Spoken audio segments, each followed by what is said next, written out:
Good morning. This is Secret of the Scout coming to you live with If It'll Show Up. If it'll show up, wait for it, wait for it. It always takes a second for some reason. There it is. Ace Attorney, the great Ace Attorney Chronicles. Oh, it's nice to be back. It is nice to be back. You know, I actually planned to be back a little bit earlier than this, actually. But, I got sick as soon as I got off the plane. In fact, you can still kind of hear it in my voice. My throat is still just a little bit sore. Just a little bit, though. So we're all good here. Or at least I think we will be. But the point is, we're going to be playing this game today. Now, obviously, we're early.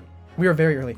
You see, I had a special thing planned before I got sick. I was going to stream way super early and super late for every day that I was, all these first days that I was back. But like I said, I got sick. So that didn't happen. So I figured I would at least try to do something for this last day where I could have theoretically done that. That's what we're doing. We're starting super early, and we're not going to go super late, but we'll go to around the usual time, I think. Oh, but I'm so glad to be back with you all, even if I'm still not fully back. But we're going to try and do this, despite how my voice is. So let's hop into it, shall we? Where even were we? I don't quite recall. Oh, yeah, actually, hold on. Oh, we have a text log, don't we? Oh, right. I remember. So we had just gotten the jury to flip back to not neutral, like the scales would. Okay, the scales don't indicate that, do they? So we've gotten the jury to flip into our favor, or at least the majority of the jury. And now, Lord Van Zykes. What was his full name? I remember I just called him Vampire Edgeworth the whole time last time. I do want to know his actual name. Is this the dead guy? No, that's the Lord Chief Justice. Barak Von Zykes. Okay. So, Lord Von Zykes, continue to substantiate the case for the prosecution, if you please. Oh, and what voice did I even give him? I think I gave him like a grimoire noir, deep, overly dramatic thing going on. Also, of all the things that the prosecutors have brought into the courtroom, oh, I was about to say, alcohol is certainly a choice. Oh, but it fits him. It fits him so much. Oh, I can already feel my nose is still congested a bit. This might be a bit difficult. Having savored the rich aroma of the carmine contents of this hallowed chalice. No, that doesn't feel right. Maybe I don't think my voice is all the way back yet, 'cause I'm trying to go deeper and I can't. Shadow Lord. Okay. Having savored the rich aroma of this carmine content, of the carmine contents of this hallowed chalice. It may seem crass to crush it to dust. Pray forgive the discourtesy. I don't know, I'm trying to do it. I feel like I'm not quite there. Oh, Lord Von Zykes! He keeps saying Von, but he's Van, isn't he? Is it cold in here, or is it just me? As your antiquated tome no doubt says, the prosecution may not speak during a summation examination. So I honored a deathly silence and listened to the charade. It seems I overestimated the intelligence of the jury. Yeah, those three are, I recall, last time I had suspicions toward them. Now, I think the middle guy with the knife is just like that, maybe a red herring. But the bald guy has definitely been, not necessarily paid off, but he definitely has a strong opinion on the subject matter, doesn't he? At least that's what I got from last time. Oh, okay, let's see if I can do it now. Well, no matter. It's still not quite there, but I'll stop commenting on it. We'll just deal with the sore throat. There is nothing so hard to prove as the self-evident truth, it would seem. No. And why else would we grace the courtroom with our presence after all? So, let us proceed to the next round of battle. Oh, I love him. I love him so much. Oh, I love him. I need to draw him. I mean, I don't know what's... Okay, I know why this thought didn't go through my head last time. Last time I was just so in love with him existing but I need to draw him at some point. Oh, he's great. I love Vampire Edgeworth so much. I wonder if he's related to the actual Edgeworth. I mean, he probably is. They're definitely going to do, at least it really feels like they're going to do a whole, these characters are the ancestors of the other characters type of thing. Because Naruhodo, I mean, he definitely gives the vibe of being Phoenix Wright's ancestor. At least in some ways. Not to mention the last name being the same. Or at least, not the English last name, but the Japanese last name. But anyway, yeah, stop gushing about... No, I want to keep gushing. No, get back to it. Bring forth the witnesses once more. Oh, right, and we had this thing. We have all of them out at once. Oh, this is odd. Okay. Witnesses. I trust you heard the summation examination we have just had to endure. Oh, yes, sir, that I did, sir. Oh, right, another thing I forgot is the witnesses are all going to be just like, at least I don't think they're all going to be like this, but all the ones in this trial are just like stereotypical British dudes, so it was kind of hard for me to get their voices distinct. It's fine, it's fine. Oh, and this guy refuses to turn his head. I'm not sure if that's a red herring yet or not. I don't think it is, right? I think it's going to like be his tell, because we're back to looking for physical tells that they're lying like we did in the 4th game. So it's either that or, I mean, I really don't want it to be the case where he's actually hiding like a wound or something, because that would be, I mean, as funny as it is that they would continue the tradition of characters refusing to turn things over to find evidence, it would be a bit upsetting at this point, especially considering we already had that happen in the last chapter with a receipt, I think, which is the classic move in this series. Of course I heard it. Oh, yes, sir. I heard it. You, sir, on the end. The coachman. I believe it's Beppo. Yes, sir. My lord, sir. If it transpires that in your previous testimony you were attempting to veil the presence of a 5th passenger on your omnibus, you will be found guilty of perjury. You are advised to bear that in mind, sir. Oh, mio Dio, Now then, witnesses, I hereby call upon you to testify before the court again. I will say, though, this judge is growing on me. Last time, I know it was like 2 weeks ago, the last time I talked extensively about my very strong feelings about the judges in these games. I'm glad to see that this one is not necessarily coming around, but actually neutral. That was one of the things I loved about the 6th game, is that the judge was actually competent and unbiased. And it's not like I'm getting angry, mind you, that the judges have character. Not at all, not at all. It's just that every time in the original trilogy, the judge was so stupid. And I was fine with it at first, right? Edgeworth really and Manfred both had reasons to be able to sway him like that. But by the time we get around to Franziska, it kind of felt like it was getting old. I liked Godot, oddly enough, because Godot didn't actually sway the judge. The judge was just stupid on his own. It's just that Godot himself is, I mean, I don't want to say stupid, but he kind of is. But he's stupid in a charming way. I'll put it like that. You will explain the various misgivings brought to our attention by the defense's summation examination. All right. 3 witnesses at once. Here we go. I only carried 4 passengers that night, I swear it, but, Oh, wait, hold on, he has turned his head. Okay. Thank God. I was so worried that they were going to have something over on his other cheek that was important. I guess he just has a habit of facing away from us, and that's his tell. Well, I, for one, was told I had to pay 5 pence for the bus. He fiddled us on the fare, he did. And then I saw that blood-curdling sign as well. It's all too much. I tell you, I saw McGilded stabbing the man. Everything I said before stands. Oh, yes, he stabbed him. Yes, he did. I think so, yes. Okay. I don't have anything off immediately. I need to reread that. Counsel, make sense of this for me, please. The phantom fifth passenger, conjured into existence by my learned Eastern friend, never existed. Did I read that right? The confusion has arisen from the coachman's sly little... Oh, no. Oh, I don't know that word. Oh, they actually got me. Oh, I'm usually so proud of my vocabulary. Oh, you know, I kind of expected this still. The localization for this game has been phenomenal so far. Okay, let's just guess how he pronounces this one. Cosnage.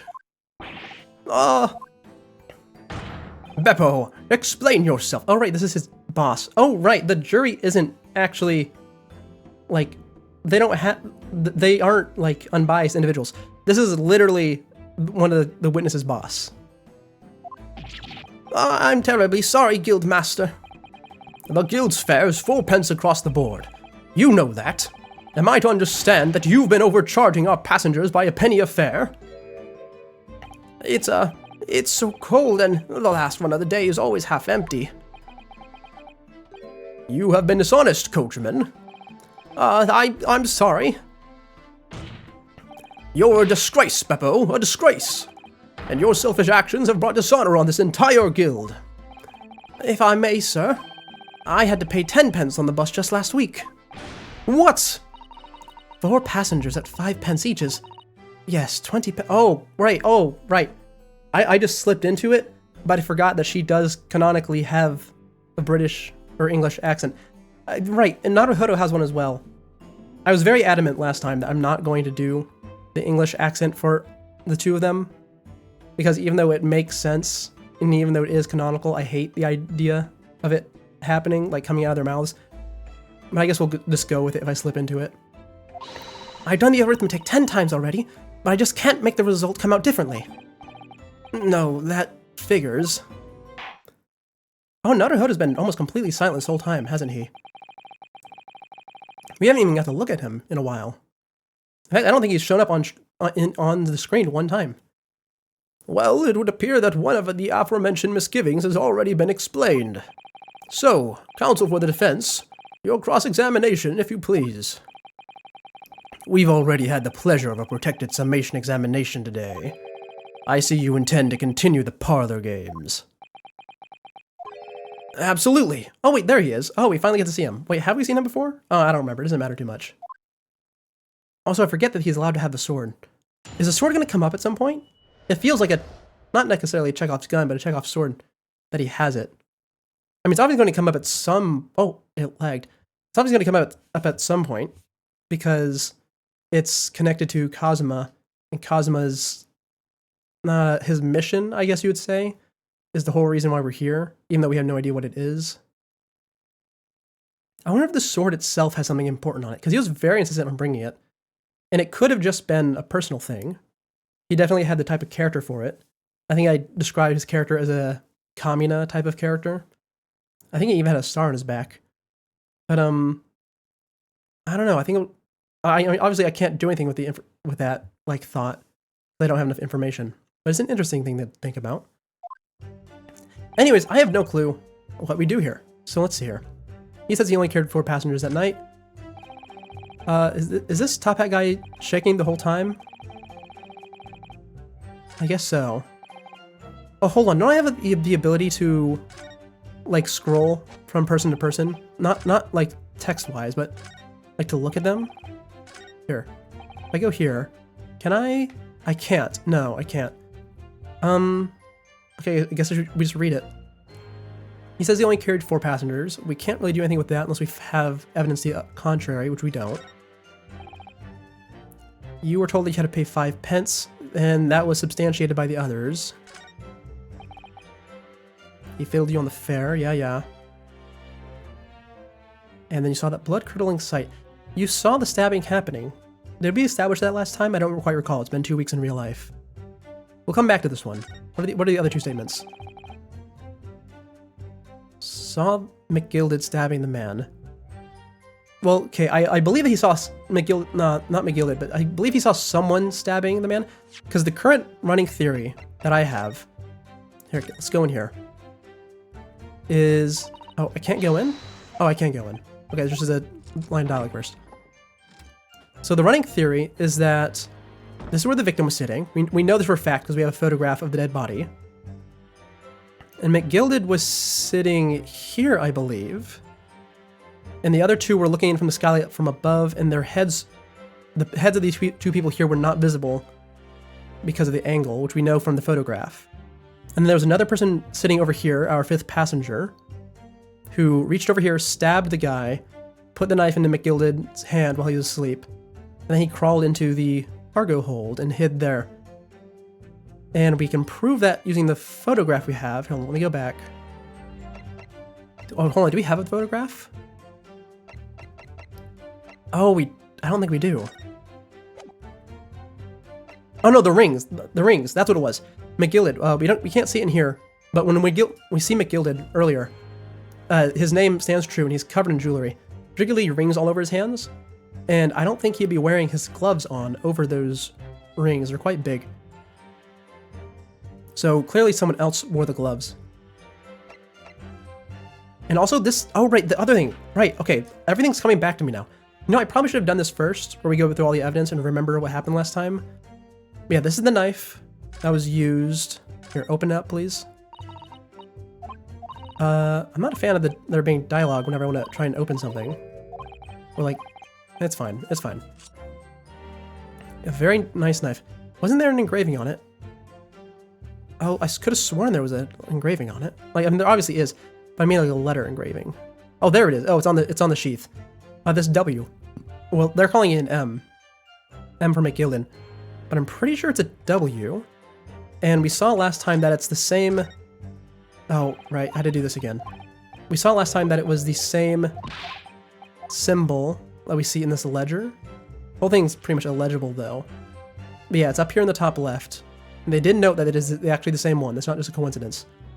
Oh, maybe it is an M then. Right, okay. Well, if that's the correct way it's written, like that's a correct orientation, then it must be an M. Okay, well the point is the knife and the ledger belong to the same person, right? Bruce Fairplay. Oh, is Bruce Fairplay the name of the victim? Hold on, I don't actually remember who the victim is. Can I see? Oh, I can't present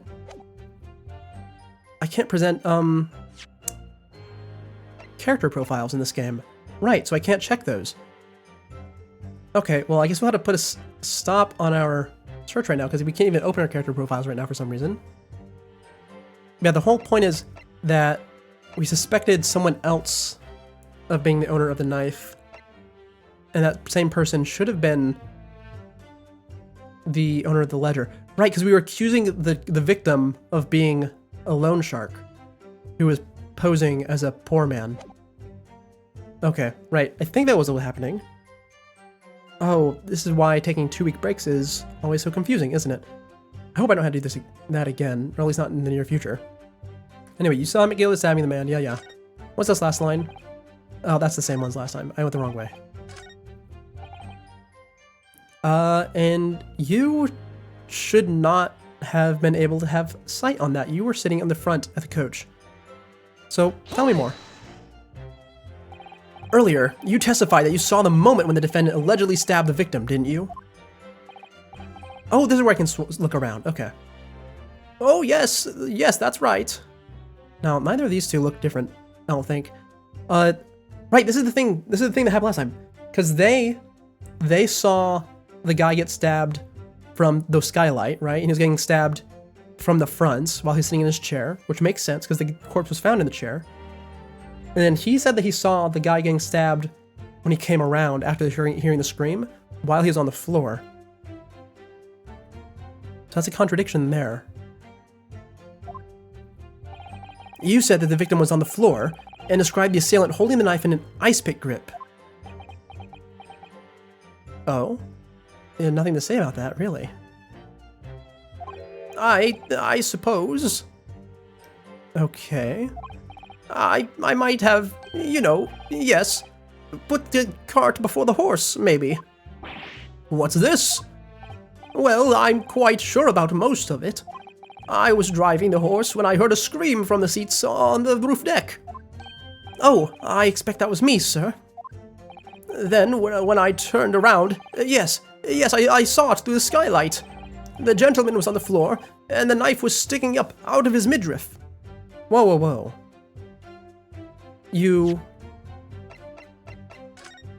Oh, you were sitting up there. Yeah, okay, that actually does make sense.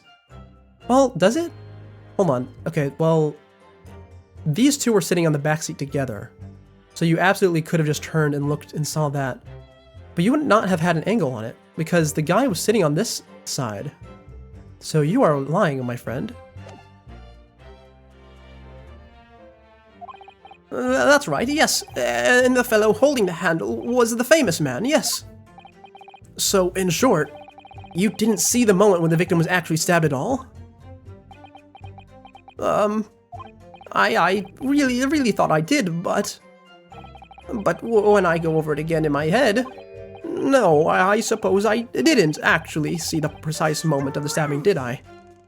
Oh, okay, I guess the physical tells are going to be a lot more obvious. That's really nice. I was worried that I was going to have to scan all of those lines individually.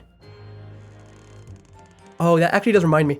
The physical tells in the fourth game were so bad. Oh, I hated them. I remember back when I streamed it, I felt a lot of shame because there were multiple times whenever we got to the physical tell sections that I had to look it up.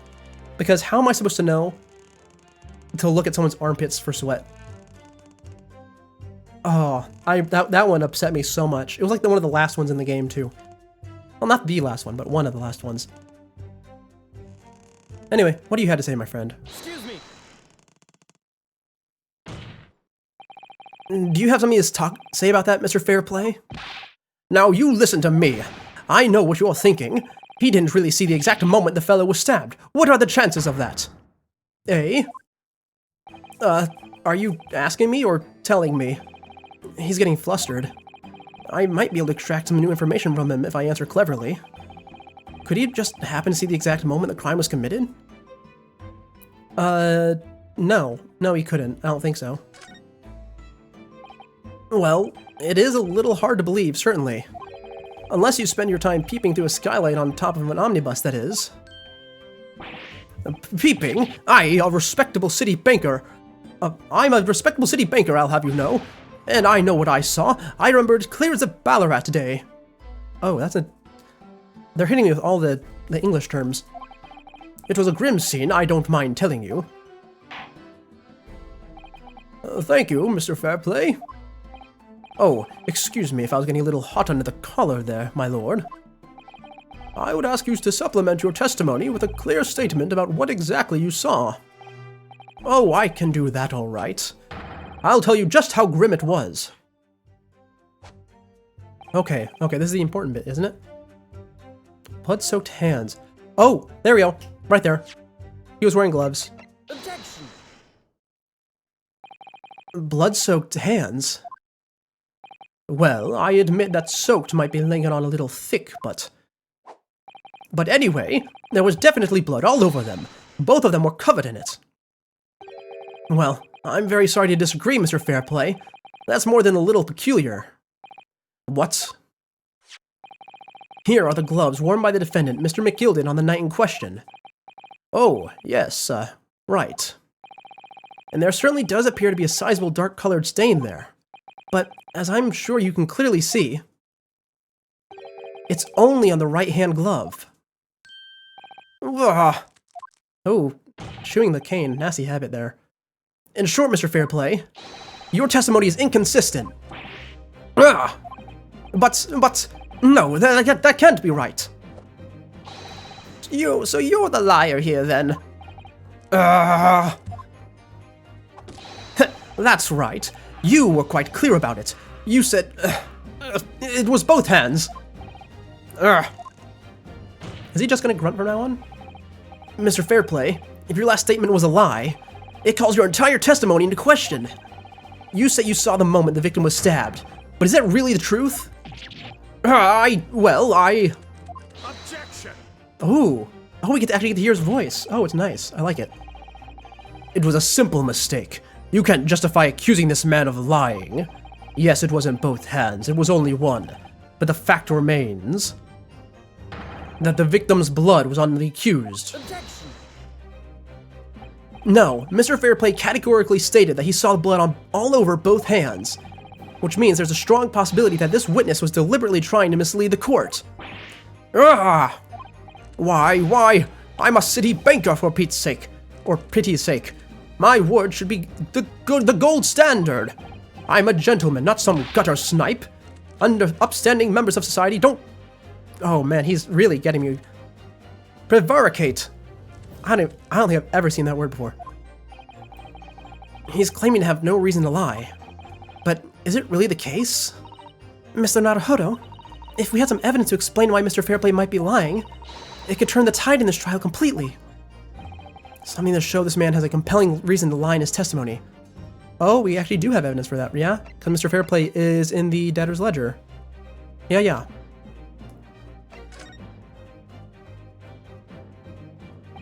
My lord. Yes, counsel. The defense is ready to present evidence. By Jove! Are you sure? Yes. Evidence that will clearly demonstrate why Mr. Fairplay had reason to lie in his testimony. Very well. I hereby call upon the defense to present its evidence. The evidence that demonstrates a motive for the witness's alleged deception of the court. Take that! This is a list of the debtors who owe money to Mr. McGillid. Yes, a list of innocent victims crippled by the accused's extortion. The point is, among the names of these debtors is your name, Mr. Bruce Fairplay. What? Mr. Fairplay, are you currently indebted financially to the accused? No, well, it's barely worth being called a debt. According to this ledger, you owe 20 guineas. Not an inconsiderable sum of money, wouldn't you say? Well, what of it? Let's suppose Mr. McGillid were to be found guilty of murder. What would become of your debt in that case? These documents state that the loan agreement is forged between two individual parties. Therefore, were the creditor, the defendant here, to be sentenced to a capital punishment, all outstanding debts which were owed to him would be annulled. They would cease to exist. Oh, what a wonderful system. They can't simply be sold off to someone else. That's nice. Cease to exist? Mr. Fairplay, is it not the case that you claimed in your testimony to have seen something you never in fact saw, in a devious attempt to annul your debt of 20 guineas to the defendant? Oh, he is just gonna grunt from now on. Come on, Mr. Fairplay, get yourself together. Order! Mr. Bruce Fairplay. Yes, my lord. Let me ask you again, and be aware that your answer may have most serious implications upon your future, sir. Did you or did you not see the precise moment in time at which the defendant is alleged to have thrust a knife into the victim?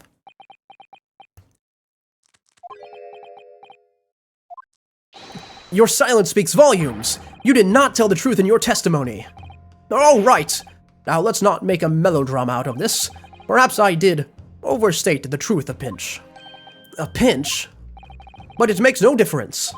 I definitely remember seeing blood on Mr. McGilded's hands, both of them. Objection! And yet, only one of the defendant's gloves, which we have here as evidence, is stained. So you keep saying. Oh, First? Oh, First is not in debt. He probably has the full story, doesn't he? I wonder if I might be allowed to speak, sir. Go ahead, Mr. First. Well, the thing is, I think I remember seeing it myself as it happens. Seeing what? The blood, sir, on the assailant's hands. I think, yes. I'm almost sure it was on both of his hands, not just one. What? What? Oh, Naruhodo, that's not how you're supposed to slam the desk. You're supposed to use your hands for that. It would appear that we're going to need further testimony from all you witnesses. This time, I would like to know what precisely you did and what you did not see. Do I make myself perfectly clear? Yes. Mr. Naruhodo, this is good news. The course of the trial seems to have shifted slightly at last. Yeah. Oh, also I should note, I'm so glad that I figured out the tell last time about when they're speaking Japanese and when they're speaking English. I'll bring it up here. So if Susato calls Ryunosuke here Mr., they're speaking English, and if he refers to him as San, they're speaking as Japanese. I did not pick that up in the last chapter at all. In fact, I had a whole little tangent I went on about talking about how I didn't feel like they should be using the bilingual nature of the characters more often. But it's nice that I did actually eventually pick up on it, because they're really subtle about that. They never address it at all, which I think is in part due to the fact that most of the conversations in the last chapter were speaking with people who spoke Russian in English, or talking to Herlock Sholmes. That's his name. I almost called him the wrong one. Now Herlock Sholmes, who speaks who knows how many languages. I might finally have a chance to turn things around here. Oh, I love Herlock. Oh, I want Herlock to come back. Oh, now I'm thinking about him. Oh my god. Oh. I want Herlock and Von Zykes in the same room. I want it so badly. It has happened, right? He's our investigator. I mean, he's not investigating right now, because this trial is unrelated to him, because we came in like 5 minutes before it started. But, oh, I want them in the rooms together so badly. Oh, I want to see what their dynamic is. I wonder if their dynamic's going to be like a Gumshoe Edgeworth type of thing. No, it couldn't be, because Herlock is... okay, this is going to sound mean to Gumshoe, but Herlock's way smarter than Gumshoe, and also he's not poor. So I wonder what... Also, Herlock does not work, to my knowledge, for Von Zykes. I mean, I guess they could pull it out. They could, actually. But I don't think they're going to go that way. Oh, the point is, I want to see them talking together. I really, really, really, really, really, really do. Because I feel like Herlock might drive him crazy. There was blood on... Oh, there was blood on both hands of the assailant. I sincerely and distinctly remember that. However, I suppose you might say that I didn't see the exact moment the stabbing transpired, if that matters. I remember seeing the knife, and I remember seeing both the attackers' hands with blood on them. I didn't actually see anything myself, no. Not until I heard that scream. Anyway, the fact remains, there can't have been anyone else inside that carriage, or we all would have seen it. No, not at all, not at all. There is a perfectly good hiding place in there. Not to mention they could be sitting on the other bench, which you don't have an angle on. Well, lo and behold, in truth of fact, not one of you was witness to the crucial moment the crime was perpetrated. I apologize, my lord, but honestly, there was no one else inside that carriage, and that man's hands were covered in blood. Not much incriminating evidence is tantamount to saying we saw the man do it.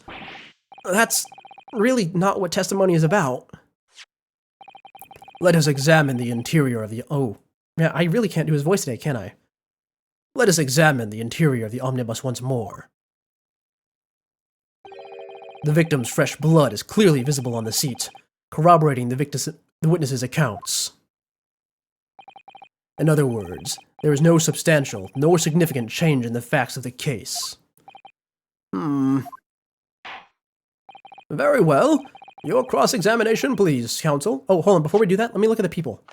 There we go. Because for some reason I can't look at that when I'm doing the cross-examination. So here's Mikulid. This is the guy we're defending. He hasn't actually shown up yet, I realized. I guess it makes sense. Because, I mean, obviously Fifth Amendment doesn't exist in 1890s England, is what I assume this is. Is it 1890s? I think it is. It's 1890s or 1880s. But he still wouldn't want to talk for himself. Not to mention no one would believe him. Oh, actually, he did briefly talk when he was introducing himself. All right, and here's the what's his name? The victim. And he apparently owed Magnus McGilded money, but we were running on the theory that Mason is the one with the money. Right? That was the theory we were running with? And that he was a loan shark? I think so. What led us to believe that, though? It might have just been the ledger? Oh! No. It's because M.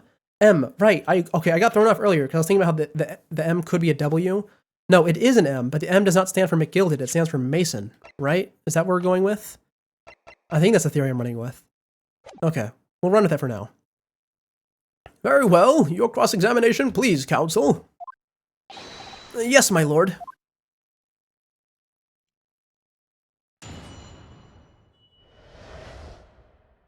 Okay. Where do I even start with this one? Just like the last one, I really have no clue. Let's see. Blood on both hands, you remember that. We will accept that for now. You didn't see the exact moment. That does matter, so we'll probably press on that in a second. Remember seeing the knife, and you remember seeing both of the attacker's hands with blood on them. We can press that one too and ask about the hands, like if you saw rings on them. Because that's probably significant. Though, we'll press that one second. You didn't see anything yourself, not until you heard the scream. And the scream we are assuming is coming from the blonde boy, because he owned up to that. So I suppose it's not necessarily the case. Okay, I guess we should start pressing. Oh, don't do that. I forgot. Let's see, we'll start here. Hold it! Don't try to downplay this! Whether or not you saw the exact moment of the crime is a matter of fundamental importance, as well as you know. But... Oh, crying out loud. We all know that no one else could have possibly done it. I was just trying to save us all some time. You have a loan of 20 guineas outstanding with the defendant, do you not? Had you hoped to release yourself from that financial burden by ensuring the defendant was found guilty? Well, that's not entirely, not what I was hoping for. I just lost a little guinea or 10 back when I backed the wrong horse in the derby, that's all. Oh, gambling, that'll do it. I was going to win it all back. There's a fixture this weekend, that's a sure thing. Oh, and you're doubling down. A little guinea or 10? I'm a banker. No one bats an eye if I borrow a little spending money for the weekend. I think you may have revealed rather more about your character than you bargained for, sir. This witness's scruples are not on trial here. Proceed to the next witness. Is that really how it's supposed to work? Man, he's gonna lose a lot of customers to his bank because of that. Anyway, what do you have to say first? Is that your name first? Hold on, is your name first? Have I just been glossing over that pun that whole time? It is. Oh my god, his name is Lady first. How did I not pick up on that? Everyone's name in this series is a pun, and I didn't pick up that one. Hold on, let me go through and make sure there's nothing obviously I missed.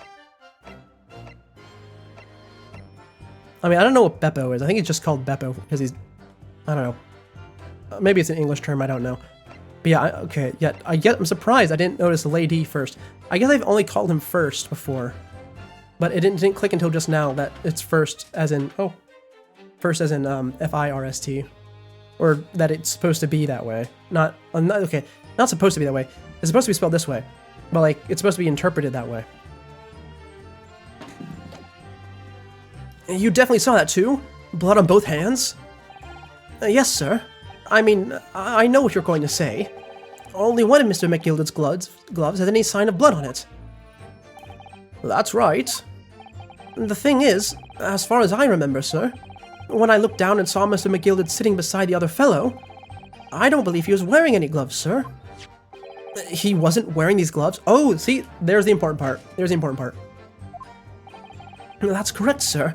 And I saw the blood on both his bare hands quite clearly. It's true that the dark-colored stain on the dark leather gloves wouldn't have been easy to see. I should point out that the police officer who apprehended the accused on the night in question reported that there was no trace of blood on Mr. McGilded's gloved hands. There wasn't blood on his hands?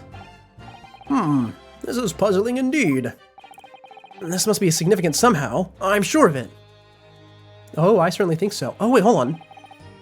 Am I not going to get extra information out of that? Really? Okay, so hold on. how do we go about this one? Because this is clearly the key point of this whole testimony. But we can't present Mr. McGilded's hands as they currently are, with the rings on them. Which is kind of a problem. Hold on, sorry, I leaned away. What else would we have? Crime scene photo? No, not that. The leather gloves. I don't know. Hold on. I remember seeing the knife, and you remember seeing both of the attacker's hands with blood on them. Do I present the gloves just to get extra information out of him? Is that what it wants me to do? Oh, we'll try it. We have 5. We have full HP still. Objection. Okay, that's wrong. That reveals a damning inconsistency, that last statement. Damning, you say? As I look at you, Counsel, I see your trembling hand, your pallid expression, and your perspiring brow. Uh-huh. It seems to me that is the damning inconsistency here. With that misplaced confidence of your assertion. Or, I keep saying assertion, don't I? That's not how, I've been saying that for multiple games now. That's not how that word's pronounced. He has a damning tongue. You invite it, sir. Okay, well, I guess we'll just keep pressing then. See what else we can get out of these guys. Hold it. Now tell me about that scream. Let me see if First actually owns up to it again. You didn't see anything? Oh, yes, sir. That is to say, no, sir, I didn't. Very sorry about what I said before, sir. Very sorry, yes. It was very wrong of me to make up stories and say I saw him stab the man. Wouldn't you agree, sir? I know what you're insinuating, but I certainly wasn't making up stories. Still, to say you saw nothing isn't right either, is it? No, sir, I saw nothing at all. Mr. Beppo, you were driving your horses. At the very least, you must have enjoyed a good view of London streets, no?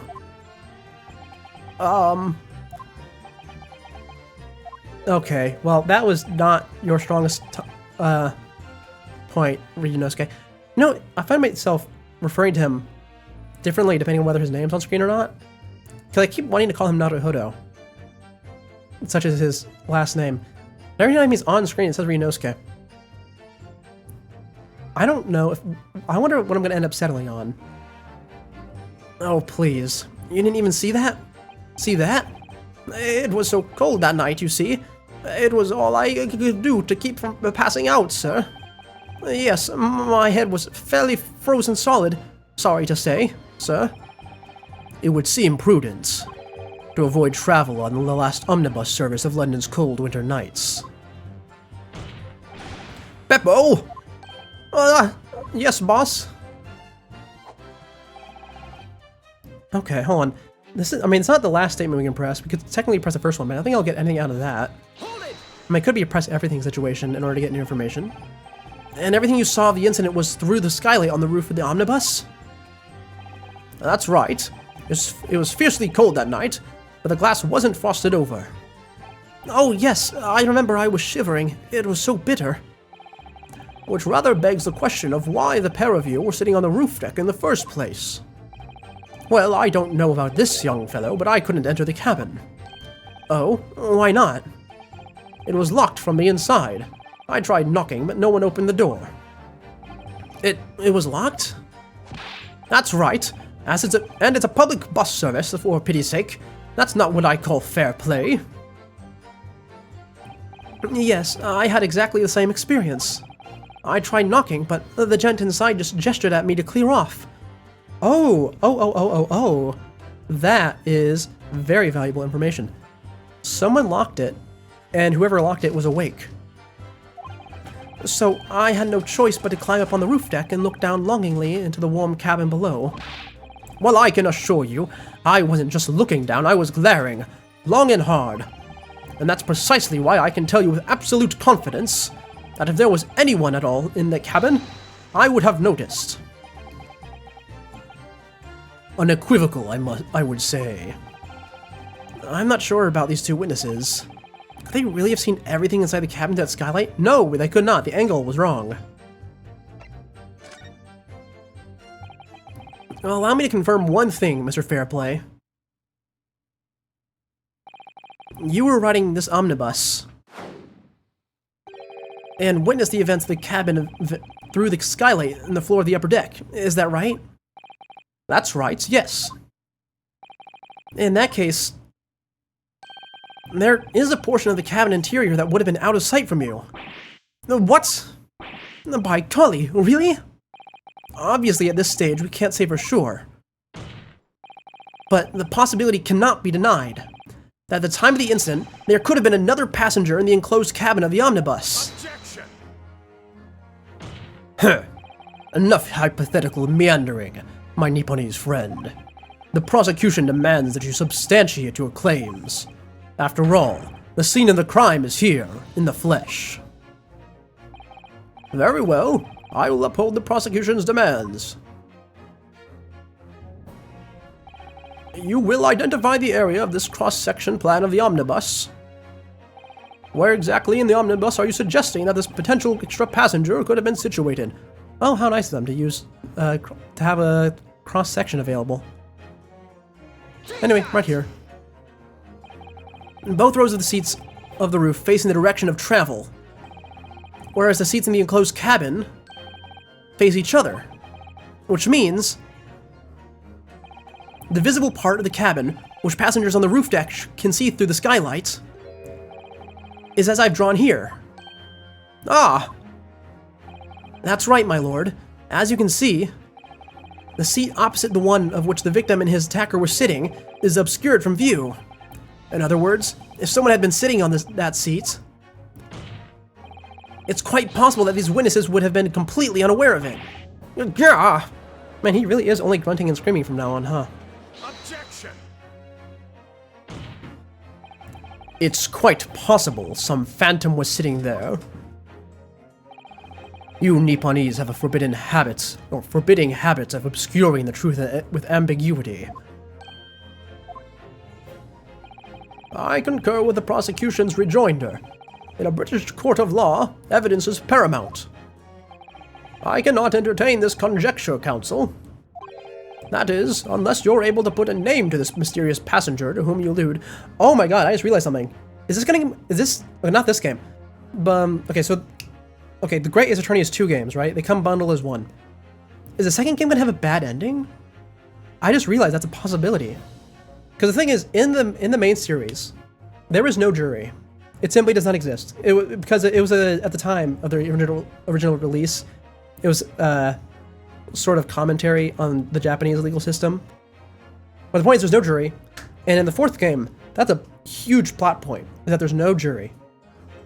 And the whole point of the final chapter of the 4th game is getting the jury established, like as a part of the legal system. Now, it doesn't go through because I guess the writers all simultaneously got amnesia when writing the 5th game for some reason. But the point still stands. That's a big point in the main series, or at least in the first 4 games. The 6th game doesn't count because it happens in a different country. But anyways, these 2 games are presumably going to be happening almost entirely in England. Obviously, the 2 chapters before this did not, because we were going to England. But if we're going to be here and having the jury system as our new status quo, is Ryunosuke going to finish his studies, go back, and not be able to replicate it? Is that what's going to happen? Or, like, is he going to die? I mean, he obviously needs to die at some point, like of old age or something. But why did he not bring the jury system over? Because the only way I can think of it is there could be a bad ending, which, I mean, I don't think it's especially high likelihood. There was a bad ending in the series, and that was not canon, because it just happens if you fail. But I feel like something might happen to twist his view on this. I don't know. That's just something interesting I just thought of. That is, unless you're willing to put a name to this mysterious passenger to whom you allude. Can you, Mr. Naruhodo? I honestly don't know. Who could it have been? Who could have been in the other seat, which was out of sight from the witness on the roof deck? Well, we had to have an inkling at this point. All the characters have been introduced, I think. I understand, my lord. The defense would like to put forward a name. Oh. Filling up on wine again. You are a fool. That response was a desperate attempt by a man who has no notion of his own limitations. A toast to hard lessons not yet learned. Let us not delay, counsel. The defense is still to name the passenger in the other seat. Also, just me, or is the music really quiet right now? This could be it. This could be the chance I've been waiting for to turn the trial to my favor. On the night of the murder, the person occupying the seat in the omnibus cabin that was obscured from view was... Oh, who was it? I'm not actually entirely confident. So it can't be the first four, because two of them are in the trial, one is the defendant, and this guy's completely unrelated. In fact, I don't even know why we have him in here. Person in the seat that was obscured from view.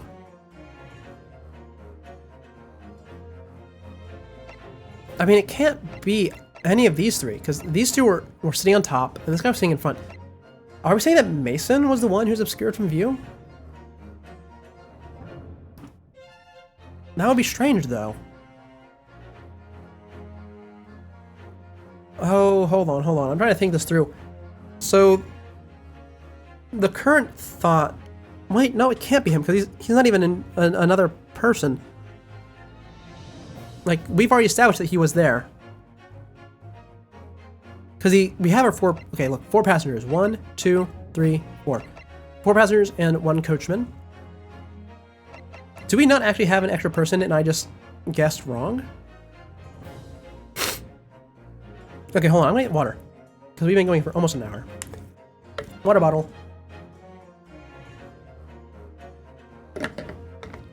Okay, let's see. What possibly... Who could have been sitting there to do this? Because Mason is sitting in view because he got stabbed. McGilded is sitting in view because he was asleep and innocent. And these two were watching from the top. This guy was sitting on the front. I think I just walked myself into a corner and I can't actually progress from here because there is no one who could have done the thing. Okay, well, in that case, I guess we'll just guess Beppo. No, we'll guess Mason and just take the hit. Take that! Yes, concealed in the blind spot of the cabin that night was none other than this unexpected passenger. Whatever so-called logic you use to arrive at that conclusion, it matters not. Because your answer has made one thing abundantly clear. The real blind spot is inside your head, and it would appear to be unusually large. You could have just said that's not right.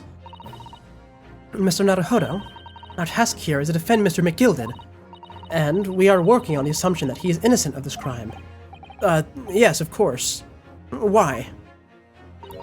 That must mean, then, that there was someone else inside the omnibus with Mr. McGilded, the true culprit. That's right. Exactly what I've been... Oh! Of course!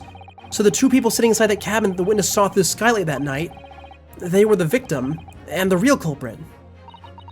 It does seem as though we've all been making a false assumption. The witnesses weren't looking at Mr. McGilded at all. Meaning he has been sitting somewhere else. Yeah, I was about to bring that up. Because the moment we started this conversation, I realized that I keep assuming that Mr. McGilded is sitting next to him sleeping. But that doesn't make sense. In fact, I don't even know why I thought that originally. Because nothing thus far would suggest that he was sitting there. Maybe... No, I think that was just a complete misplay on my part. Let us not delay, counsel. The defense is still to name the passenger in the other seat. This could be it. This could be the chance I've been... Oh, right, that's the same line. Okay, yep. It's McGilded. He is sitting in the blind spot. Take that! I could have sworn we had a CG where it was showing McGilded sitting next to him. I saw the rings. Maybe the other guy just also has rings? Maybe he took the rings? Or maybe the CG was not to be trusted because it was like the witnesses describing what they saw? Maybe. Oh man, I feel my voice starting to crack a little bit. It's because of how sore it is. That's fine, we'll keep going. The passenger in the enclosed cabin that the witnesses on the roof deck failed to see has it been Mr. Magnus McGilded? Mr. McGilded? What are you talking about, counsel? That's the name of the defendant. Objection! Oh, he has a lot of ways to destroy that glass, doesn't he? If I desecrate this chamber by smashing my hallowed chalice, do forgive the discourtesy. Oh, he's gonna throw it at Renato Hodo at some point, isn't he? Oh, he has to, right? In the same way Godot throws a coffee at people. Lord von Zykes! People talk of those tiny island nations in the Far East as having learning and culture of their own. But I see they use their terms ill-advisedly. What are you trying to say? Let me explain in terms that even a student of an artless backwater such as yourself might understand.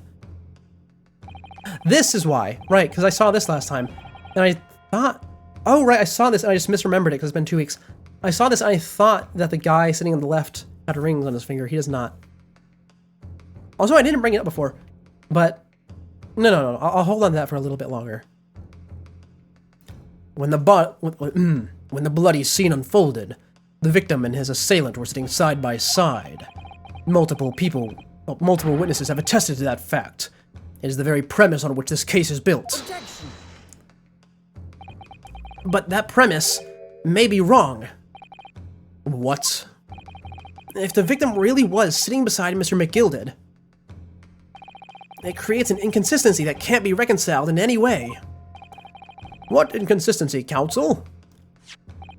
The defendant's gloves, my lord.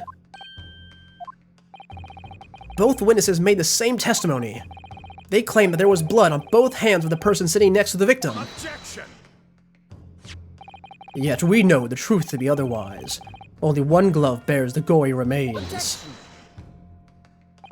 The point is, even in the face of this irrefutable evidence, both witnesses have maintained their stance.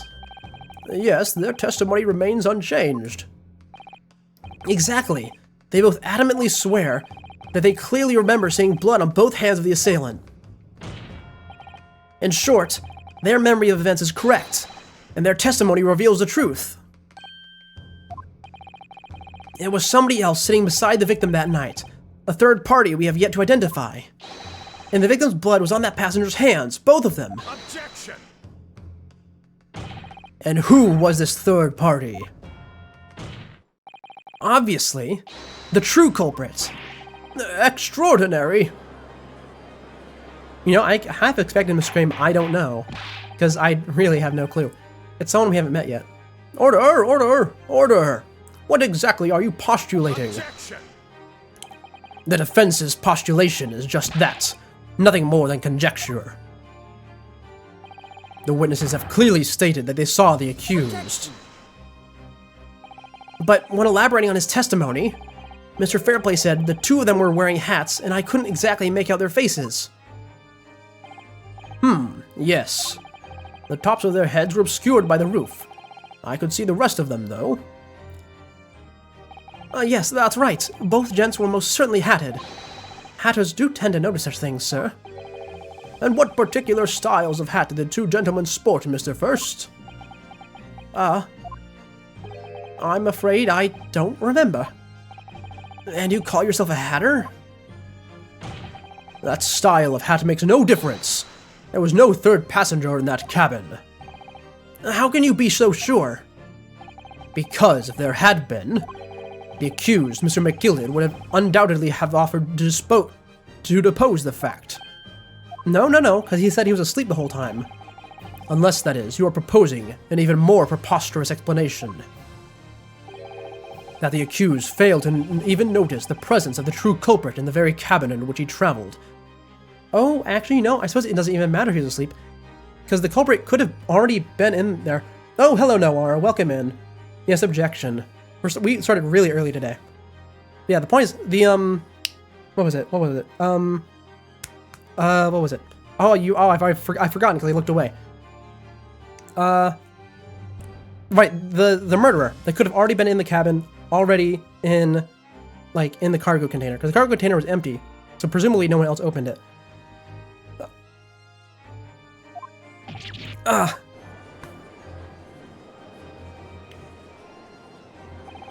He's right. If there was another person traveling in the enclosed cabin of the omnibus, it's inconceivable that Mr. McGilded would have been unaware of it.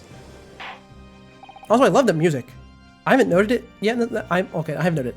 I don't say it much in this particular game, but I do love the music. I just feel it's a little bit quiet. Order! There is clearly a simple solution to this problem. Bring the accused, Mr. McGilded, to the stand. Well, what say you, counsel? The prosecution objects, my lord. On what grounds? As a suspect, he will have already made a full statement to the police. But what if there's some reason why he's unable to speak freely? Oh, arguing the coercion angle, I like that. Magnus McGilded is no uneducated ruffian. If it indeed turns out the man has been withholding information, you can be sure it will have been a most deliberate act. Oh, okay, he's not arguing the coercion angle? I know, the music is great. I don't know if it beats out the first game, not the first game, but like the original trilogy for me, but that's entirely just because of nostalgia, if I had to be perfectly honest with you guys. Because the nostalgia for those first few games gets real hard. Counsel for defense, what is your opinion? My lord, should we ask Mr. McGilded to testify or not? Of course. Oh, actually, you know, I will say, Godot's theme, I said it weird, Godot's theme, that one, undoubtedly, the best one. I know the whole first trilogy has like the nostalgia blanket over it, but that one, really great. In fact, they even, in-game, they acknowledge how good it is, kind of, because it's Godot's theme, like, it's his theme song, but also his ringtone is the song as well, but 8-bit version. Oh, you know, I should, not Godot, here, hold on, I'll type it in chat so you guys know how it's spelled. It's a weird spelling, because it's named after a philosopher, but there. That's how it goes. He's the sexy man from the third game that everyone loves. And once again, great theme, love it. I should download the ringtone version of his song and like use it as my ringtone. The issue though is that I'm always hesitant to do that because whenever I make into my ringtone, there's always a chance that I'd get some anxiety like based off of it. Because sometimes like I'm waiting for really stressful calls, and if I'm waiting for a really stressful call and I know the song that's gonna play is like one that I really like, I don't want those two feelings mixed together. That's why I never had like a custom alarm or anything. I just use default alarm sounds. Anyway, yes, get Mr. McGilded on the stand, please, now. Yes, we need to hear what he has to say in order to find out the truth. The defense would like to call Mr. McGilded to the stand. Oh, right, I forgot. He raises his hand up like he's in school. I mean, it makes sense, he is a student. Oh, sorry for muting just now. He had a really bad cough. I guess it's just been building up as I keep talking without stopping. In that case, I would like to hear the opinion of the jury. Yes, I need a little more time to consider this. Alright, this is the guy that we thought was paid off somehow. You know, so I suppose I should bring it up. We haven't talked about the jury too much today. Well, we kind of did that one time. We talked about how the three on the left side seem to have some bias going on. Well, obviously, they all have some sort of bias. That's kind of what saved us, actually, is that the old lady was biased towards her defendant originally. But, I'm starting to think that maybe this guy is the one who did it. He has a top hat, he has a suit. And he's clearly very nervous about this whole thing. I don't know why she is so apprehensive, though. I think she might just be like that, I suppose. If you ask me, I think we should hear what Mr. McGilded has to say. Get the man out here, I say! Oh, he still has his knife stuck in the table. It would be utterly illogical not to hear his testimony. When something needs doing, get it done. That's how I run things at the guild. Hearing what the patron of my favorite little park has to say? Oh yes, that would be lovely. Yes, the jury says the man must be heard. Oh, at least he's doing his job as foreman correctly. That's nice. Very well. The court will hear the defendant's testimony. Bailiff, show the defendant to stand at once. Oh, wait, are we gonna have a single witness? instead of having 3 at once? Oh, that'd be nice. Now maybe what actually happened that night will finally become clear. Oh man, since I coughed, I feel like my voice has changed a little bit. Like it's coming out easier. I guess you would say it. It's also going to take a second to get used to, I suppose. Let proceedings be resumed. Mr. McGilded, have you been listening to the discourse of the day? Alright, I had a sort of... I remember, I tried to do an Irish sort of thing with him. I don't think I was great at it. To be sure I have, my lord. There are now 2 matters on which the court desires to hear from you. The first is whether or not there was a third party with you in the omnibus cabin, as proposed by the defense. The second is that if such a person was indeed present, why did you conceal that fact from the police? Begad, no, it's just not in my nature to hide anything at all. Just answer the questions, please. The truth of the matter is, I've been desperate about this all along. Do I tell you all, or keep my mouth shut? Or keep me mouth shut? Tell us what, Mr. McGilden? The fine fella representing me is absolutely right. In the carriage on the night with myself and the other man, there was another passenger. It's true. Aye, and 'twas me who helped the little urchin get away after it all happened. You... What? Oh, you know, actually, I think there's a smart angle for him, if he's lying. Because the thing is, if he can get himself off of the murder charge by getting himself onto an aiding and abetting charge, that's way better, because I assume aiding and abetting is not capital punishment here. Well, he's not aiding and abetting the murder, he's aiding and abetting the escape of the murder. Which is still just as bad. Well, not actually, no, it's not just as bad. It's marginally better, which means it might not be capital. And you know, this wouldn't be the first time someone's tried that. There was a particularly fantastic case back in the 3rd game, where the whole conflict was 2 people claiming to have done a crime, that being thievery, in order to get off of a murder charge.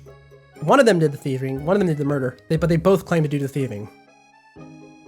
Because being the thief would give them the alibi to not be the murderer. It was really, really fantastic. I love that one. In fact, I think it was one of the last trials that you could consider to be filler in the original trilogy. Because it didn't contribute to the overall plot, really. I mean, it gave us our title drop. That was nice. But, yeah, I really, really like that one. The one that came after that, which is the last true filler chapter in the original trilogy, was Hot Garbage, of course. But that's fine. Every game has one bad trial. No, Magnus McGilded. That convenient excuse can't save you now. I'm truly sorry, so I am, Lord Von Zykes.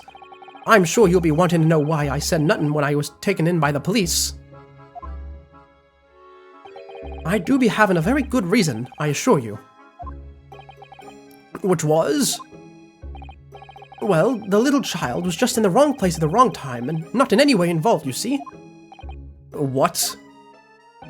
If the police had known the wee one was there, they'd have assumed she'd done it. They'd have hauled her into his courtroom, just like myself. I was only trying to spare her that. Oh, hold on, is he not lying? Is there actually 6 people in this on the bus that we didn't know about? Oh, that's kind of crazy. Because he's saying that there was a child, like a little girl there with him, that he helped get out. Oh. Okay, this is interesting. Young hearts and young minds are easily damaged, my lord. And who was this young child of whom you speak? That, I don't know. You don't know? Aye, well, the wee thing just happened to be in the carriage that night. I never saw her before or since. Objection! We have absolutely no reason to believe this man. The prosecution calls for the witness's statements to be disregarded by the court. You know, I wouldn't be surprised if the urchin is here in this courtroom as we speak, listening to the proceedings. What? Oh, my god, Oh, I thought she got shot. Okay. Yeah, you know, let them do the thing. I'm not gonna voice that. I thought he got shot. I almost had a heart attack. Because, I mean, it would be a crazy plot twist, but it wouldn't be, like, completely unexpected. People have died in the courtroom before. What's going on? Be careful, Mr. Naruhodo. Cover your face. Bailiff, don't let the accused escape. Secure the omnibus. I hereby call an emergency recess. Bailiff, ensure the defendant is in custody and clear the courtroom. So what was up with that? We were hurriedly removed from the smoke-filled courtroom by the bailiff. Amid scenes of chaos as people stumbled over one another in their desperation to flee the chamber, we had no idea what was happening. All we knew was that, for the time being at least, the trial was suspended. Oh, is that our to be continued? That is our to be continued. I think that's our second one, which means this next segment should be the last. Which makes sense. It does feel like it's getting close to the end. Anyway, save game, please. Thank you, thank you. Anyway, is the little girl a ninja or something? Why do they have a smoke bomb? What on earth just happened in there? Mr. Naruhodo, I managed to find out what happened. Miss Usato? I was told it was an advanced form of smoke grenade, a type of exploding device that releases smoke. A smoke grenade? It sounds sort of like something that ninjas use. They're just making sure everything is safe now. I think the trial will start again before long. Did I lose any evidence? They pop... No. Okay, this is all the stuff I had before. I was wondering if something got pocketed from me. But who would have done something like that? The police managed to catch someone who was trying to flee the courtroom, apparently. Flee the courtroom? Why? Oh, the little girl. She was trying to run away. Okay. That's why she did it. Well, it's a young girl of around 15, I hear. A young girl? Then could it be the other passenger that Mr. McGilded was talking about? My thoughts exactly. Oh, she is going to get accused so hard. Because she just threw a smoke grenade in the courtroom and tried to run away. So, he wasn't lying. Oh, what's become of Mr. McGilded, actually? There are so many things I need to ask him about. But he's not here. I think he was summoned to the prosecutor's antechamber to answer questions. Oh, whoa, whoa, whoa, whoa, whoa, whoa, whoa. Excuse me? Why is my client going to the prosecutor? No. He should not be speaking to anyone without me present. Along with a young girl. Who is she, I wonder? And what is she even doing here at the trial? She was taking a huge risk, and for what possible benefit to herself? There's another matter that's troubling me. What's that? The 20 pence.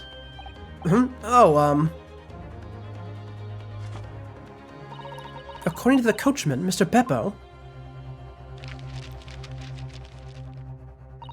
he took 4 passengers that night at a fare of 5 pence each. That comes to a total of 20 pence exactly. But now it seems there were in fact 5 passengers. Which means the figures don't seem to add up again. She's right. That is strange. The counsel for the defense, kindly proceed into the courtroom. The trial will recommence in 5 minutes. Oh, thank you, officer. We'll go in straight away. Well, whoever she is, I imagine this young girl will be asked to take the stand and testify now. I really can't imagine what she's going to say, but it could alter the whole direction of the trial. We'll know soon enough, Miss Usato. Yes. Okay. I want to see this new character design.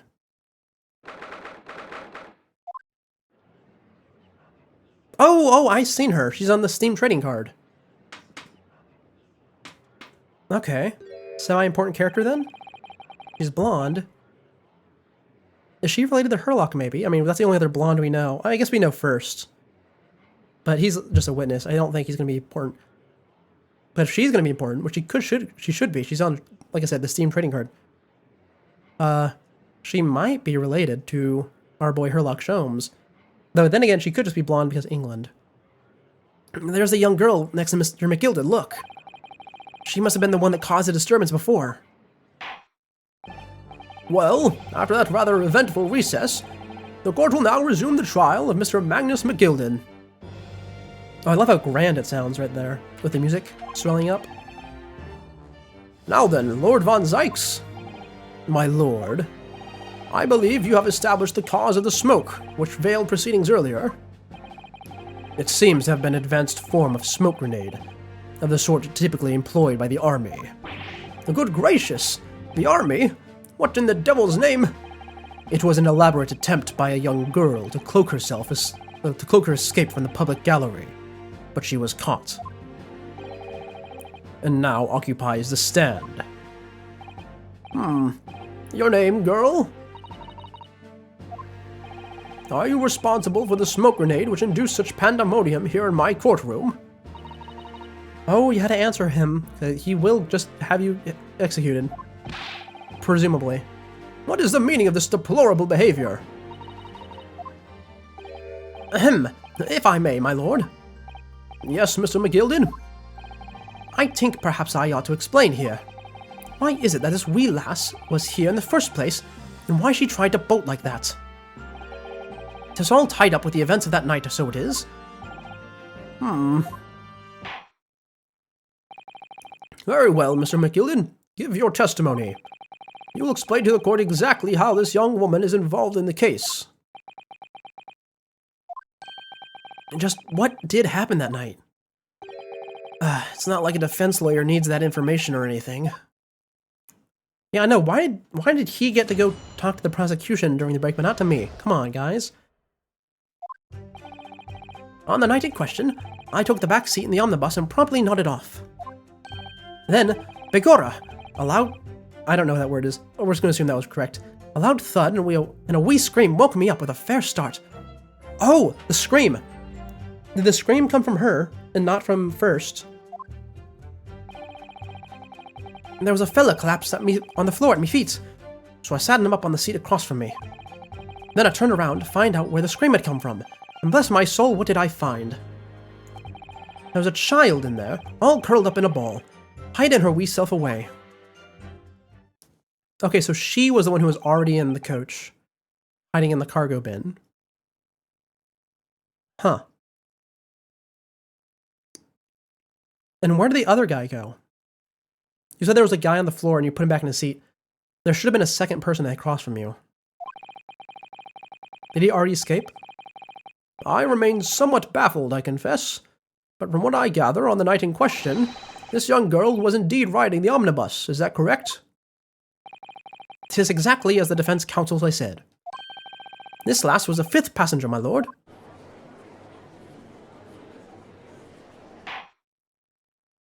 Very well.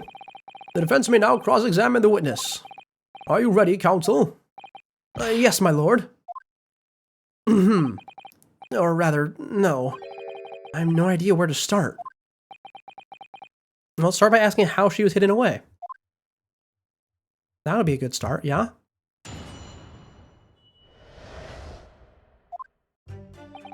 Now let's see. Yep, you nodded off. Loud thud and a scream. Oh, I feel like I should ask about this first. Let's do that.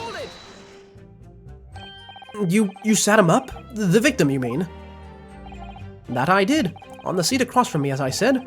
I could plainly see the poor devil was already gone. And you wouldn't leave a dead man just lying on the floor now, would you? 'Tis common courtesy, so it is. Oh, is that why you have blood on your gloves? I find that a little hard to believe. Lord von Zykes. Now why would that be? You wake to find a man lying dead at your feet in the carriage.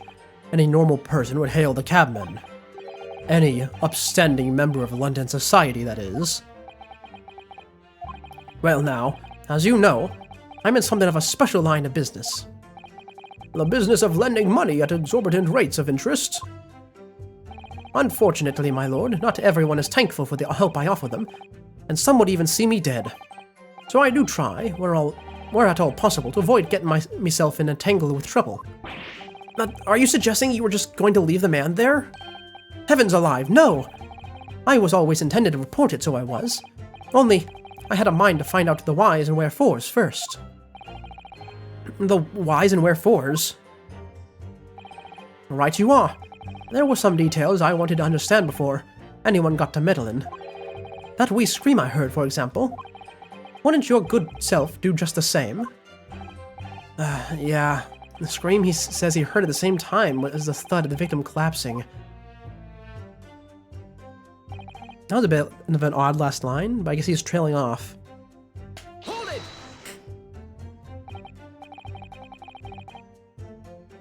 I'm afraid I don't understand. I'm sure you told the court that there was no one else in the carriage except yourself and the victim.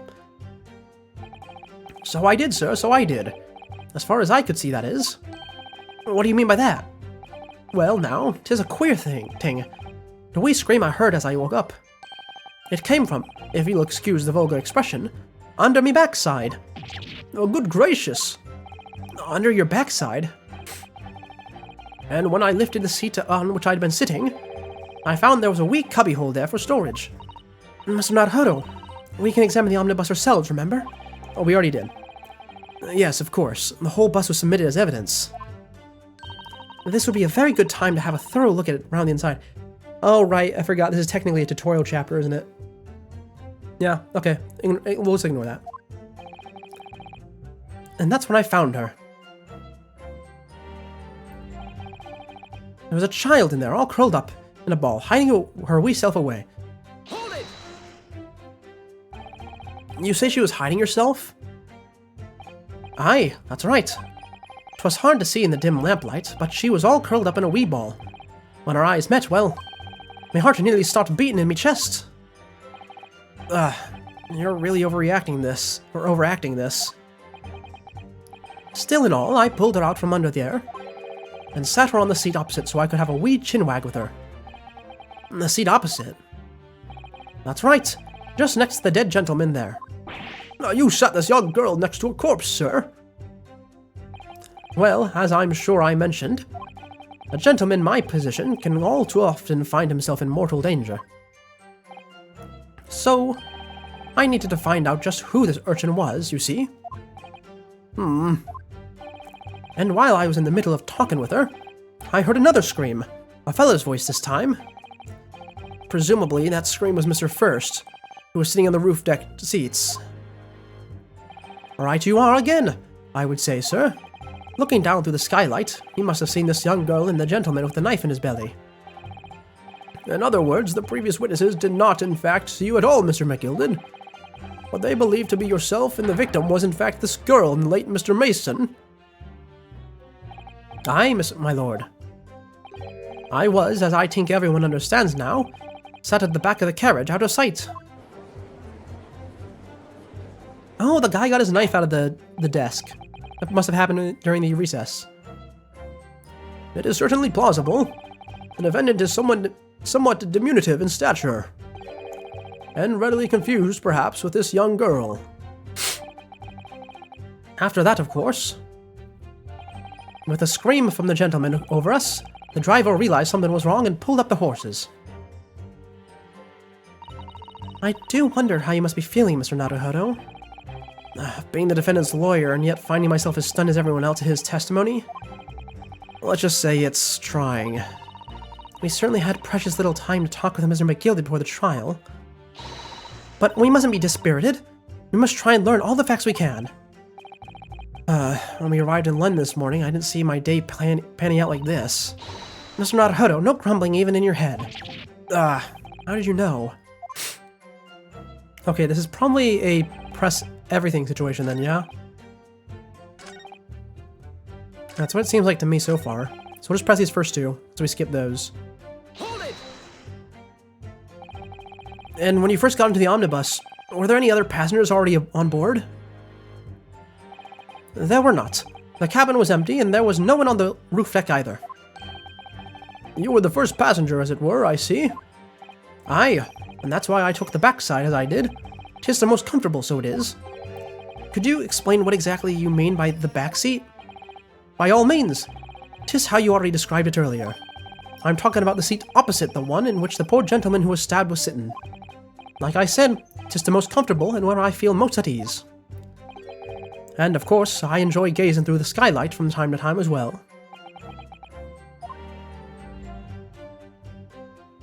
Hold it! A loud thud, you say? And a scream? Aye, that's right. How can I explain it? 'Twas like the sound of someone fallen to the ground. That sort of noise. So, you think it was a sound of Mr. Mason falling to the floor having been stabbed? Well now, you'll remember I was asleep at the time, so I wouldn't like to say. And when the sound woke me and I opened my eyes, there wasn't a soul to be seen in the carriage but that fell on the floor. You didn't see anyone. But at the same moment, you did hear a scream. From the seats above you on the roof deck, I presume? Not above me, no, my lord. 'Twas from inside the cabin. But I wasn't altogether tinkin' about the scream. No, I was too stunned by the desperate sight before me eyes. Okay, this is a press everything situation. Good. Thank you, I've heard enough. The events as explained are clear in my mind. However, at least one conundrum remains. Who is the girl? Her name is Gina Lestrade, my lord. She's a chancer, earns her crust among the large crowds, relieving people of their purses. She definitely does not want to be in here. No wonder she has a smoke grenade. What's commonly called a pickpocket. What? This girl here, a petty thief? I kind of thought she would be a courier of some sort. Order! Is this true, Miss Lestrade? Miss Lestrade, you will answer the question. How dare you? What is the meaning of this? Oh, and there she goes. The girl! She's gone! Open your eyes. Oh, that was not Magilla talking. That was Gina. I'm over here. Oh, how do I... Oh, God, what do I do? Oh, I always struggle when there's a new female voice to do. Oh, especially with my throat being a little bit sore. Okay, hold on. What do we do?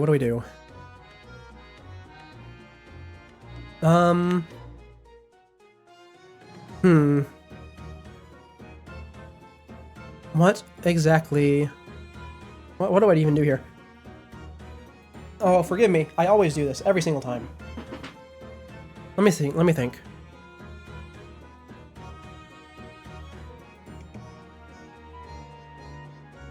And by think, I mean clear my throat, because I really need to clear it.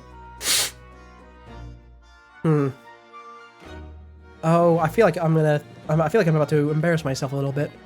I mean, I always feel like that. And I'm never too bothered by it, really, when it comes to doing it. I think the idea of doing a female voice is always worse for me than actually doing it. No, but I will say it's a bit rough with my nose in this state.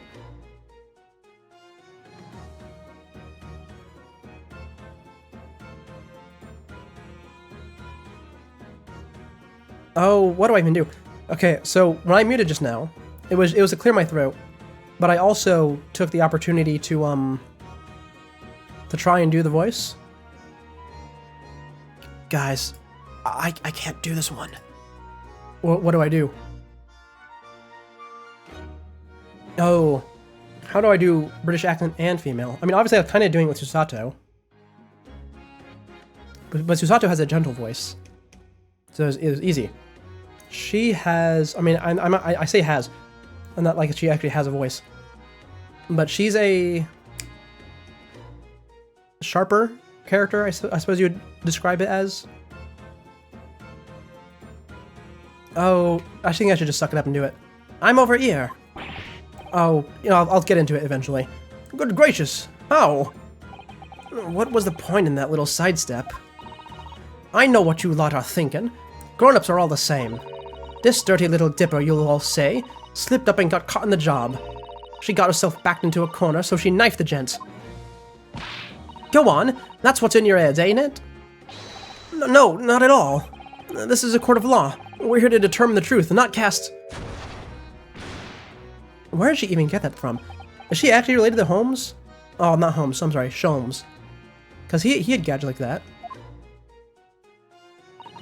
Look, knives are for cowards. Only thugs use weapons like that. All I need for what as I do is these fingers. I'm a professional, alright? Maybe not in your eyes, but I got pride in what I do. Now, let me guess. You don't count smoke guns among weapons for thugs? Oh, this? Yeah, this was in the bag I lifted the other day.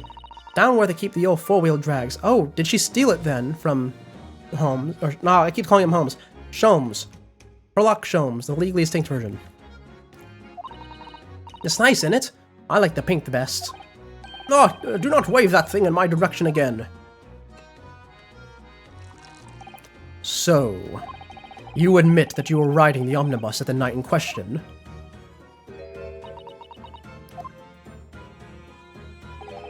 "'Tis all right, lass. You can tell him the truth now." "All right, yeah. It was just like the Irishman said." "The court accepts this girl, Miss Gina Lestrade, as a valid and significant witness in this case." I wonder what her pun is supposed to be. I just realized. I had no idea why they gave her the name they did.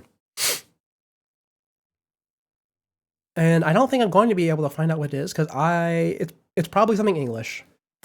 Not English, the language, but English, like the culture. That's fine, though. "Accordingly, young lady, we will now hear your testimony, if you please. You will tell the court exactly what happened in the omnibus on the night in question." "All right, if I have to."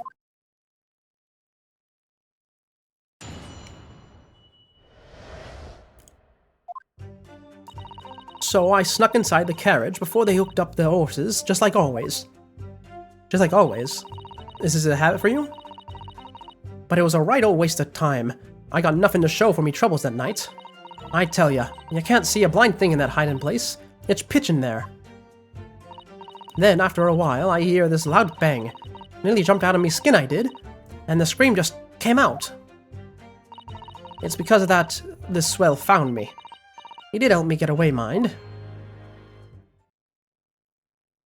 What was this bang, I wonder? There was no gunshot, and the carriage didn't suddenly come to a stop. Oh, I guess it did. But that wouldn't have made the bang, would it? "Yes, he let you go." "I fail to understand why you would let this street urchin go, Mr. McGilded." "Oh, 'tis simplicity itself, my lord. You see, she couldn't possibly have killed the other passenger. I knew that for a fact." "How?" "As I'm sure I said before, sir.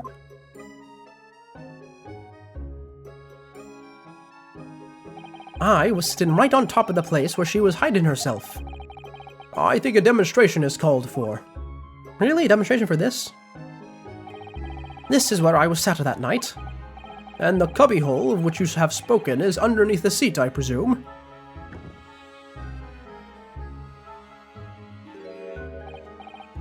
Yes, it does appear just large enough to accommodate someone of the girl's stature." "Aye, but of course, the wee lass was stuck in there, because I'd parked myself on the seat for the duration." "Ah! So you see, that's why I let the lass bolt. I knew that if the police found her there, they'd automatically assume she'd done it. But I couldn't live with myself if the young life was ruined when all the time I knew she was innocent." "Even though you must have realized your action would have resulted in your own innocence being called into question." "Not at all, me lord. Not at all." Oh, okay. They keep cutting to juror number 1, and I kind of already doubted him. I mean, I keep bringing that up. I really do doubt him in one way or another, but I really do think he is the murderer at this point. I knew in my own heart that I was innocent. So I thought it was worth taking a punt on my own good name for the sake of this less fortunate lass. My goodness. What a perfect gentleman. My lord, this fine example of a man cannot possibly be guilty of a heinous crime like this. Okay, maybe he's not. I mean, I think he's just nervous then. I'm ashamed of myself for ever doubting you, sir." Oh, right, I forgot they had this super over-dramatic, like, fire thing going on. With calm, calculated reasoning, one arrives clearly at the truth every time. Hold on, did we just win? Now? I mean, the last time The very second the scale turned all the way, like, went all the way black, we were supposed to have lost before we, weaseled our way out of it. But does it work the opposite way as well? Do we just win now, or does Vampire Edgeworth also get a chance to defend himself like we did? Saints alive! All 6 members of the jury consensual in their leaning to a verdict of not guilty. Mr. Naruhodo, this... Well, it must mean... It must mean what? That we're victorious. We've won? Are you sure? Objection. Oh! I love him. Oh, so much. Oh, I didn't know how they would one-up him throwing his cape off. Oh, it's amazing. Oh, I need to draw him so much. I need to draw him so much. I need to have a whole folder of this man. Oh, he's wonderful. Wonderful. Truly, truly wonderful. Oh, I love him so much. Oh, I'm just gonna keep saying it. I love him. Okay. If the sight of my iron-heeled Wellington offends, pray do forgive the discourtesy.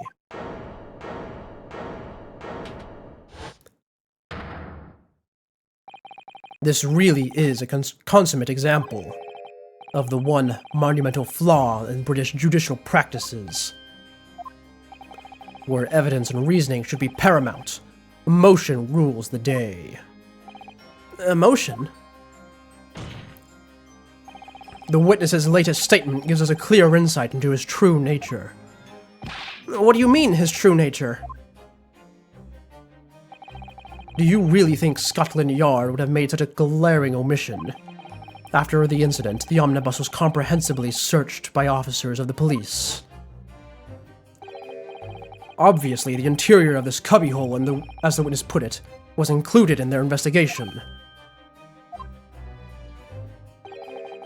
The compartment under the posterior seat was full of the coachman's belongings. It's noted in black and white here in the police report. Good lord! The evidence has been tampered with. In order to corroborate Mr. Misgilded's story, someone has unlawfully removed everything from under the seats. What? Oh, that's not the direction I thought that was going to go. Order! Order! How could such a devious contrivance possibly have been effected, counsel? Naturally, we must acknowledge the deficiencies of the consul... Oh, God. Oh, they keep hitting me with these words that I mean, I know this one. I know this one, but I've also never had to say it out loud before. Okay. Okay. Oh, I skipped it on accident. When I clicked back in, I had to tab out for a second to check something. How could such a devious contrivance possibly have oh, wait. Naturally, we must acknowledge the deficiencies of the constabulary in allowing this to have happened. However, I assure you, when the omnibus was wheeled into the courtroom this morning, the compartment under the seat was not empty. Well, my Nipponese friend. Huh? Me? When the carriage was submitted as evidence, doubtless you examined it in fine detail as would any self-respecting practitioner of the law. Pray, what did you find in the condition of the underseat compartment to be? Oh, to be sure, the young gentleman will be able to clear this up in a jiffy. Sorry? Go ahead. You tell the court now, fella. How this is all an elaborate excuse by the desperate Lord Von Zykes. Well, counsel, do you have something to say on this matter? It was empty earlier. How am I supposed to answer? What can I say about the state of the little compartment under the seat of the omnibus? It was empty. Yes, I'm fairly sure it was empty. But what else can I say? As I suspected. It seems, my lord, that this Eastern initiate has the scruples of a by-street wine merchant. Mr. Naruhodo? Perfect. 'Tis why the fella is representing me after all. He knows just what to say, does he not? Well now, it would seem the argument is moot. And the truth of the matter is there for you all to see after all. That there cubbyhole under the seat is as empty as a devil's heart, so it is. That we can be sure of at least. Why? Why do I feel like something's not right here? I should like the jury to weigh in on this matter, I think. That compartment is designed to house equipment used to maintain the smooth running of the carriage. The guild rules state that the omnibuses should be properly and fully equipped at all times, which certainly wouldn't have been empty on the night in question. Beppo wasn't that irresponsible. That money-lending fleecer and the pick purse are lying. Oh, okay. There we go, back to black. Ah! I can't believe I was nearly taken in. The stinking rich are always stinkers. Nothing but cowards, the lot of them. What's... Oh, no. It's a trick! Of course it's a trick!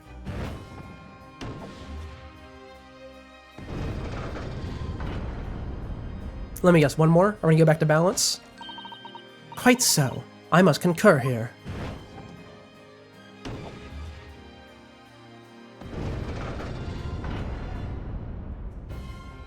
With calm, calculated reasoning, one arrives clearly at the truth every time. You say that, but you've been one of the most flippant people here. Yes, but every time a different truth, it seems. Oh, see, look, even he's calling you out. Oh, we are back to balance. My lord, I humbly exhibit the scales of justice. Clearly, a verdict of guilty at the time would be wholly inappropriate.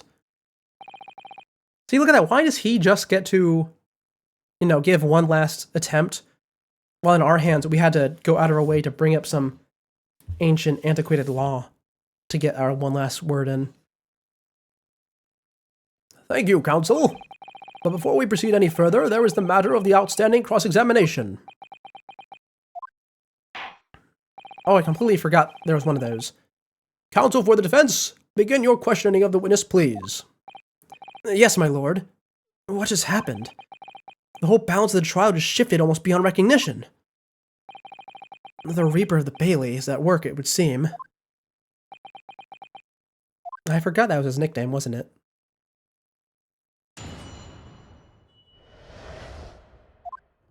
Anyways. Okay, yes. We read this one, right? Because this is the one that we just did earlier. Right. You're stuck inside the carriage before they hooked up the horses. That's fine, yeah. It was a right old waste of time. We got nothing to show for the troubles at night. Were you intending to pickpocket someone from inside there? Seems foolish. Hold it! Or were you intending to steal from the carriage and it was empty? Because it could be either one. A waste of time? Why is that?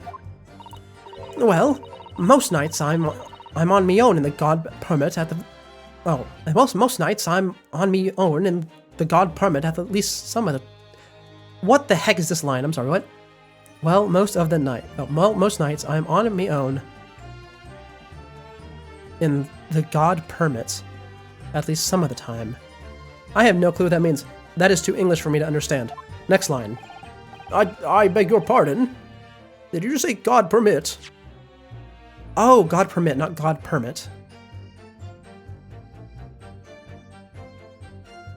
Wait, no, that still doesn't make sense to me. Oh yeah, well, that's what my kind call it. You'd say the omnibus, I suppose. Oh! She calls the omnibus a God permit. How odd.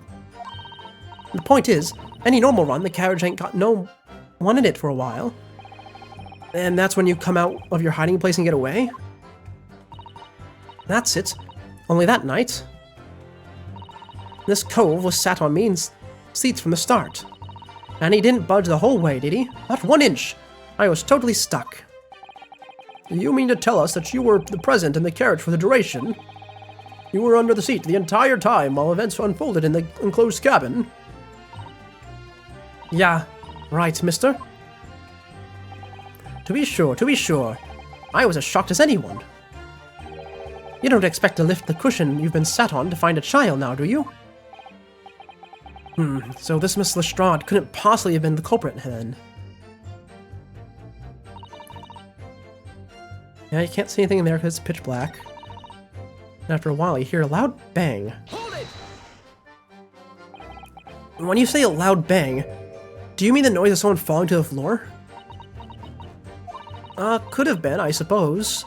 I don't remember so well. Point is, it made me jump. And you let out a scream involuntarily?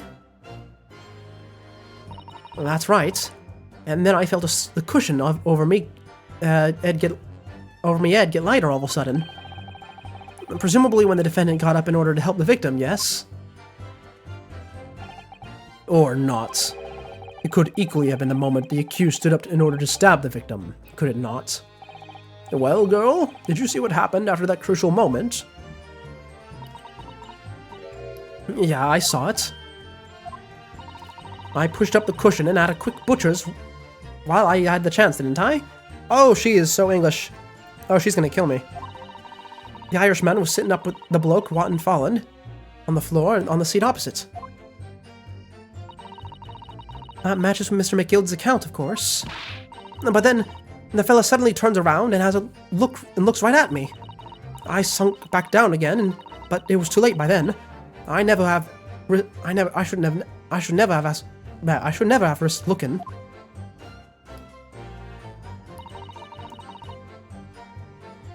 Okay. And tell me about him helping you get away. Hold it!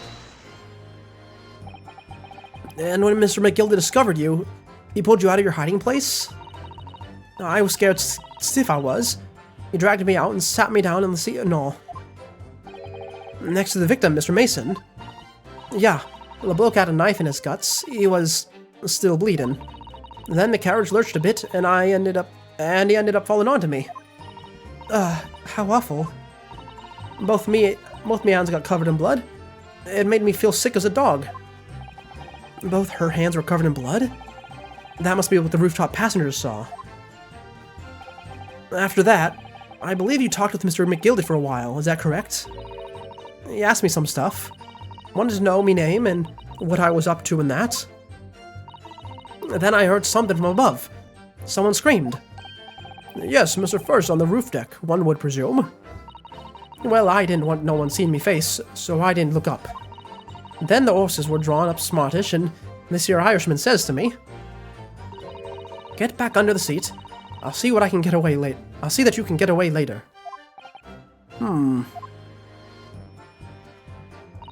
All 6 members of the jury had decided the defendant was innocent. For one brief shining moment, yes. It's clear that they are all still very unsure. If we could just find some conclusive piece of evidence among this new testimony, I'm sure we would clinch the verdict we want. Yes, I think you're right. And I had this niggling feeling. Oh my god, he's turning English too. Something's bothering me, but I can't quite put my finger on it. Yeah, I can't either. I don't know what's up with this testimony. Okay, hold on. We're coming up on the next hour mark. Water time.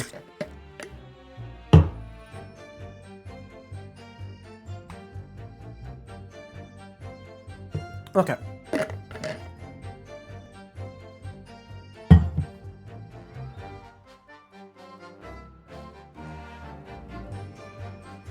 Oh, I tabbed back in and it scrolled. Actually, it's fine, because we've already been here. Anyway, that's my water. Let's see. Snuck into the carriage before they hooked up the horses, just like always. Which means you were there for quite a while, actually. You know what? Why don't you tell me? Actually, hold on. Tell me about not being able to see anything, will you? Because you can hear things still, can't you? So, you couldn't see out of the cabin at all? Not a jot. Most days I push the cushion up and wave me head and look out the crack. And then I can have a butcher's at who I'm gonna fiddle. I thought you were a pickpocket, not a butcher. I mean, I can have a look. The seat I get under ain't as plush as the other ones I see. Ain't as plush as the other ones, see? So most of the time, the passengers plant themselves opposite.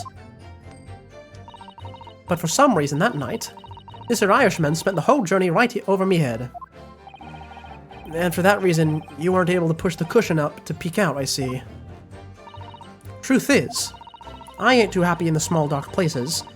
Feels too much like being thrown in the clink. Oh, hold on. What does he have to say about this? Excuse me. Is something wrong, Mr. McGilden? I did not see this coming. Oh, I do apologize. Was there something the matter, Counsel? I'm just wondering if Miss Lestrade's last comment made something occur to you, perhaps. You seem to be thinking something to yourself. Oh, no. 'Twas nothing important.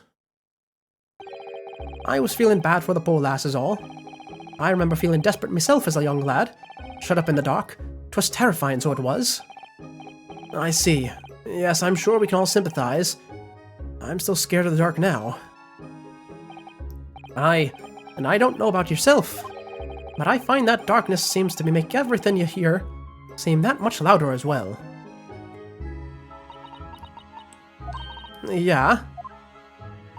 I suppose it does, maybe. Miss Lestrade, did you hear something that night? Anything? An unusual noise, perhaps? Nah, not really. All I could hear was the Irishman snoring. Bejeebers! There's no need to tell the whole world of me foibles, you little scamp. Foibles, oh my god. They are really hitting me today with all these words that I simply do not know. Oh, there's two of them in this line right here. What a pity. If only Mr. Lestrade had heard something, it might have given us a vital new clue. Yes. What should we make of that last statement of hers? It's very important, because she didn't hear anything at all.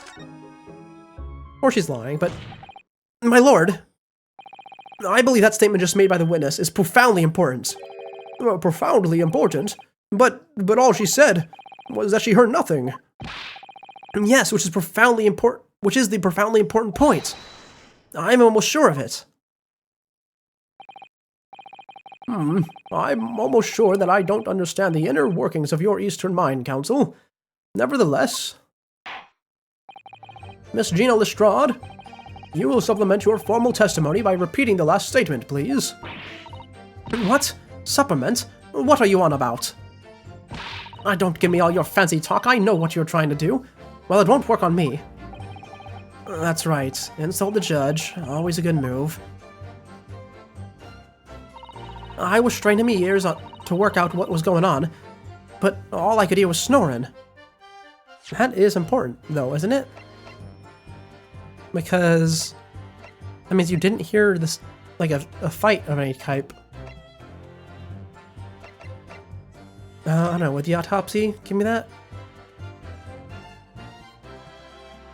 I mean, the man bled out, right? You would think he would make some noise during that, unless like he immediately went into shock, I guess. That's probably it. That's usually it.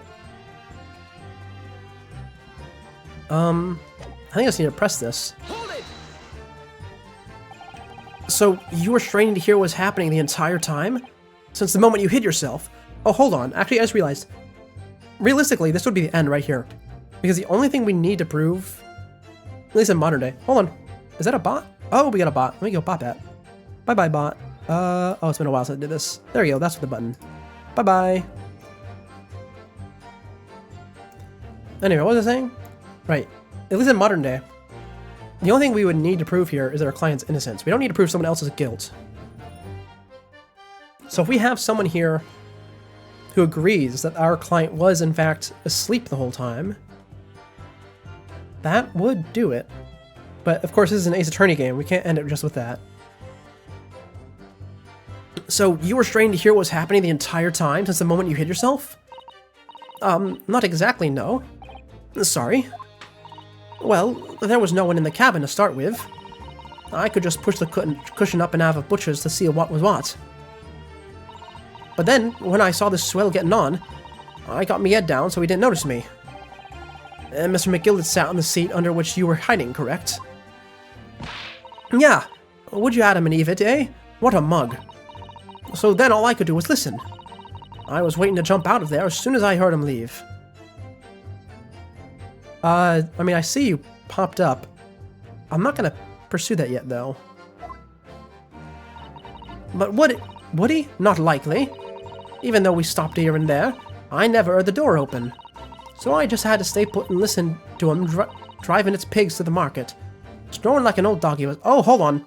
You never heard the door open? Really? How'd the other guy get in? Huh. Are there any conclusions we can draw from that, I wonder? Yeah, it doesn't add up. Miss Lestrade, what you just told the court is clearly at odds with the facts. Yeah. At odds? Are you sure? Oh, I hate that he says man. No, we're not doing that. Skip that. Absolutely. It seems my learned Nipponese friend is not as dull-witted as I feared. So Von Zykes realized it too.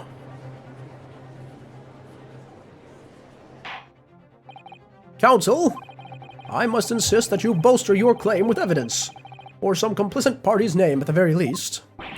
Yes, my lord. I expect you to demonstrate this alleged contradiction to the court. According to Miss Lestrade, while she was hiding in the omnibus that night, she heard nothing but the sound of Mr. McGilden snoring. But think, Ryunosuke, think! There's something else she should have heard. She should have heard the other person. Very well, my lord. Allow me to elaborate. On a particular sound that Miss Lestrade could not have failed to hear on the night in question. The sound very clearly explained by the presence of the following person. Take that! Thrice-fired mason? Yes, my lord. The sound that Miss Lestrade cannot have failed to hear is that of the victim, Mr. Mason, boarding the omnibus. Order, order! Explain your reasoning, counsel. Miss Lestrade, allow me to confirm something. You claimed earlier that you were the first person on board the omnibus, is that correct? Yeah, of course I was. I got on while the driver was in the pub, didn't I? And the next person to board the omnibus was Mr. McGilden. That was it. That it was. Not a soul was in the cabin when I climbed aboard. At least, not in plain sight. So you were, to all intents and purposes, alone in the enclosed cabin for the omnibus at that time. Did I not just say as much? I wasn't traveling with anyone else, if that's what you mean. Yeah, I saw him get on, remember? Through the crack under the seat cushion. He was on his own for sure. And, from what we've heard, the carriage made a number of stops after that on its onward journey. During which time, did you not hear the door opening or closing at all? Nah, I never heard it. That's exactly what I was listening for, weren't it? Waiting for this swell to leave? In which case, when and how did the victim end up in the carriage? Ah! We know that the victim collapsed inside the enclosed cabin of the omnibus. Therefore, Miss Lestrade's statement about what she did, or did not hear, is at odds with the facts. Yeah. Yes. This petty thief's statement was clearly flawed. Lord Von Zykes. Yes. He knew. He knew all too well that there was an inconsistency in Miss Lestrade's statement. That's not a good thing for you, Naruhodo, because he probably has a plan. It would seem words of thanks are in order for my learned friend. What are you talking about? You have demonstrated matters impeccably. This witness and her colorful statements are entirely unreliable. Her words are convenient untruths, nothing more. He's dead right. How could this victim possibly not have boarded the omnibus? That makes no sense whatsoever. And this girl is a pickpocket. Let's not forget that.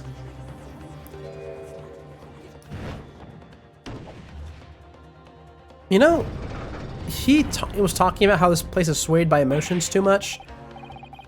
He is also swaying it using emotions, I would like to just point out. She didn't even say anything. I didn't want to judge the dear little mite just because she had some rather naughty ways. But I must say, I can't abide liars. And neither can I. Mr. Foreman? I didn't want to judge the girl just because she has some less than salubrious ways. But I must say, I cannot abide liars.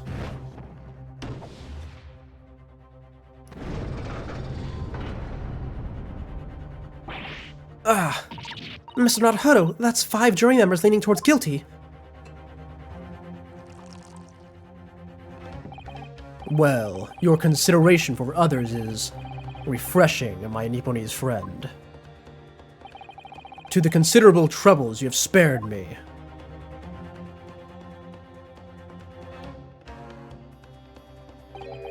Yes, very refreshing. Yeah, what are you playing at? Have you forgotten who you're working for, you useless Eastern nomaden? Is that, I mean, obviously it's rude to say, but is that like a antiquity, that's the wrong word. Is that an antiquated, that's also the wrong pronunciation. Is that an oh god, why am my pronunciation so bad today? Is that an antiquated slur? I was gonna note earlier that all the characters here are, I mean, I was gonna say subtly, but they're quite plainly racist towards Naruhodo. That's been clear since the first trial, where we had an actual, just full-on, very racist person on the stand. And obviously there's gonna be like a plot point, eventually. But I don't know if that's a word that's okay to say. I'm going to assume it is, because it's in the game. But that's a new one. Oh, why is he licking the knife? That's stupid. And this is carnage. It's perfect. Sure, number 2 is the only one left. Mr. Naruhodo, the way this is going, I know. If we can't find some new way to convince everyone of Mr. McGilded's innocence, the judge will rule and we'll have lost. I very much wanted to believe the words of one of London's most respected gentlemen, but those of us in service know we must accept hard truths. Hold it! Oh, finally, he actually calls him out directly. Yes, speak to the jury, please. Yes, the witness's last statement seems to have revealed a critical inconsistency in her story. However, if we consider the possibility that her statement is in fact the truth, it may shed an entirely new light on the whole case. What are you saying? Counsel? I'm sorry, sir. Whatever you do mean. Counsel, I will not tolerate your attempting to prorogue my adjudication. Explain yourself at once. Adjudicating? Oh, right. I'm sorry. I got the word adjudicator mixed up with arbitrator. Well, not it's adjudicate and arbitrate is what I got mixed up. When the accused boarded the omnibus on the night in question, the victim was nowhere to be seen. Subsequently, the carriage door was not heard opening a single time, as testified by the witness in the stand. And yet the victim's body was found inside the carriage. If this petty thief's words are to be believed, how do you explain the victim's miraculous appearance inside the cabin of the omnibus?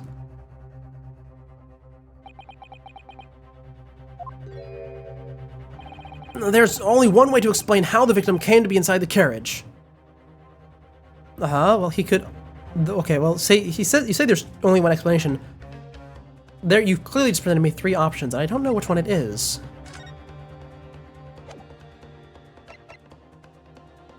Let me take a look at it. Yeah, there's no way in from below. We already know that. No way in the back. You know what? I haven't brought up this stream yet. Most because I forgot it existed. But this is the Phoenix Wright Omnibus. Is there a character in London right now named Phoenix Wright? If so, that'd be a bit odd. Oh, right. The sunroof. Well, it's not sunroof. Like what were they calling it? The skylight.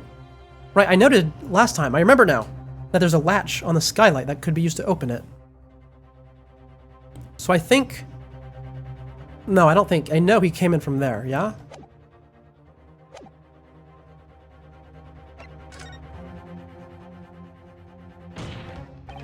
If the door wasn't opened even once, the only explanation is that the victim entered the enclosed cabin some other way. Objection.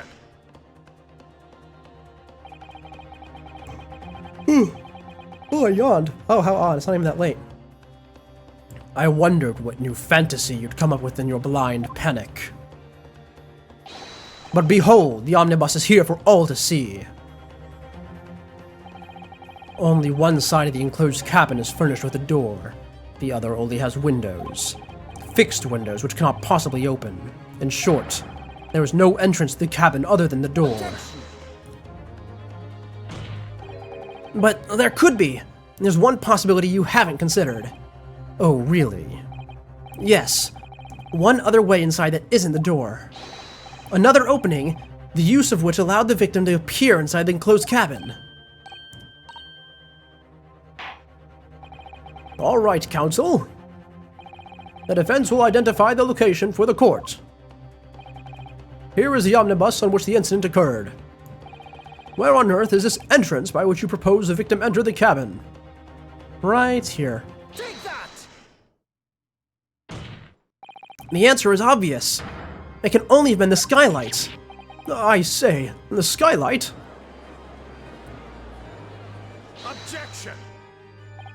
Your ludicrous proposal almost has me at a loss for words.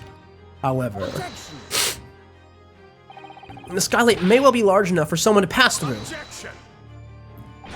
So you claim, but have you a shred of evidence to support your addle-brained theory? Both Mr. McGilded and Miss Lestrade said the same in their testimonies. They each claimed to have heard a loud thud, such as a noise being made by someone falling to the floor. Yes, which has already been explained as the sound of the victim falling from his seat, having been assaulted with a dagger. Yes, it has, but would a man slipping out of his seat onto the floor really have made such a loud noise as the witnesses describe?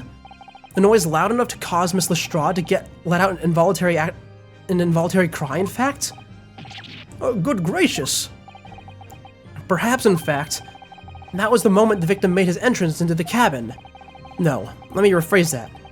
The victim didn't enter the cabin as such. He fell into it. Objection! You're now suggesting that the victim fell from the skylight into the cabin. That's simply impossible! How can you be so sure? Because if the victim had fallen inside the skylight, as you say, the passengers on the roof deck would have seen it happen. And yet, not one person made mention of such events in their testimony. Well, yes, that's true, but...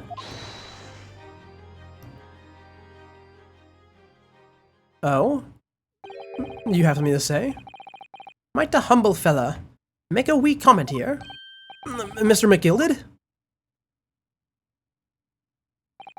To be sure now, the two fellows who were sat on the roof that testified before said nothing of the victim falling through the skylight.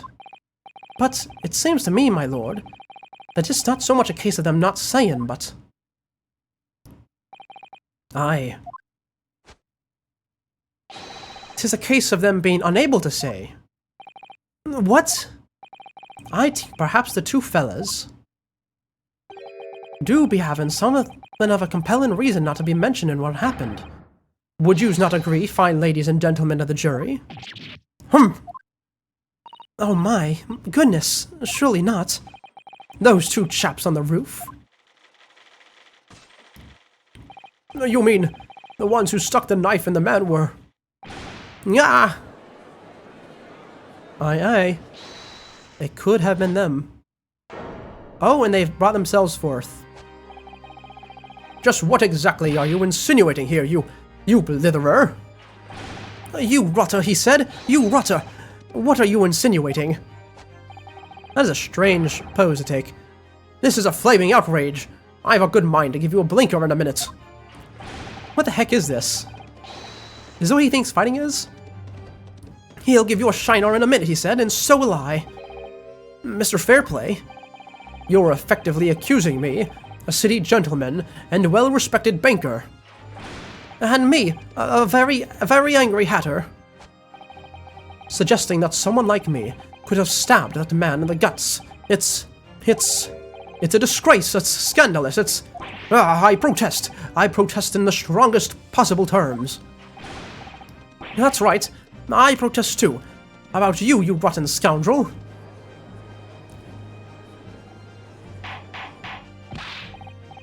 Order! Order! Order! This is not the time, witnesses. I will not permit this wanton invasion of the stand. Return to the anteroom at once. But this is beyond reason, my lord. It's outrageous. It's very hurtful, you know. My lord, if I may comment. Go ahead, Lord von Zykes. It was the defense that incited the outburst from this witness. My learned friend has seen a fit to abandon all protocol and accuse the witness without proof. Accuse? I never intended to. It seems, young Nipponese, that your command of the English tongue is wanting. You proposed to this court that the victim fell through the skylight from the roof deck to the omnibus. That hypothesis cannot possibly stand without the rooftop passengers being aware of the events. You have branded these gentlemen liars. You have intimidated their criminal guilt. Oh, you have intimated their criminal guilt. In our British courts of law, that is what is termed a baseless accusation. I know I was rash to put the idea forward without any actual evidence, but you can't just dismiss it without a second thought. What are we wasting time for? Get to the testify. I thought there was something fishy about that hat from the moment I laid eyes on the fellow.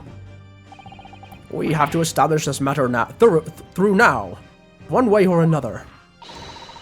If there's filth and rubbish in our midst, we must dispose of it at once.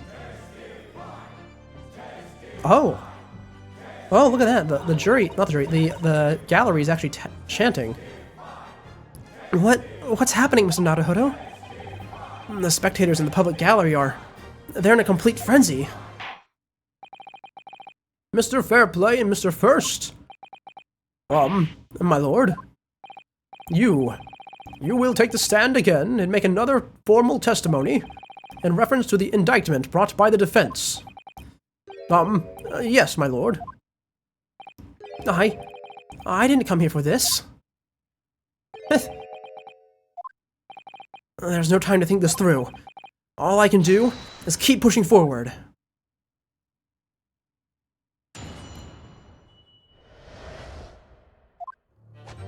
We were the only two people on the roof deck, dead or alive, I can swear to that. If anything happened where we were sitting, don't you think one or the other of us would have noticed? In any case, neither of us know the first thing about the victim. We had no reason to kill the man. The skylight was shut the entire time, I tell you. We couldn't possibly have opened it. If you're so sure the victim fell through the skylight, where's your proof? Well, I already see a starting point. They say they can't have opened it, but the latch is on top. I must say that listening to this testimony, it is somewhat hard to imagine how either witness could have performed any malevolent acts on this open rooftop deck without the other noticing forthwith. That's right, you see? We're innocent, I tell you. Although logically, of course, the argument falls down if the two of you were in collusion with one another. What? According to the investigations by Scotland Yard, the two witnesses share no common dealings. Well, I don't trust coppers any more than I trust the stinking rich. Something doesn't feel right here. The trial is going in our favor, really. So why do I feel so uneasy? Counsel for the defense, over to you. Your cross-examination, please. Oh, yes, my lord. Well, let's go straight to that one statement about not being able to open the roof. Let's see, where is it? There. Hold it! Are you quite certain about that? That the skylight was shut the entire time? I'm going to lose my block with you in a minute. He's going to lose his rag with you in a minute. That's what he said. Take a look for yourself. Go on. You see? It's shut fast now, just like it was on that night. So it is, of course. A fellow the size of Master Mason could likely break right through it. It's still in all. What? Just looking at the size of the thing, you'll understand. Now you hold there a minute, sir. The size of the ting means nothing. Not on its own. Let's consider the bigger picture here, shall we? Let's stop biting your cane, shall we? I was riding the omnibus on another occasion when, well, I broke wind. Loudly. I was shocked myself with it, as it happens. How is this relevant, I wonder? This, is an unexpected confession, Mr. First. Oh, I just mean to say, well, the point is, I tried to open the skylight, you see? But, just my luck, I couldn't make it budge. The stench was terrible. Everyone was looking daggers at me, sir. I went as red as rouge, I did. Are you expecting me to sentence you? Oh, no, sir. The point is, the skylight can't be opened. I had tried and tried when I was inside that cabin of shame. Yep, that's it. Because you can't open it from the outside. Thank you for pointing this out. What was your name? Oh, I forget what your name was. Excuse me. But yes, the latch is on top. Do you have something to say about that, Miss Lestrade? Miss Lestrade? It opens. Huh? The skylight? That is what you were talking about, right? Oh, who are you shooting this time? All of them skylights open, dead easy. More easily than you can load that weapon? That's a lie, I tell you. Otherwise, when I broke wind, You can't do it from inside, you mug. Oh. Look, a few weeks ago, I was up on the roof deck of one of them drags. And I had a great haul. I mean, I had purses coming out my ears. Miss Lestrade, this is not the forum to be eulogizing on the subject of your criminal activities. Well, anyway, I had a bit of a scare. When I lifted the last bloke's purse, he got wise to me.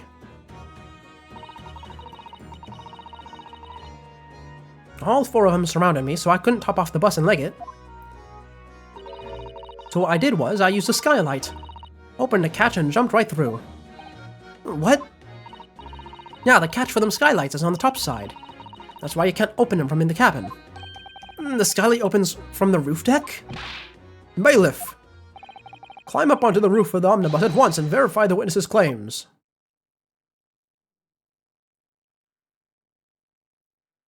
I must say, having a skylight right there at people's feet is a most foolish thing. Someone could very easily break it. In fact, someone could step on it and fall through. Oh, my hat! See?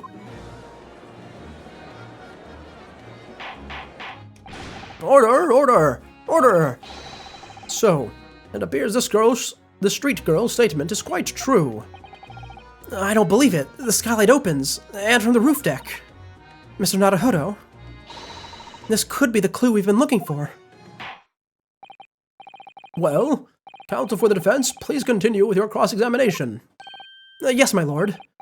So, the skylight opens. Perhaps I should investigate it for myself.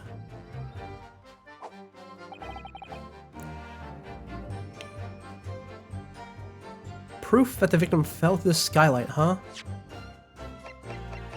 I mean, I'm gonna take another look at it. I don't see any blood on it or anything. Maybe if we open it, we'll find blood. Here, skip this text. Open. No. Oh, there it is. There it is. You can certainly see inside the carriage through this opening, that's for sure. Yes, and there's a lamp. Oh, this isn't. I'm gonna talk about the blood. Okay, it's fine. Exit out of here. You can present it. Objection. Let's just consider the implications of that statement for a moment, shall we? Oh wait, really? That doesn't count? Oh, I guess I do actually have to click on the blood then. Fine, skip this, it's the failure dialogue. Let me see. Yeah, hold on. Let me examine it again. Why can't I zoom in or anything here, huh? It's so strange. No, that's not what I want to see. Oh, why is it in this game where they make my camera control so weird? Look, I can see right there. The blood. Okay, what if I go inside? Does the thing stay open? Maybe, I hope so. Can I look up? I can.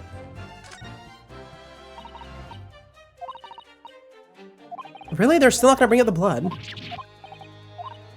Oh, there it is. Finally, they're bringing it up. Look, just here. Look at this.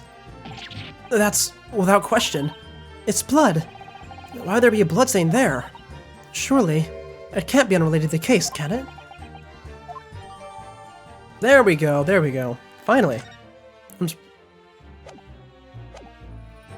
Objection. Yeah, these games always have a lot of little hiccups like that, where you gotta do things in a proper order first. On the night in question, the victim was fatally stabbed in the stomach, and immediately afterwards, the victim's body was pushed through the skylight into the cabin below.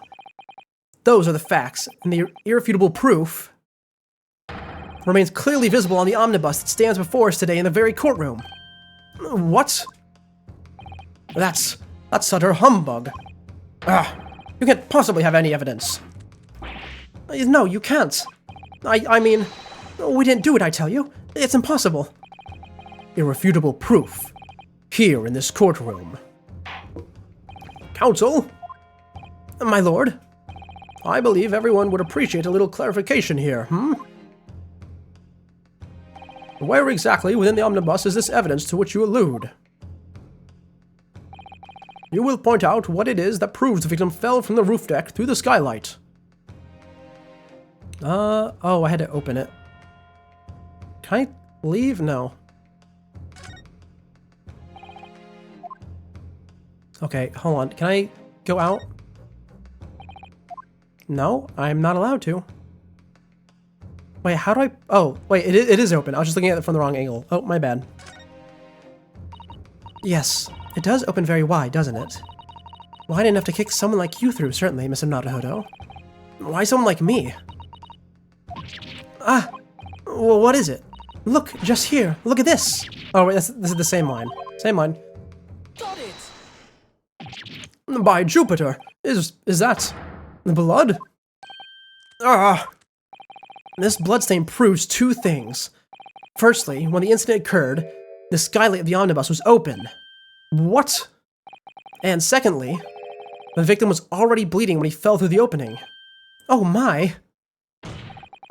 And so it follows that Mr. McGilliard, who was inside the enclosed cabin himself at the time, cannot possibly be guilty of this crime. No!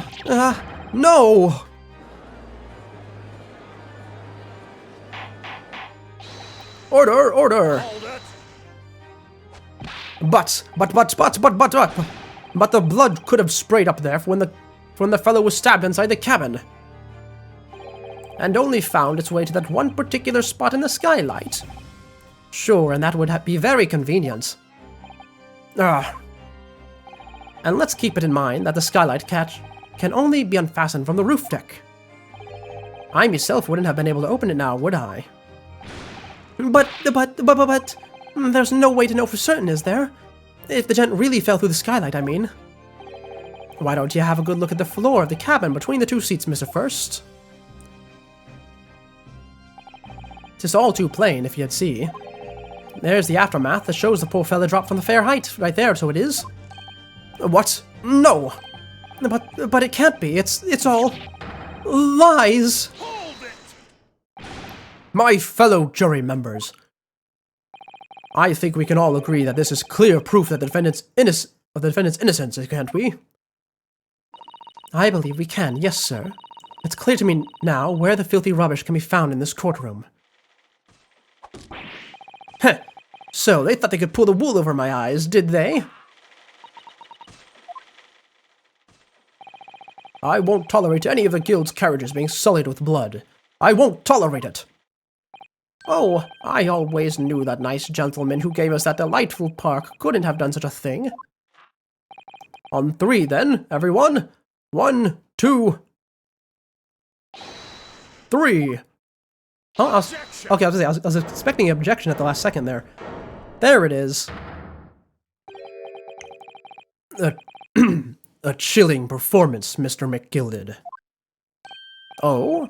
And what would you be referring to now, Lord Von Zykes? A blood stain on the frame of the skylight. Such evidence is null and void. What? Why? Oh, is he gonna bring up how the cargo is missing? And he's gonna argue that the carriage has been tampered with? For one extremely simple reason. That smear of blood never existed. Oh, he is. Oh, he is. I love you so much, but I hate that argument that you're making. Objection. I mean, it's gonna work a little bit, but no, come on. What are you talking about? It's there for all to see, and it's clearly blood. Objection. I personally attended Scotland Yard's investigation of the omnibus. The officers involved went over to the carriage with the fine-tooth comb. So I can state with absolute surety, no such smear of blood existed in the carriage. At least not until this trial began. But are you suggesting, Lord Von Zykes, that this stain of blood was fabricated, my lord? Yes, and while the court has been in session. What? Okay, this is his second time arguing this. I don't know how he's going to substantiate this. What a palaver. I must say I didn't expect such a crude reasoning from a prosecutor of your standing, Lord Von Zykes. But I'm Magnus McGilded, the fellow known all over the capital for his fine contributions to the public life. I don't take kindly to slander, and I'll fight it to the bitter end. Even if it's rolling off the tongue of the Reaper of the Bailey.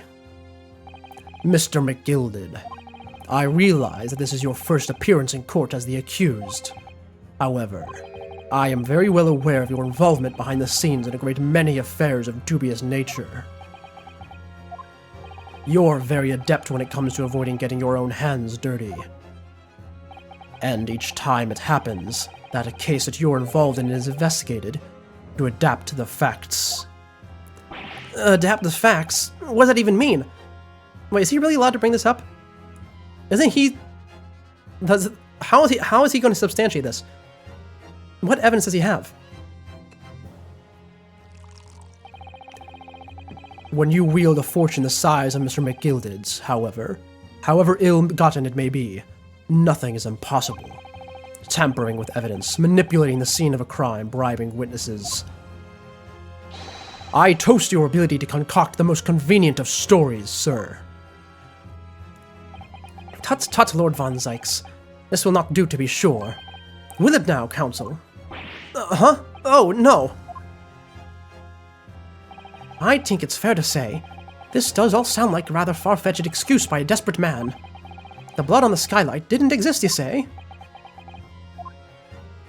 But, if yous will all cast your minds back, is it not true that the omnibus there has been in the courtroom the entire time? How could anyone possibly have put a smear of blood in there without the world and his wife seeing? I will note, I didn't actually find that spot of blood until just earlier, and I know it's been 2 weeks since we played this game, but I feel I did a rather good job of scoping out the carriage. So I'm not actually sure if he's telling the truth or not. Isn't that right now, counsel? It's true. The omnibus has been in full view the entire time that court has been in session.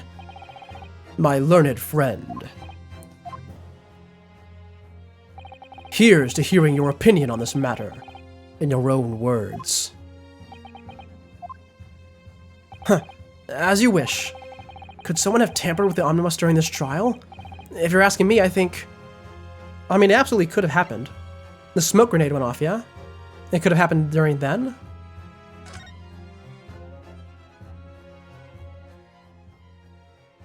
Oh, but what are we even going to do here? Because here's the thing. The reason we're on trial here, like the reason that we're in this trial, is in order to... is effectively in order to get a visa, right? And it's not literally a visa, because, you know, 1890, whatever. But if we need to get this guy off the hook in order to stay here, and the game's going to happen here, right? Because there's no way we go back to Japan after this. So what's... I don't know. This is really interesting. Because I have no way... Not no way. I have no clue which way they want to go with this. Obviously, they're sort of leaning towards McGilded being the bad guy right now. But the, what was his name? Strongheart, the Lord Chief Justice, does not seem to be the type to change the terms of his challenge after the fact. As a defense lawyer, it's my job to advocate for the defendant as best as I can. But still, I feel as though there's something even more important at stake here. There is no evidence to suggest the defendant did as my learned friend suggests. Oh, he's throwing the sarcasm back. However, in terms of having the opportunity to carry out the alleged tampering, there is one possibility. Oh? Good gracious! Explain yourself, counsel. During the smoke bomb, yeah? Yes, there is. It seems my learned Nipponese friend has no intention of running from this deceit. Deceit? I'm sure everyone still remembers clearly the recess that we were forced to take. As a result of the smoke grenade fired by the witness currently in the stand, Miss Gina Lestrade.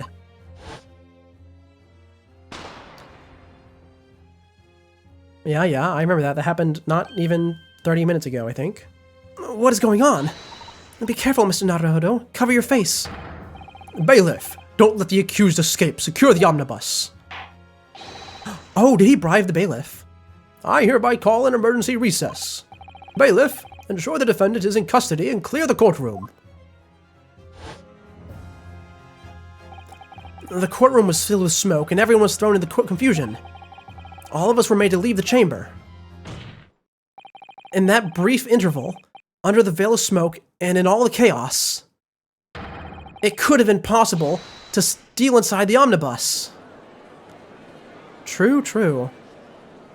Oh, you know what? Now that I'm thinking about it, maybe the reason we were put on this case wasn't to get him off the hook, but to actually nail him down, right?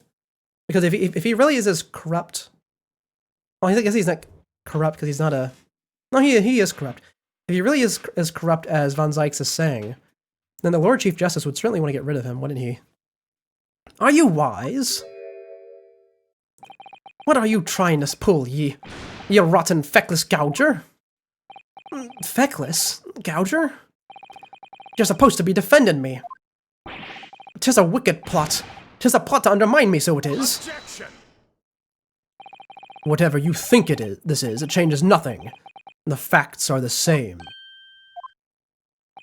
After this courtroom was evacuated earlier as a result of the smoke grenade, a number of inconsistencies materialized in relation to the omnibus.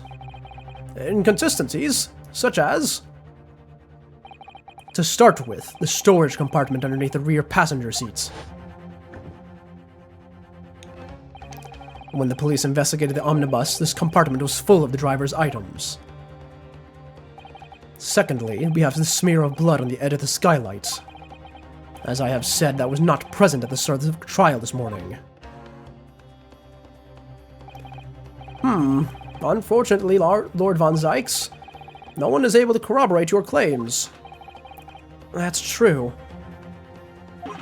When the omnibus was first wheeled out, both the storage compartment and the skylight were shut.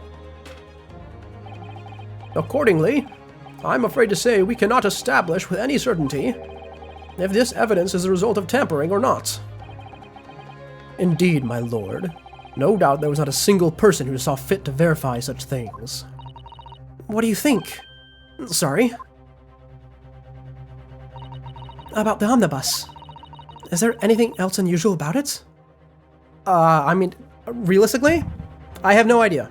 But there has to be something, right? Let's take a look. My lord. Yes, counsel? There is one further inconsistency. A mark that surely could not have been present at the start of the trial. What? What in the devil's name are you gonna say now? If you dare to betray me, you little maggot, you'd better start watching your back. Objection. Silence, McGilded. The court awaits the defense's clarification. Ah. This trial keeps swinging one way and then the other. I have no idea what's the truth and what's deception. What am I supposed to believe here? I shall have to ask you to elaborate, counsel. Where exactly is the alleged mark you claim to have appeared at some point during the trial? Okay, let's take a good look around. What are we looking for? Those two bloodstains were there. That bloodstain presumably was not. I don't see anything else. Let's see. Like, map poster is as it was, correct? I believe so, after all. I mean, I can't open my evidence right now, but it should be the same. Is it the same? I don't see any marks on that window. Not on that window. Not on that. Is it the doorknob, perhaps? No, it's not. I don't. And you get the option to click there. What exactly am I looking for? Oh dear, I'm quite stumped.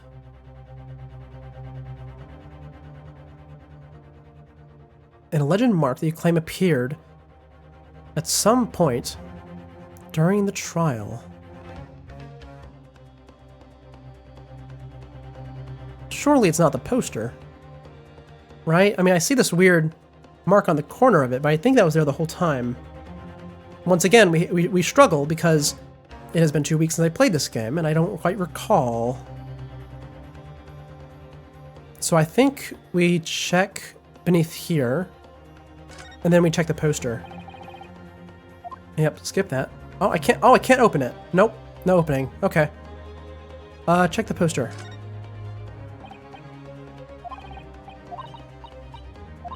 Yep, that's the same as last time. Nothing new. Which one of the... I'm not gonna lie. I was kind of expecting them to put me outside of the carriage so that I could look out there for a mark. I did not expect to be thrown into here at all.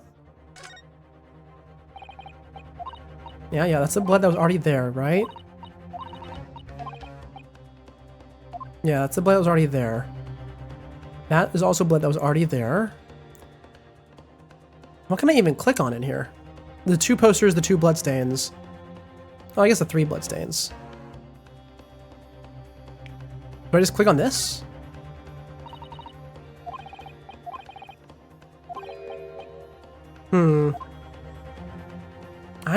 Oh my god. I have no clue. I mean, I'm willing to take the hit. I do have 2 lives left, which, I mean, is basically 1. Because of the way this works. But I'm willing to just throw the guess out there. Because I don't see anything else in here that it could possibly be. I can't open the handle. Okay, let's try the blood.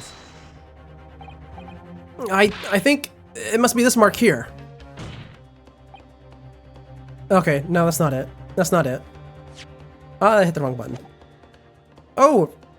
The game froze? No, it's back. If you mean the mark of sweat around your collar, that has certainly gained prominence over the course of the proceedings. It would appear you are clutching at straws in desperation, counsel. As evidenced by your abundant perspiration. It's a cold sweat, my lord. We're so close, Mr. Naruhodo. It's something that Lord Von Zykes appeared not to have noticed. That is the correct answer here. In other words, something the prosecution hasn't mentioned. I shall have to ask you to elaborate, counsel. Yeah, what is it? I have no idea. Okay, look, there is nothing on the sky that we can click other than the blood. Right. The only thing on this seat that we can click is the handle. And surely the handle's not the mark, is it? No, no, no. There's no way that's the case. Over here, there's the bloodstain on the seat, of course. And this sign. No, it's not going to be either of the posters. There's no way.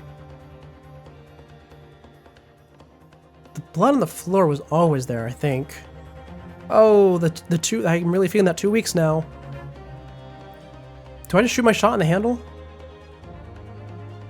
But that's not a mark, is my problem. Oh, hold on. I can also just press on the cushion. I don't know how to press on the handle.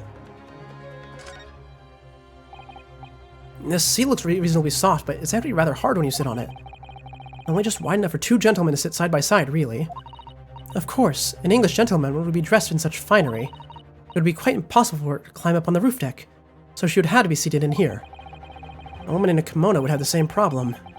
A woman's clothes are very impractical, aren't they? Okay, well, that's a nice little bit of dialogue. It's not what I was looking for, though.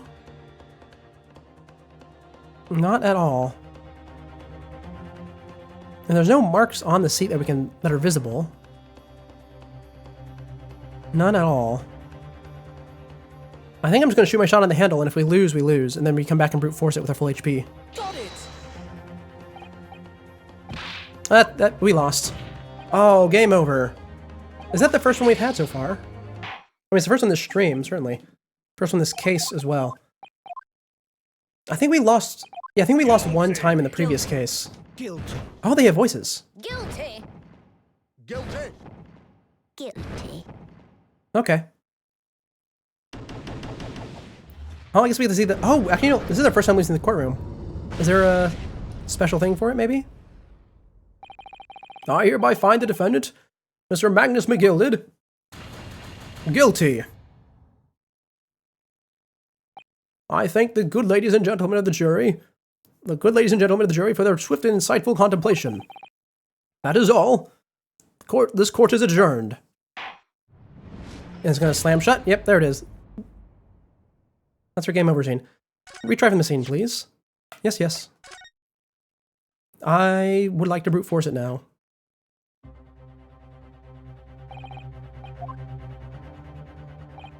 Oh, wow, they put you really far back, don't they? Oh, no, they don't. Not at all. Okay, okay. So, what could we check? So we tried the handle. We have tried this bloodstain, I think.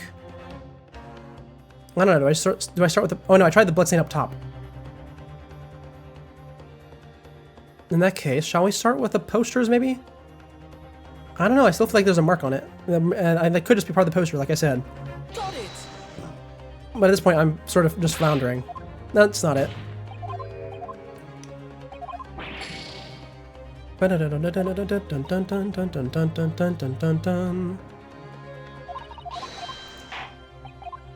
Okay.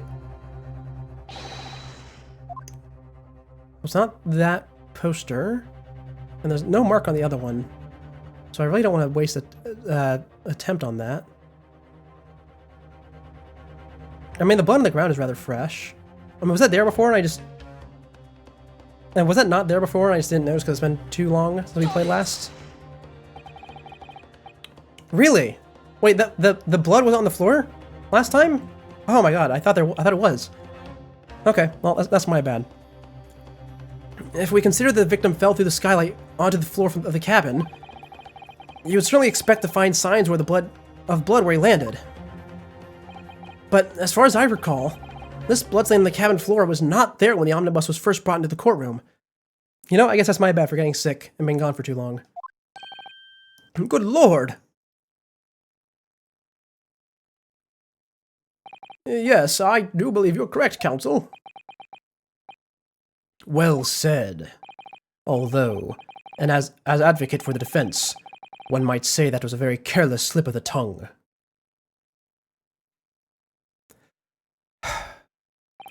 I believe that the bloodstain on the floor is a decisive piece of evidence.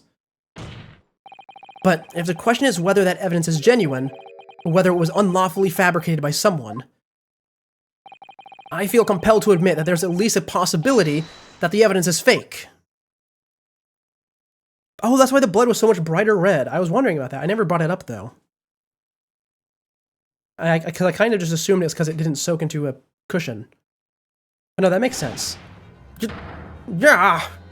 Who was that shouting? Oh, McGilded. This trial is over. Mr. McGilded? I've done everything I possibly can to cooperate with the court, but... it's all over now.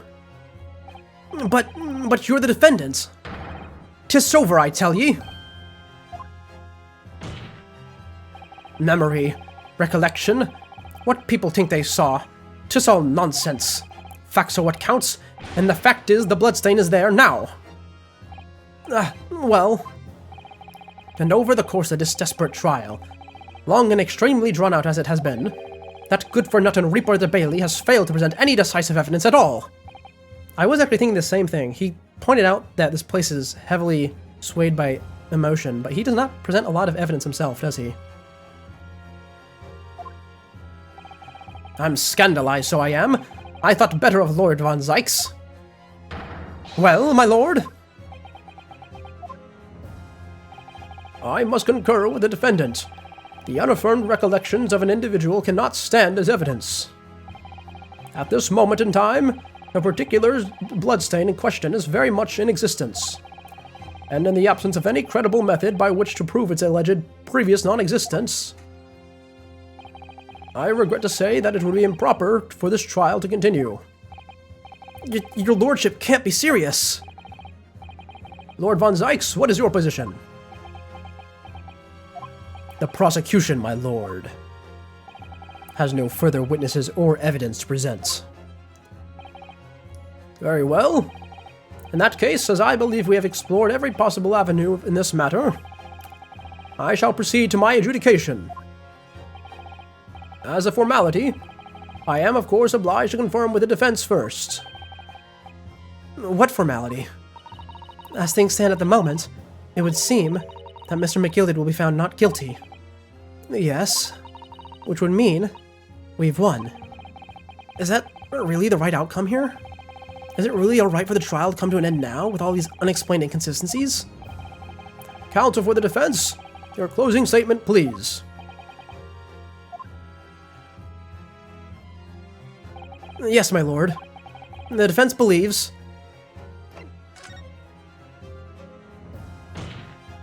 I'm here in this courtroom today to advocate for the defense of my client, Mr. McGilded. However, at this moment in time, I cannot in all good conscience attest fully to defendant's innocence. What are you saying? Without any question, there is no conclusive evidence to prove that defendant is guilty. However, there is also no conclusive evidence to prove that he is innocent. Good gracious me! Order! This is unprecedented behavior, counsel. A defense lawyer calling the accused innocent into question. Are you of sound mind? Oh, that's a real cough. Okay, maybe we lay off on the maniacal laughter from now, yeah? Oh, 'twas a grand decision to appoint you as my lawyer, so it was a grand decision. What? I must say I didn't expect quite such an exciting spectacle at the end there, but still. Here, have this for your troubles. Ah, your job here is done, fella. And some fine work you've done, so you have. What do you mean? 'Tis just as the right honorable gentleman so succinctly put it before. The trial can't go on anymore. And your closing statement there was... how did he put it now? Nothing more than a formality. I mean, to be fair, that does work. Because we're not here to prove his innocence, we're here to prove he's not guilty. And like I said, we'll put the maniacal laughter off, because I don't want to start coughing like that again. I really don't know what to make of all of this. Was the evidence we've seen genuine, or was it fake? His lordship would be fuming, and unsightly rubbish should be disposed of promptly, as I said. The stinking rich are always guilty of something. Mark my words. I feel terribly ashamed that I ever doubted the lovely man who gave us the lovely park. Now that proceedings have unfolded in this way, I am compelled to declare a premature end to this trial. Furthermore, the court must accept the defendant's plea.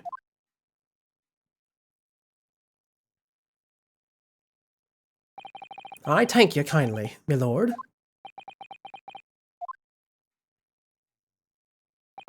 I hereby pronounce the verdict of this court.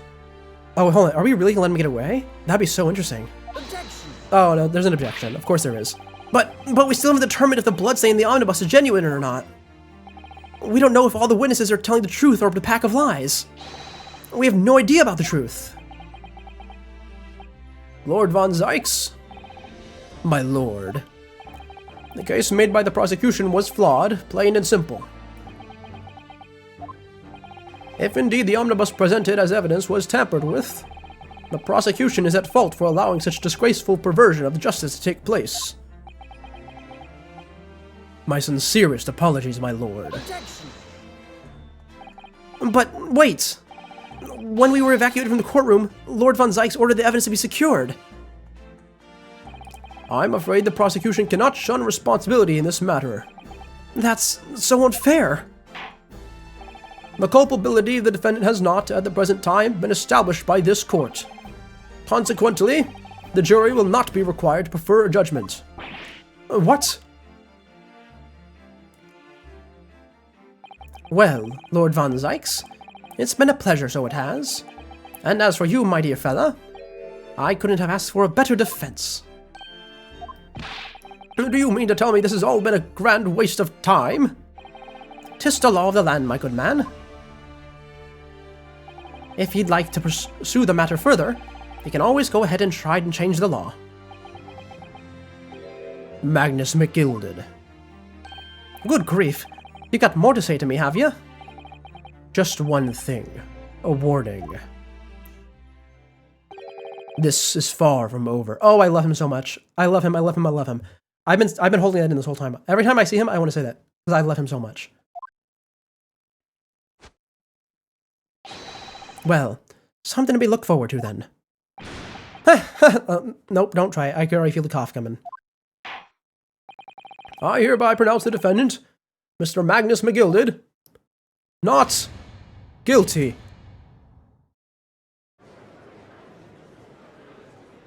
Oh, this is so interesting. This is 2 trials now. 2 trials in this game. Also the only 2 trials, because the other one was just an investigation, no trial. Where where the guilty party, or the presumably guilty party, gets away. Oh wow. I love that. They're actually having like an overarching giant problem. I love that. I mean, obviously this has happened before, right? 3rd game, 4th game, 6th game, all did phenomenally with that. But those are all different types of problems. Because the 3rd game, it was a personal, it was like a personal vendetta that you didn't know that someone had against you. The 4th game, you were playing as Apollo, who was oblivious to the whole situation until the very last chapter. In the 6th game, well, the 6th game was actually really good. But the point is, this is so nice to have this going on. I love the way they're going with this. With the courtroom in pandemonium for the 2nd time that day, the judge delivered his verdict, and my first ever trial in Great Britain came to an abrupt end, with the defendant being found not guilty, ostensibly a victory for us. Don't tell me it ends there. Come on, give me an epilogue.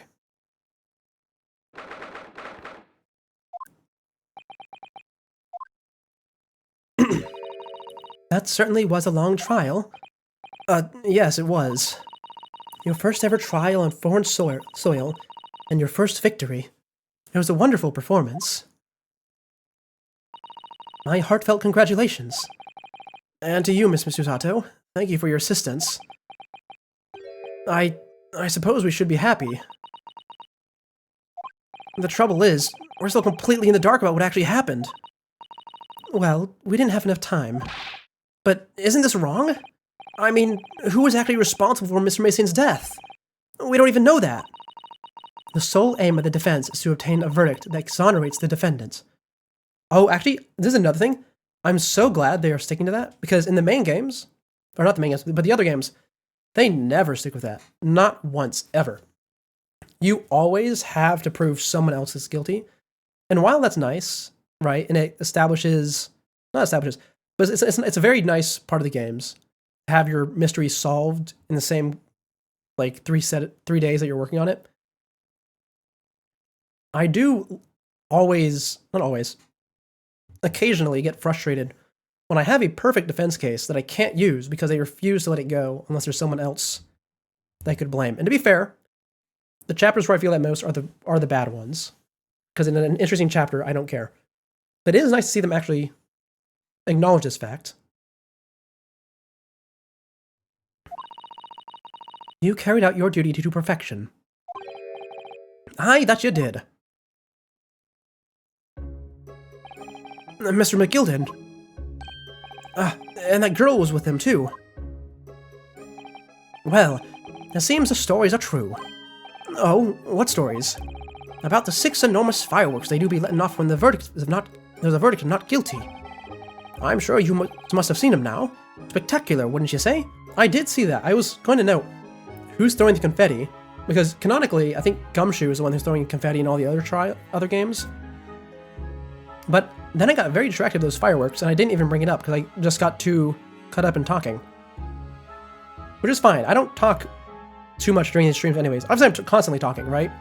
Constantly. But it's usually just me voicing instead of actually having conversation.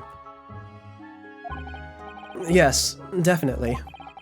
I heard it was a sight to behold, and to be sure it was. And I've you to thank, I suppose, for having an opportunity to see it. Oh, don't try it. I keep trying, but I really shouldn't. Oh, I don't know about that. I'm not sure I really did anything. What on earth are you saying, fella? How did I walk out of there a free man, then?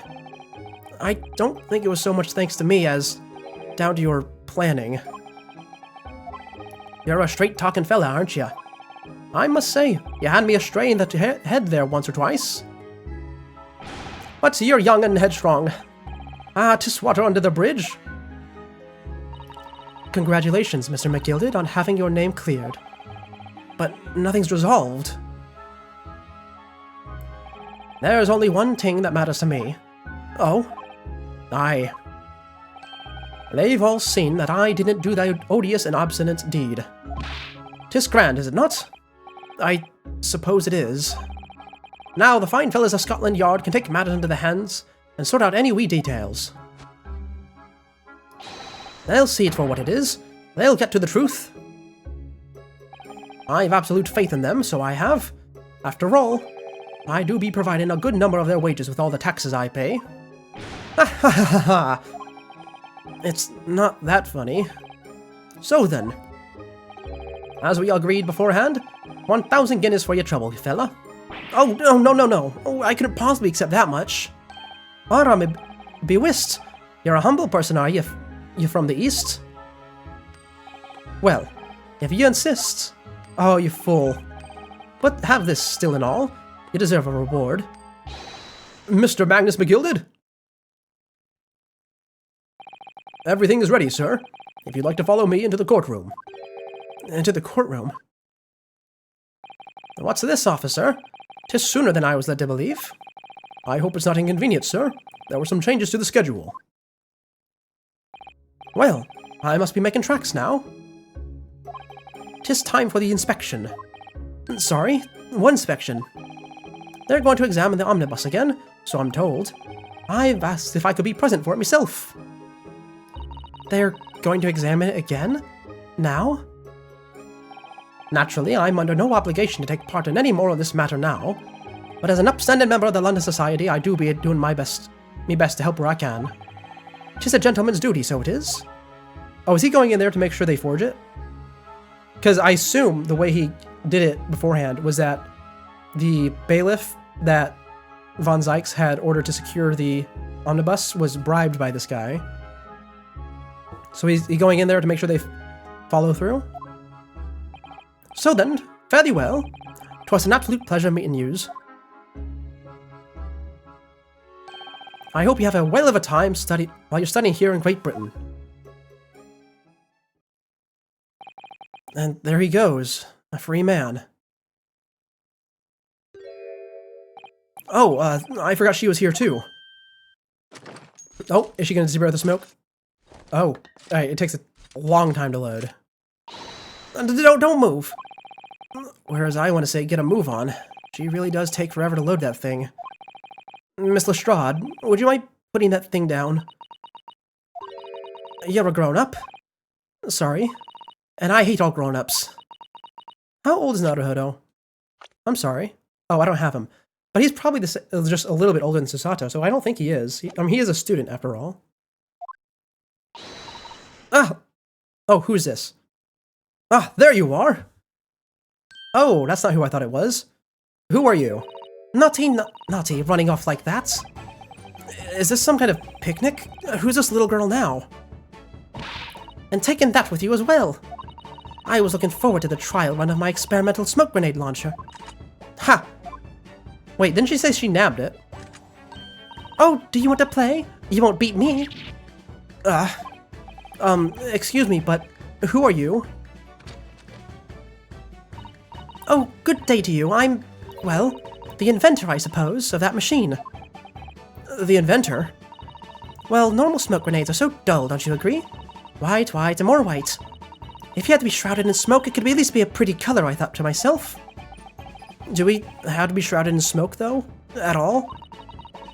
I took my eyes off it for a moment whilst I was changing into a different omnibus, and she pinched it. Luckily, I fitted it with a telegraphic beacon. What's it? What? I have no idea what this girl is talking about. Anyway, you're coming with me now, back to my laboratory. What? What for? To apologize, of course, silly, to my technician. What? You mean, say sorry? You must say sorry when you've done something wrong. Surely an adult has told you that before. An adult? I don't listen to no adults. Come along then, follow me. Is it gonna be a net launcher? Or is she not gonna shoot it? Fine, have it your way. Oh good, you see, I knew you'd want to do the right thing in the end. I'm fairly sure that what she wants to do is not get shot by that massive gun of yours. Oh, there's like a bubble popping sound in the song. We'll be leaving now then. Bye-bye. I'm so sorry for all the fuss. She was a lively one. Oh, Ryunosuke's 23. Oh, I did not realize that. Okay, well, I guess he is an adult then. Why is he still a student then? I mean, I guess he's a student of law, right? That would take a while longer. Okay, oh yeah, he is in college. Okay. Thank you for that.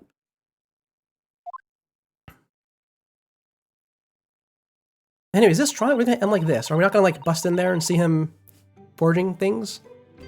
Well, do you think perhaps we ought to be on our way now too?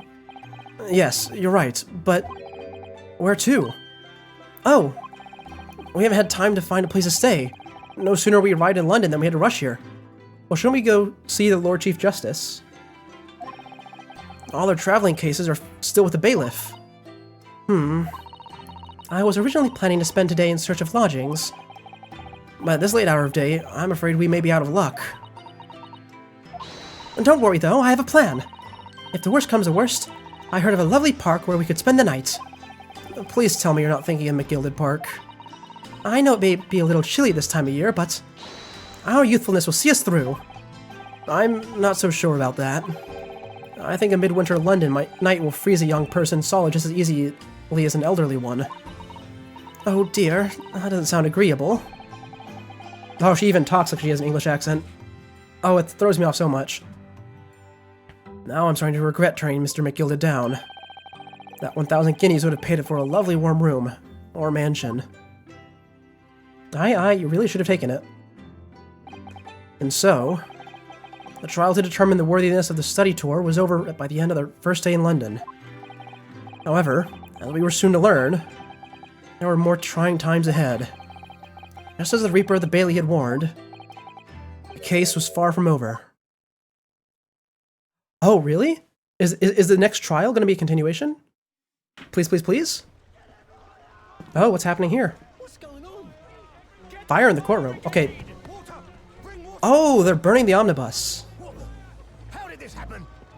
Okay, you know, that's a bit different than just making sure they forge it. No one was Proper. supposed to be allowed in here before we started investigating. No, I thought you were just going to go in with like a can of oxygen and blast the bloodstains to make them look old. But no, this works too. Oh, hold on. Who's inside? No. Oh, good God. They're not going to kill Mr. McGilded, are they? There's someone in there.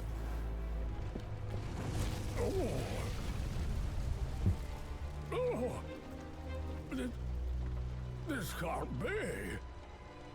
Oh, I forget. They're all supposed to have English accents. I forget about that. Come on, I give some of them the accent. But I always forget. I know, who got killed? It has to be Mr. McGilded, right? Oh, that's the end. Oh, that's the end. Oh, do we go more? I think we can go longer. Because it's not even close to our usual end time yet, because we started super early today. Okay, you know what? Yeah, I think we're going to go longer. So before that, I'm going to take a brief break. I'm going to go to the washroom, and also I'm going to go put away the chickens. So this will probably be, oh, I don't know, 5 to 10 minutes, if I had to guess. With that being said, I will be right back.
And I am back. That was really, really quick.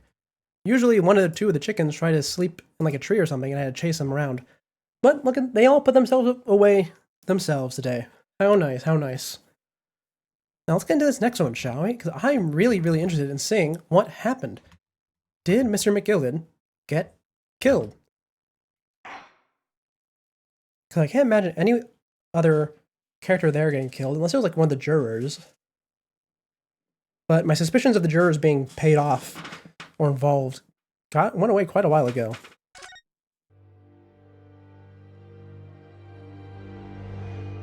Oh, also, I don't even know how many chapters this game is. I assume it's 5 or 6. I begin to think, Wilson, Oh, said Sholmes, the narration. turning his head languidly in my We had this in the last chapter too, I remember vaguely. that there is more to this case than that which we have observed. I assume this is the in-universe equivalent to Indeed. Watson. That there may be another part to this story that we are yet to discover. I don't actually know what his name is though, because obviously we have Herlock. Following the steam rising. I wonder if from Watson's his gonna comfort follow the tea, same leading him sort of thing. to the distant memory of that snowy evening. To the young lady collapsed on the pavement along Briar Road, and to the knife in her back.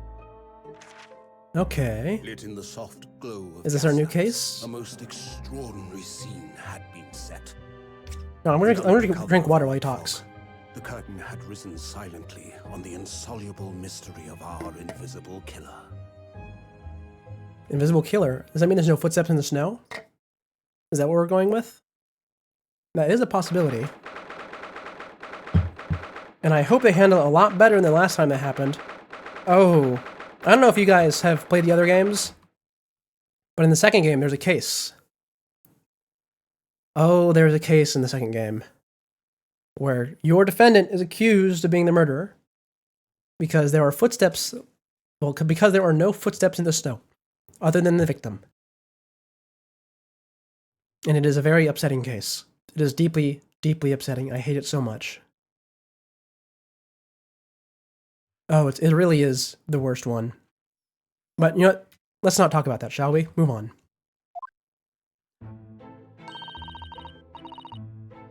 Did you sleep last night, Mr. Naruhodo? No, not at all. It was an enormous hotel, wasn't it? The rooms were so luxurious, it felt like we were staying in a palace. Yet with all the gaslights twinkling, it was brighter than day even in the middle of the night. What about the enormous beds? After my time on the SS Burdia, I was going to waste a single inch of that space. I spent the entire night rolling from one side of the mattress to the other. Oh yes, it really was the sort of night you can only dream of normally. Except, when I learned that we owned £3 for the rooms, that dream quickly turned into a nightmare. Oh yeah, you're missing out. Anyway, welcome in, Toadlet. Welcome in. Yeah, we finished off the last case because we started super early today because we are not going to be able to go to our usual time. In fact, this particular case that we just started, I don't know how long we'll get. Maybe an hour, maybe an hour and a half. More is not too much. Oh, sorry about that. The building was so impressive and the entrance so inviting, I just wandered in without thinking. In a lodging house in Japan, that sum of money would put a roof over your head for a whole year. I did try, but I'm afraid I couldn't help my tears when we were presented with the bill.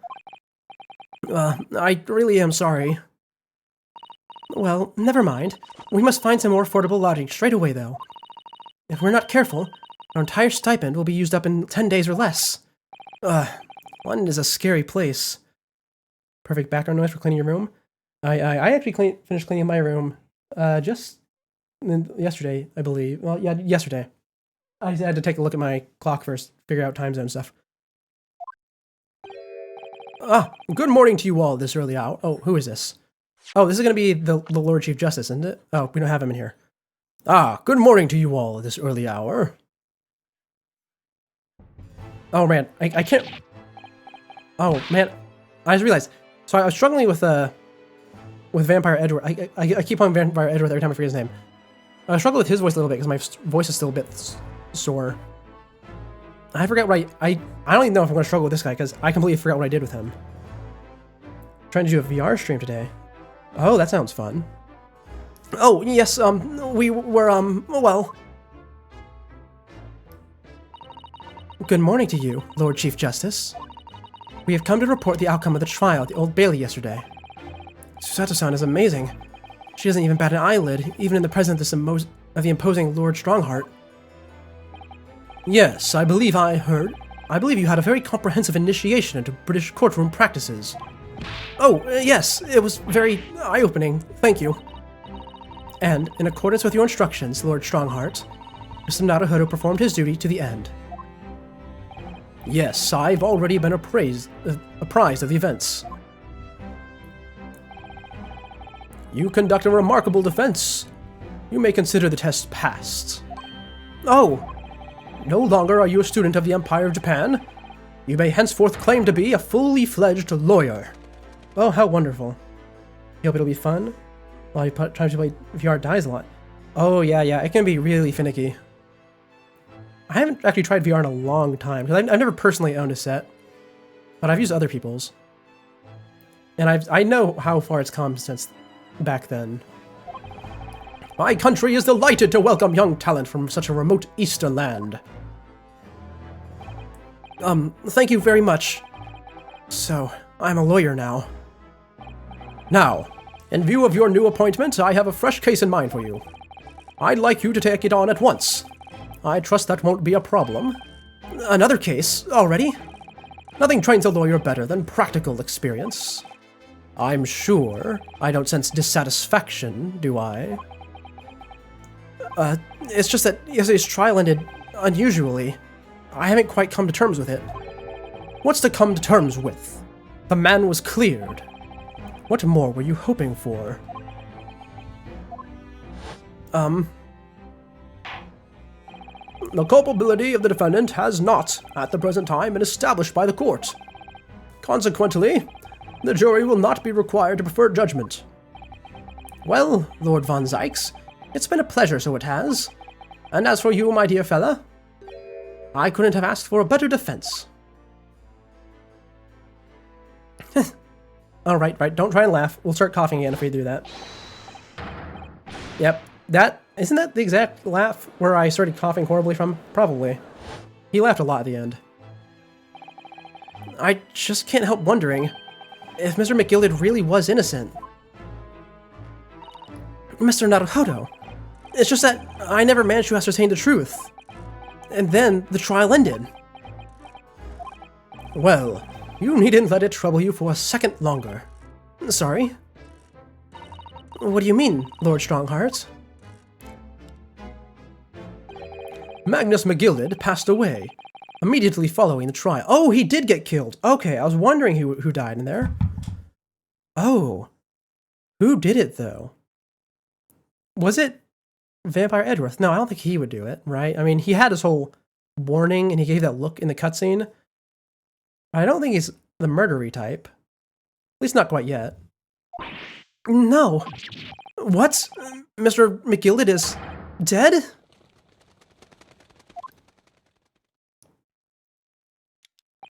I have 19 minutes and 41 seconds until my next engagement. Time enough to talk.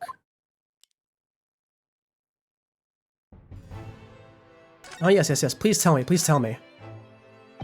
I don't understand. What happened? How can he be dead? After the trial concluded yesterday, there was a great commotion in the Old Bailey.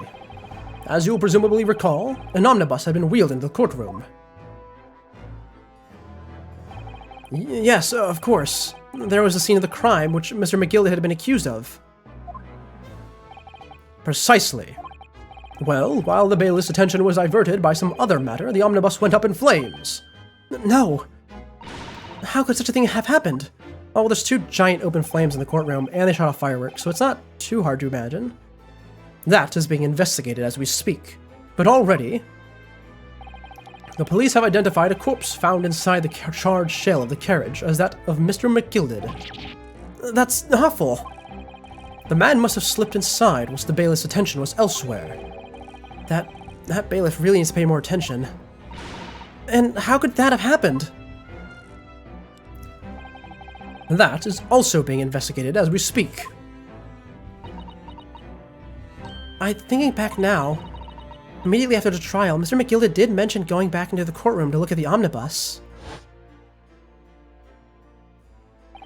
Well, I must be making tracks now. 'Tis time for the inspection. Sorry, what inspection?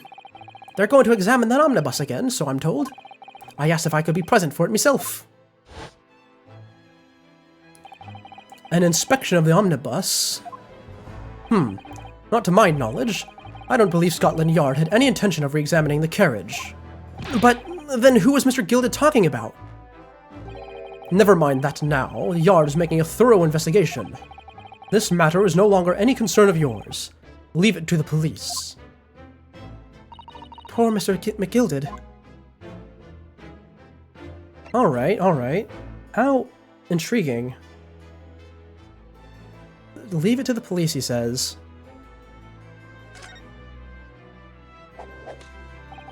So, how did you find your first taste of our country's Supreme Court? Oh, well, I don't know. I mean, it was... wow. Mr. Naruhodo means that the whole experience was steeped in the solemnity of Great Britain's long history. Oh, I mispronounced that. It's fine. Ignore it. It's really a world apart from our own judicial system in Japan, which is only a few short decades old. Wow. Susato-san has such a way with words. And you seem to have a way of failing to find the right ones. I know, I was about to note that. Naruhodo always, drops the ball when speaking in front of Strongheart. The judicial system here is the most advanced in the world. Learn all you can. The most advanced in the world, is it? Oh, he's starting to have doubts. I mean, I guess he had doubts last time as well, but they were less so. It was fortunate that your very first trial was a simple affair. Simple? That was simple? As I believe I mentioned yesterday morning, it was a trial you couldn't lose. I don't mean to be contrary, Lord Strongheart, but that case was anything but simple. Oh, okay, no, I was right. He did bribe the guard. Oh, you forgot to feed the cats? No, go feed them, But, yeah. What was I saying? Right, so that the bailiff was 100% bribed. Potentially the judge as well? I don't know about the judge, though. The circumstances of the case were so incriminating, I was stunned when I first heard them. In fact, I'm still finding it hard to believe that we managed to get a favorable verdict. Is something funny? No, my apologies. However, the fact is that you did receive the not guilty verdict you set out to achieve. And that can only be attributed to the exceptional talent. Wouldn't you agree? Well, I don't know about that. Well, never mind. You exceeded my expectations, I freely admit. That much, at least, is the undeniable truth. Which is precisely why I have prepared a new case for you that I mentioned before. What's going on? What was he going to say before? You don't get to hear that. Hold on, let me refresh something. Oh, we're good. I just need to check how much time we have. We have so much time, actually. Could you perhaps give us some more details about the new case you mentioned? Don't tell me. It's a murder, and the trial starts in 10 minutes. Don't worry, it's nothing so alarming or quite so urgent as your last assignment. In fact, this case is completely different. Oh, I see. Did he just read my mind? That is to say, no one has died, as yet. Really? I thought we were going to do a case about a lady getting stabbed in the back. Then the trial will not be today.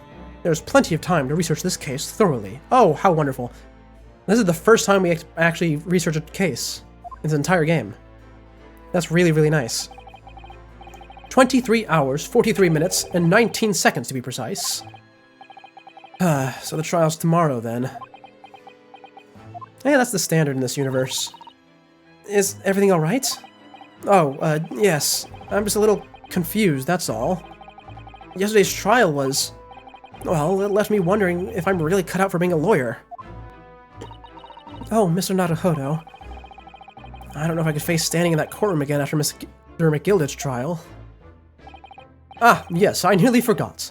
There is one similarity with yesterday's case. Once again, there is currently no one to advocate for the defense. Oh!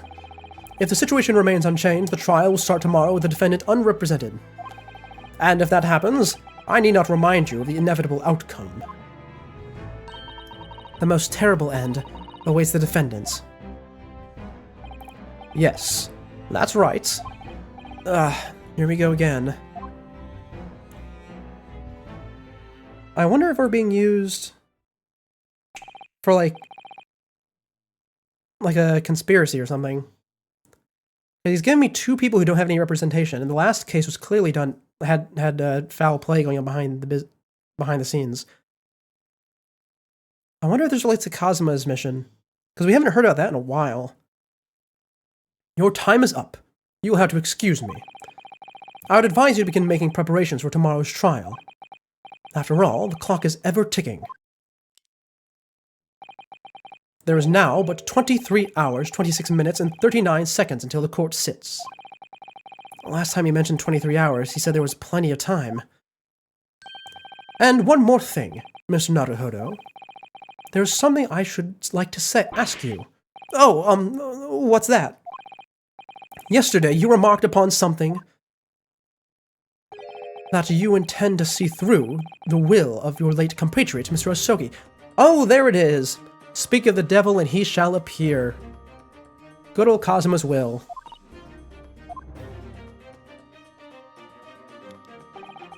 I would be interested to hear what exactly you mean by that.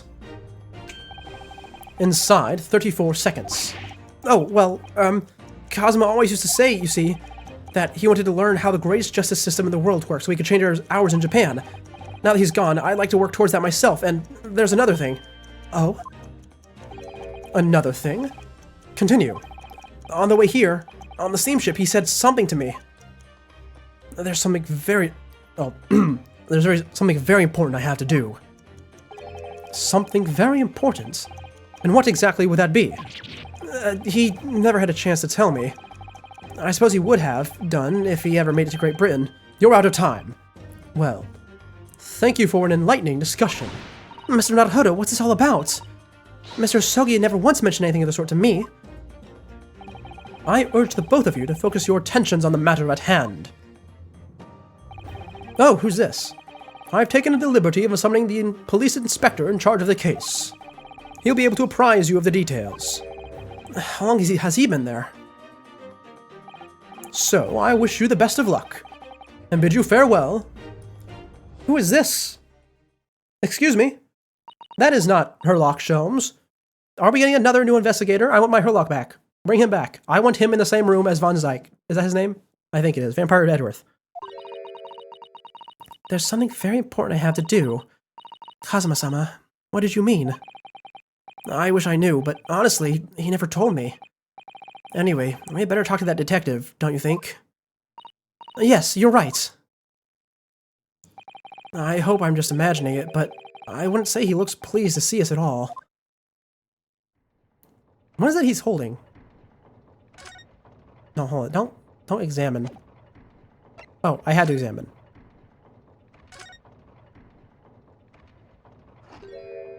What are those?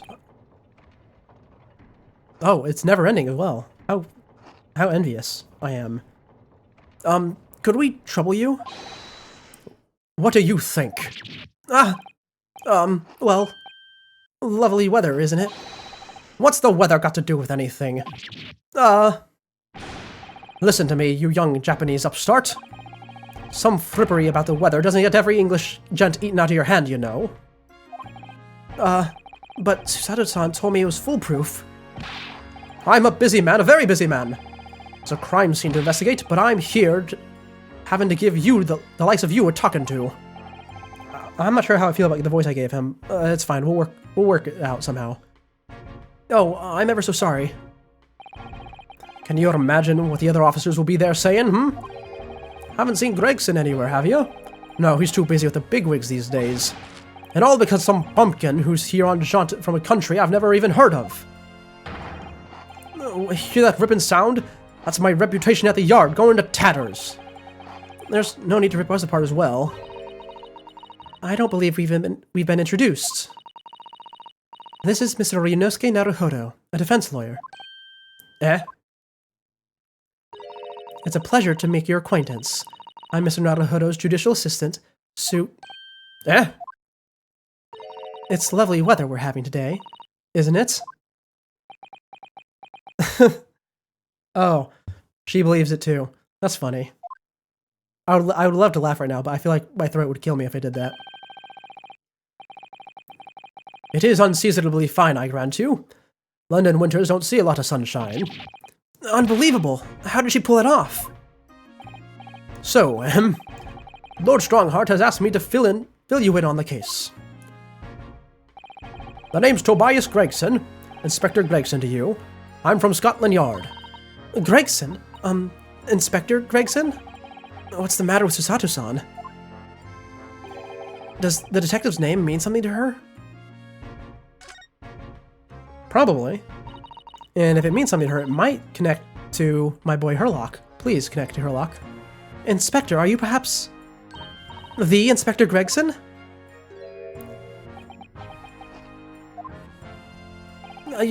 You're acting like you know this man, Mr. Sato, but he's a London detective. Oh, I do know him. Very well, in fact. Very well. Yes, he features prominently in the adventures of Herlock Sholmes. Oh, he does connect. Oh, and my voice kind of cracked there. Oh, that's a bit awkward. It's fine. Oh, and that publication. What's it called again? Ranced Magazine? That's right. Inspector Gregson and Mr. Sholmes enjoy a wonderful, friendly rivalry. Really? You rival the great Mr. Sholmes? That's incredible! Oh, well, I don't know about that. Oh, he's humble about it. Mr. Sholmes isn't a professional like myself, of course, but he does come up with good ideas from time to time. Mr. Sholmes is equally complimentary about you, Inspector, isn't he? You've earned his highest praise. Gregson is the pick of the bad lot of all Scotland Yard. Those were his own words. Okay, you know, I guess that does count as a compliment. I mean, it certainly is. But you are also insulting his place of work. I don't know how he feels about it, though. That's his highest praise. Well, Mr. Sholmes isn't particularly known for giving compliments, you see. That he is not. And thanks to that magazine, my name's known all over London town by now. That's great, isn't it? Oh, wow. My voice is really starting to fail, huh? I have to admit that to start with, I was a little, well, flattered by all the attention. Everyone wanted to shake my hand, and my reputation at the Yard went through the roof. Well, that's wonderful. No, it is not. There's nothing more sinister than the man on the street. The people are always looking at me now. They're whispering rumors about me under my breath, I'm sure. Rumors? Are you quite sure? He's changed since he started appearing in those stories. The fame's gone to his head, stuff like that. Gosh, do you really think people are saying such mean-spirited things about you? Like I said, they whisper, so I can't get exactly what they're saying, but I know what folk are like. I'm sure that's what they're saying, as sure as eggs is eggs. I get the feeling this detective could be very hard work. Oh dear, perhaps a sudden rise to fame does change people. I think in his case it's changed him to be more paranoid, though. So, about the case that the Lord Chief Justice mentioned before. Nothing to tell, really. As far as we're concerned at the Yard, it couldn't be simpler. Oh dear, that probably means that as far as we're concerned as lawyers, it couldn't be more complicated. I wish you were wrong about that, but I have a nasty feeling you're right. A young woman was walking along the pavement on Briar Road when she was stabbed from behind. Fortunately, it wasn't fatal, but she was still laid up in the hospital unconscious. That's despicable. What sort of coward would attack the poor woman from behind? I suppose you would have to have finished whoever it was off with the Susato takedown, would you? Oh man, that line tricked me up a little bit. That is neither here nor there, Mr. Naruhodo. Brace yourself, Ryunosuke, you're very hurt now. Oh, we didn't actually get flipped. Anyway, after something of a whirlwind investigation, the criminal was arrested. He barely had time for a cup of tea after the incident took place, to be honest. So, there must have been something left at the scene that led you directly to the culprit? Or perhaps a reliable witness who recognized the person in question? Let me stop you right there. You're wasting your time on this one. Sorry? There's nothing you can do. There's no way to help the bloke now. Why ever not? Simple. The prosecutor that's been assigned to the trial tomorrow is Lord BAAAAAAACK von Zykes. Oh, he hasn't heard the news. We won against him yesterday. No! Sounds like you've heard of him, then. Oh, yes. We are very familiar with Lord von Zykes. Believed to be the harbinger of death itself. The Reaper of the Bailey. Oh, yeah, tell me more about him. I'd love to hear more about him. In fact, tell me everything you know about him. Lord BAAAAAACK von Zykes, who we faced in court only yesterday. Mr. McGilded told us about him before the trial, didn't he? When von Zykes stands for the prosecution, they call the accused as sacrificial lambs. And in every single trial in which he's been the prosecutor, the accused has been damned. Oh, you know what? With the way they worded that. With the way they worded that, maybe they didn't necessarily mean every time he faces someone they lose. They said damned. So maybe that still holds up, because the guy in the last case did die in a fire. Can the VR headset function? Aye, that's always the tough part. I wonder if that's what they meant, though. Is that everyone who faces him is, like, doomed with misfortune. The Reaper of the Bailey nickname. I suppose he's earned that because every defendant he advocates against is found guilty. Is that it? Oh, I was right. Okay, it's not because he has a perfect record. Not at all. Well, if that's the case, we should inform you, Inspector, that in yesterday's trial against Lord von Zykes, Mr. Naruhodo secured a verdict of not guilty. And what of it? Oh, well, I think that means that even against the Reaper of the Bailey, it's not impossible to save the defendants. No, you really don't have a clue, do ya? What do you mean? What happened to the bloke in the end, eh? He's dead. Magnus McGilded became a cropper in that omnibus when it went up in flames. So you can't rightly say you saved the defendant, can you? What are you saying? Look, if von Zykes gets the dirt to stick on everyone, he'd be a miracle worker. That's not how it goes. He doesn't work miracles, he works magic. Black magic. Oh man, I'm really starting to slip with his voice. I have no idea what I want to do with him, I think is the issue. I have a good long think about that if I were you. Are we really supposed to believe that? I mean, I would believe it. There is magic in this series. Or at least there's spirit channeling. Right, well, I filled you in as requested, and I'm very nearly out of chips. So I'll be heading back to the crime scene now. We're still carrying out a few investigations there.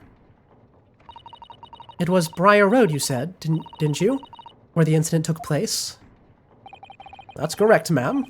And if you head over there to the holding cells, you can meet the criminal himself. You've branded him a criminal already? He's as good as. Shaking like a leaf in a cell, he is. It'll give you a chuckle if nothing else. He's inmate 53. Speak to the jailer and he'll show you the way. Inmate 53. Thank you.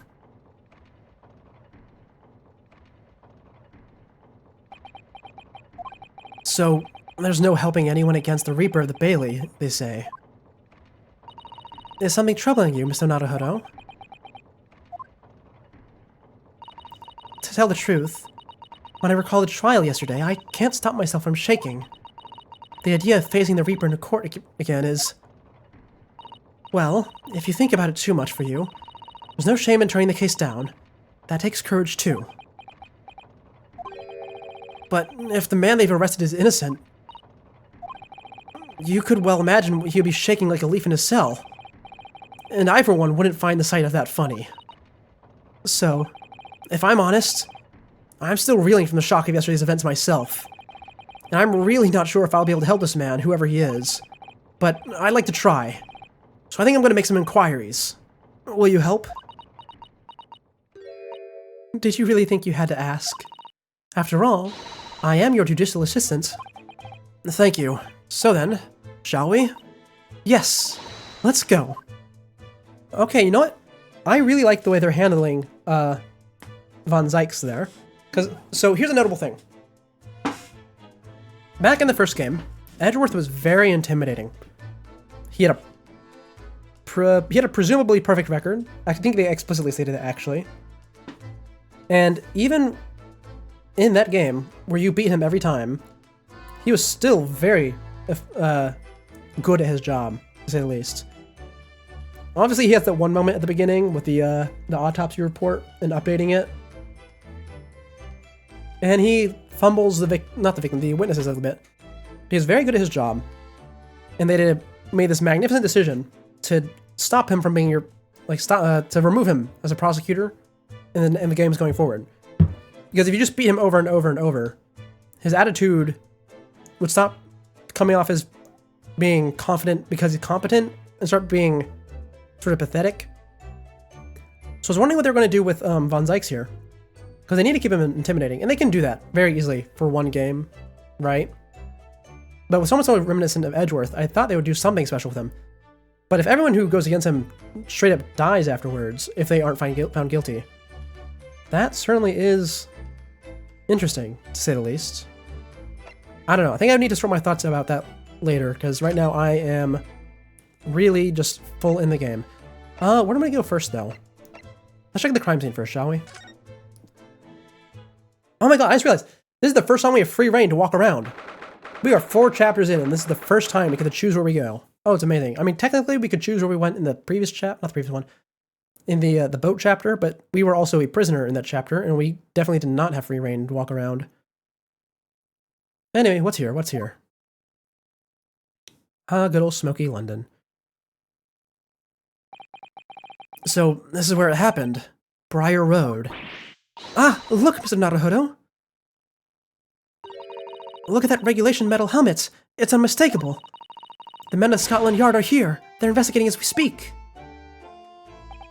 That is their job, you know. I think she's just fangirling. But, Mr. Naruhodo, to see one with my own eyes. They were often depicted in the adventures of Herlock Sholmes, but I never dreamt I'd ever come this close. To a real Bobby's helmet. What? The helmet? Of course. I have to try one on one day. Oh, well, I hope your Hattie dreams come true. Huh. I don't see Inspector Gregson anywhere. Shall we see if I can sneak past and investigate the scene of the stabbing? Why should we sneak? I don't want to upset one of those bobbies and be butted on the head by one of those metal helmets. My skull would crack in two, I'm sure. They don't hit you with a helmet. They have a stick for that. Oh no, an English bobby would never do such a thing. This is the land of gentlemen, you know. Yeah, they have a baton. Anyway, let's look around. Start from the left. Oh, that's the wrong button. What is the right button? That's the right button. Let's see. Dented bicycle here. Broken fence there. Broken glass there. That's notable. I'm going to assume anything that far down the street is unimportant because we can't see it too well. Yeah, this building... Oh, look, this building has all its windows bricked up. Oh, this is definitely an important building. What's over here, though? You have a small lot on the corner. It's fenced off, but it doesn't have a gate. So it's probably just for carriage parking, maybe? Let's see, snowman. Probably going to be important, if I had to guess. These windows are boarded up. These ones are not, but they're boarded out, not bricked up. But up here we have some more windows. Oh, those ones are broken too. Do people have a habit of throwing stones around here? Oh yeah, look, the window over here is bricked up as well. Is this like a high crime area, perhaps? And so we have a potential witness up here. Oh yeah, that one is broken too. I just noticed that. We have a potential witness from these windows, or from that window. But I can't inspect any of them, oddly enough. Hold on, can I inspect any of the windows? Not even... Oh, I can inspect the ones over here. Okay, so this is the important one, because this is up close. Oh, I can inspect this whole building. Okay. That's nice.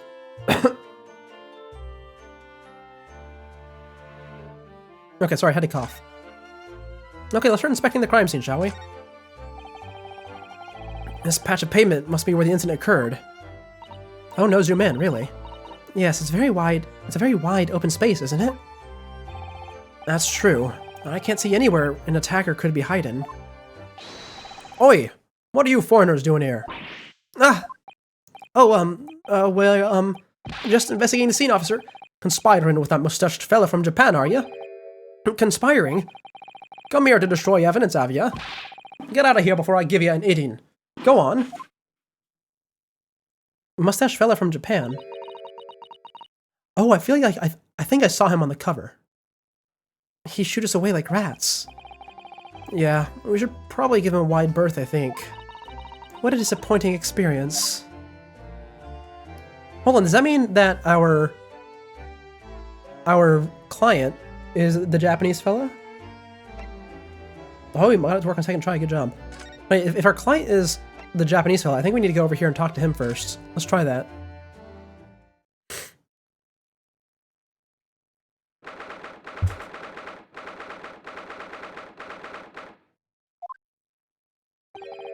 So, these are British prison cells. Oh, they're ghastly. Feels just like a dungeon.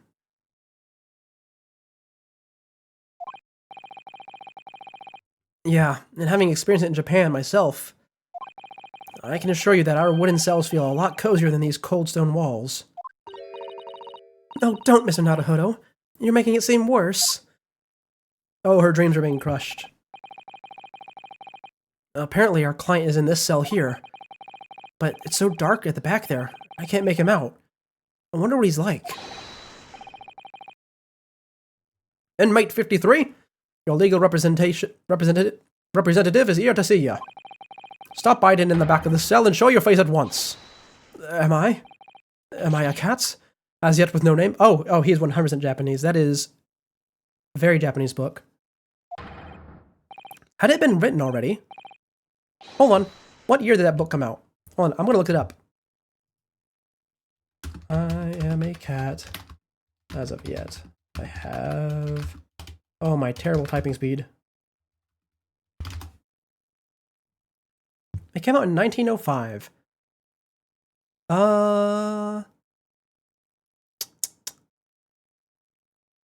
I guess it could have been out already. I don't know the exact year that this game is taking place. But yeah, I guess that's a fitting reference. If not, it's only off by a few years and only a few people would know that. Calling me by a number? It's utterly unbelievable. Unjustly unreasonable, I refuse to answer. Mr. Naruhodo, what do you think is going on here? I have no idea, but I wasn't just hearing things, was I? That tirade of complaints was in Japanese. Oh, hello, my good friend.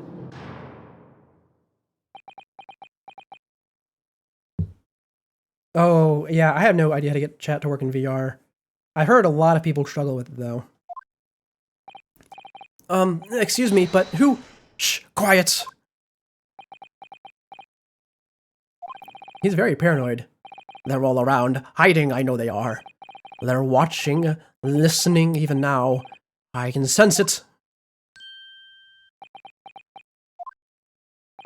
Right. So, could I ask you, who exactly— There you are! You've come to curse me, haven't you? Don't try to hide it, you're a ghost! A ghost? I think he's gone loony.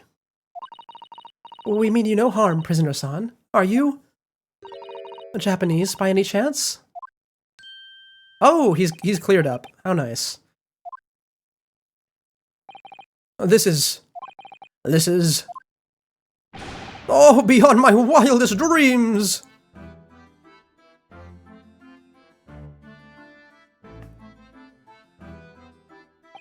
Oh, forgive me for that outburst before.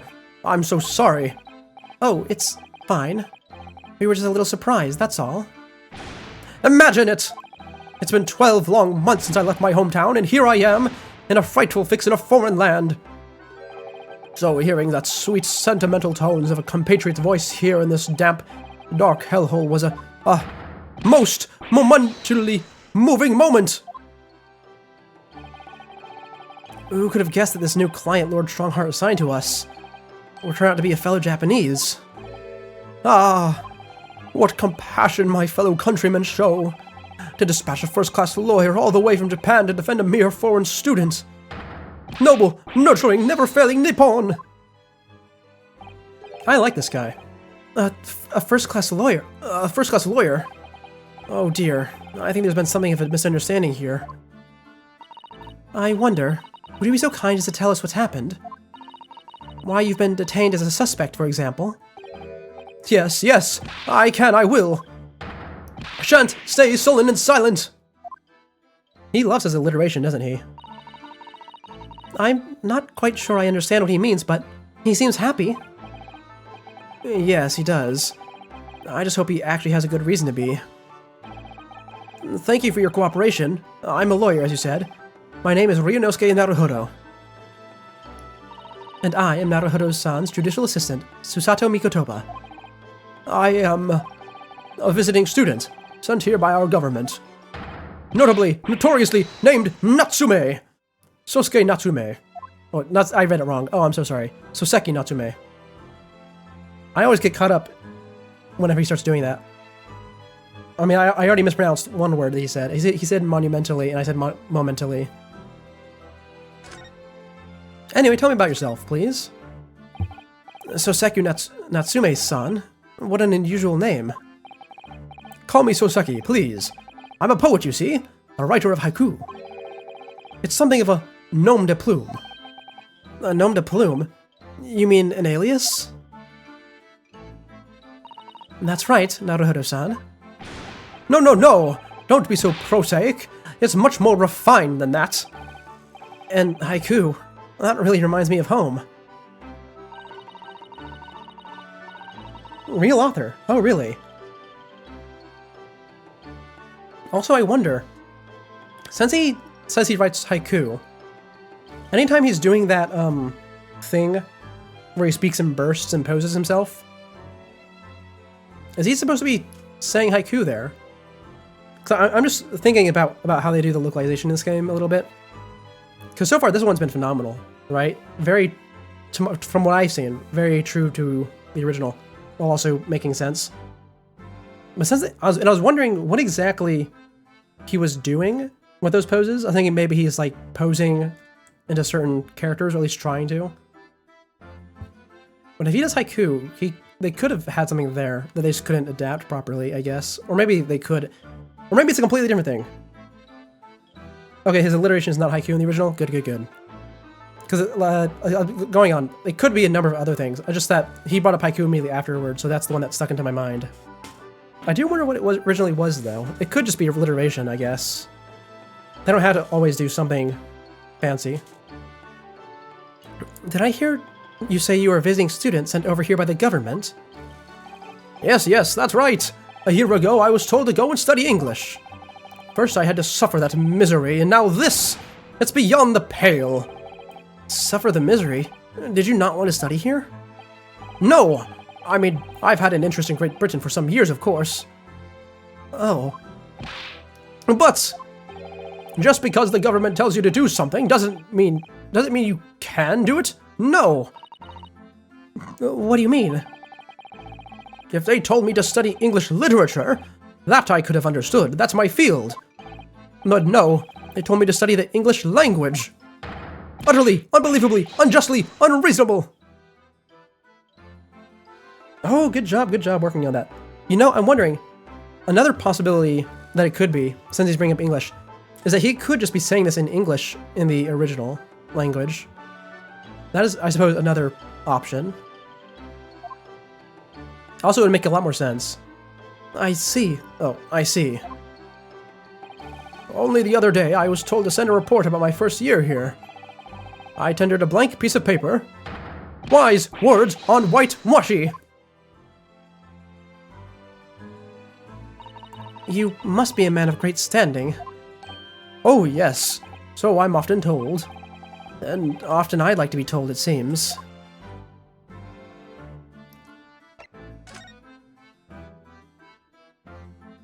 Could you perhaps tell us exactly why you've been arrested, Susaki-san? I didn't do it! I did not commit that atrocious murder. Murder? Oh, no, it's all right. The woman didn't actually die, did she? But she was stabbed with a knife, right before my eyes. Before your eyes? You mean you saw the attacker? I didn't see anyone. What? If I'd seen the person who did it, do you think I'd be locked up in here? Oh dear, it seems this case is becoming rather complicated. Why me? Why me? Why did that silly woman have to be stabbed in front of me? Ah, it's the curse of London. It's incredibly, inexcusably, irritatingly inconvenient.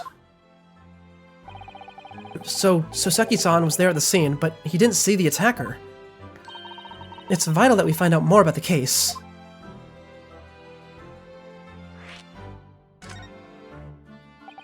It was an accursed evening, just after the snow had started to clear, and heavy with fog. I'd been to the bookshop to buy some books, and I was on my way back to the accursed lodgings. Sure the bookshop wasn't accursed too? No, I think he likes that place. He studies English literature, after all. As I was walking along that accursed pavement, I could make out the sole silhouette of another ahead of me. A woman, wearing a green overcoat she was, and just as I went to overtake her, she suddenly let out a little scream and collapsed onto the cold, hard slabs of stone at my feet. Oh, it's a switchblade. Okay. How terrible. I called out to the woman, but she didn't move. It was like a ghostly, ghoulish, grim graveyard. Slight exaggeration there, perhaps. I was terrified. I had to get away from there. So I ran, as fast as my legs would carry me back to my accursed lodgings. That's not good. They'll say it was shameful, I know, to run away like that. Tell me, Suseki-san, was the victim an acquaintance of yours? Don't be ridiculous. Do you think I know any of these fair-haired English, and a young woman at that? I'm diffident, shy, timid, unsure. I can't talk to people. I see. A young woman unknown to Suseki-san. And at the time it happened, who else did you see nearby? Did anybody else pass you? Regrettably, apart from myself and the woman, I didn't see a soul. No one? Oh, great. So the victim was unknown to you, and there was nobody else on the street at the time. That creates something of a conundrum, doesn't it? Huh? What conundrum? Oh, Ryunosuke.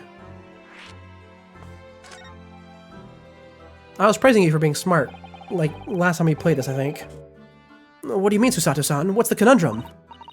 Well, if what Suseki-san has told us is true, there's something I can't explain. He says that he didn't know the victim, and that there was no one else at the scene. Then he apparently fled without having been seen. I did! But if that's the case, surely this man has to be the culprit. Ah! You! What did you just say? Nothing. I didn't say anything. Yeah, he did just read my mind just now.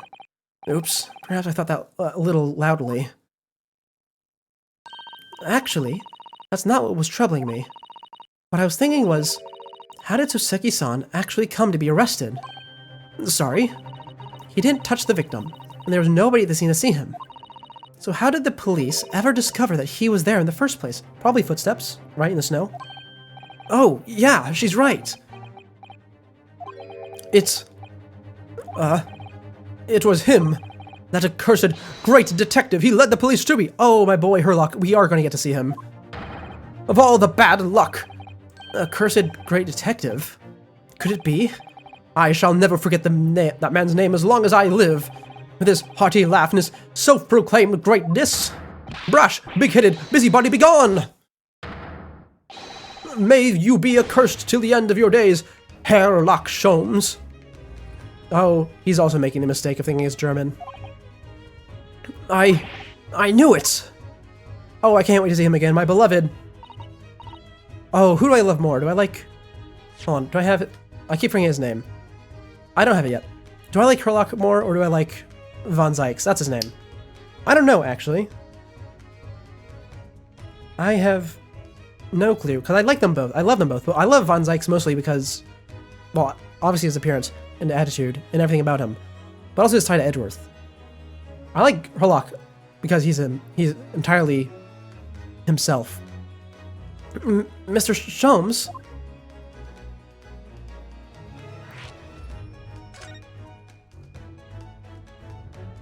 Well, I didn't expect to hear that name from this man's lips, that's for sure. It was the morning after the nightmare had unfolded on the pavement before me. I was gnawing on a sliver of hard cheese when some men suddenly burst in through the door. They started shouting at me, "This is the police, put the weapon down!"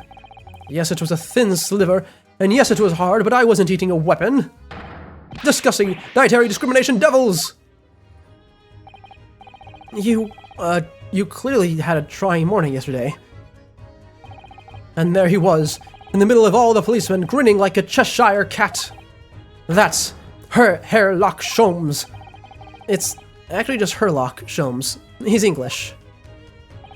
I've since found that he's a famous name in detection here in London. Yes, the great detective is really well known. And his overly sharp mind managed to deduce my whereabouts apparently. He thinks I'm the knife-wielding madman. Me? This weak, stooped kitten of a man? I wonder what great deduction process led him to his conclusion this time. Do you mean to say that Mr. Sholmes' deduction was the only reason the police arrested you? That would be really most unreasonable. I don't think so. A chapter ago, you certainly would have agreed. I'm sorry, 2 chapters ago. I keep forgetting the boat was 2 chapters ago. Well, the thing is, I was thrown into a panic when they barged their way in. Of course you were. That's only natural. I was terrified and trembling, and they kept throwing question after question at me, in impossible English. Fiendish, foreign, flammery. Well, we are in England. You can't really blame them for questioning you in English. Good point, but my mind went blank. I knew I had to answer, but I didn't know what to say. So I just kept repeating things like, yes, I do, and I'm fine. And the next thing I knew, I was in manacles, and before I knew it, I was thrown in here. Oh dear. I'm afraid that's hardly surprising. I'm fine. He's not fine now.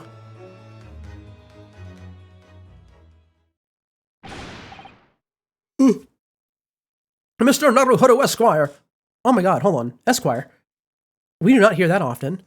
How many times has someone actually used Esquire in this series? Oh, so few times, so few times. Probably less than 5. Probably less than 4. In fact, I'd go ahead and say it's 3 or less, if I had to... Because I imagine Edgeworth has probably said it once. In fact, I'm pretty sure he introduced himself as Esquire once. But I don't know if anyone else did. Oh, you can just call me Naruhodo. And when we're speaking English, a simple Mr. is more than enough. Oh, yes, alright, yes, they've really got me.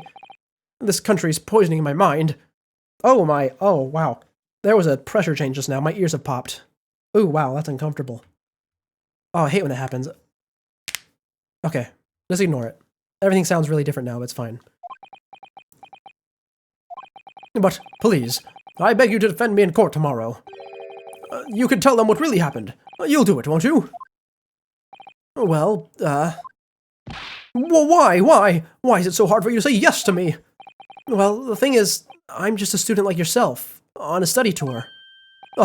A student. I've defended a case in the Old Bailey. Only the one, though. But at this moment in time, I really don't know what I'm supposed to believe in. I'm confused about what justice in this country even means. Oh, Naruhodo-san. I'm not even the foreign student who's supposed to be here. I'm a sort of locum lawyer, I suppose. But that armband, that's the mark of a defense lawyer from our great empire. It's a keepsake from the man who should have been here. He was my best friend. A keepsake? Oh. I know exactly what they're saying about me. Oh? Who do you mean? The lawyers. All the British defense lawyers. They won't defend me. Goodness, why? Why do you say that? Well, we know it's true. For the same reason as you noted before. When it happened, there was only one victim, or only the victim and myself around, and I ran away from the scene of the crime. I'm not a fool. I know it looks as though I must be the culprit. It must be very hard for you, Suseki-san. And anyway, I'm a student from overseas. I'm just a foreign nobody to them, someone not to be trusted. I heard them openly laughing about me before, in my earshot, without any compunction at all. Any trial for this man would be a waste of time, they said, and of course the foreigner did it. They even had the gall to say, the man doesn't understand half of what's being said anyway. That's awful. They're wrong! I've studied more English than half of the policemen out there on the streets. I've traveled halfway around the world to learn about these people's country and its great history. But no one here wants to listen to a man with a strange accent. They all hate me.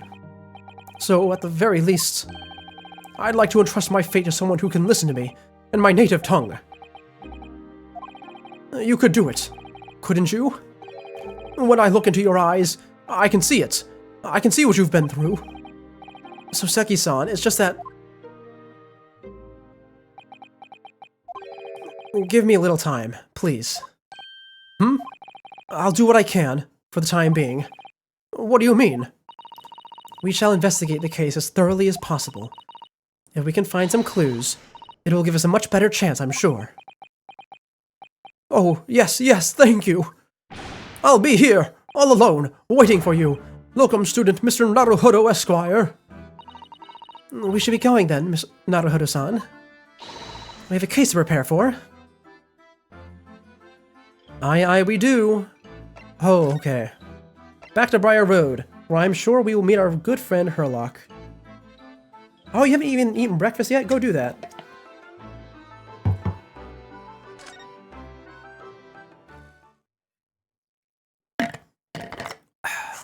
A little bit of water. Oh, you're not Herlock. I wanted my boy. What's the Japanese delegation doing here? Oh, Inspector Gregson. This isn't on the tourist trail, as I'm fairly sure you're well aware. Yes, of course. We're here to investigate. So, you've been to the holding cells, then? What did you make of the criminal? He's not a criminal, as you put it, Inspector. He's a suspect. We'll see about that. You Japanese like to stick together, I suppose. Well, do what you will. It doesn't bother me. And the bloke's in court tomorrow, whatever happens. And the verdict's a foregone conclusion. The stone-cold air of rejection. Take heart. London at this time of year is full of stone-cold air. That makes it worse somehow. Oh, okay. Let's see what you had to say. Tell me about the Scotland Yard, Inspector. Ever since I read about it in The Adventure of Herlock Sholmes, I've been fascinated by the place. The Yard is the most sophisticated police organization you'll find anywhere in the world, ma'am. Oh, and you know I've always dreamt of wearing a real Bobby's helmet. It does make them look the part, seeing the policeman there with his helmet on. You certainly get the sense that this is a man who will take no nonsense as his duties of protecting the city. Oh yes, doesn't he look wonderful? Being a London Bobby is hard going, I can tell you. Oh, really? First thing in the morning, you know what he does? Goes round and rouses all the laborers on his beat so they can get off to work. What? He wakes people up? Yep, raps on their windows with a long pole. Did it myself going it back a bit. I had no idea. The Bobby works for the people of the town. It's just another one of his duties. After that, he starts tirelessly patrolling the streets all day long. He has to cover 20 miles a day. That's the regulation distance. I can't really imagine how far that is, but it sounds like a long way. Let me see. 20 miles? That's approximately the distance from Tokyo to Yokohama. Oh, I was hoping you'd give me that in kilometers, but I guess I just don't get a sense of scale for this one. On foot? That's definitely taking things a step too far. And when it gets dark, of course, he has the important duty of lighting all the gas street lamps. Oh my. And I suppose in between all those duties, Bobbies are expected to investigate cases as well? And chase after criminals trying to evade the law. I'm not sure you could call it in between exactly. More alongside, but yes. They're expected to handle those jobs as well. We do have men keeling over from time to time, I admit. I always dreamt of wearing one of those helmets, as I said. But it's with a heavy heart that I shall have to relinquish that dream to you, Mr. Naruhodo. Your heavy heart will be my heavy head if you do.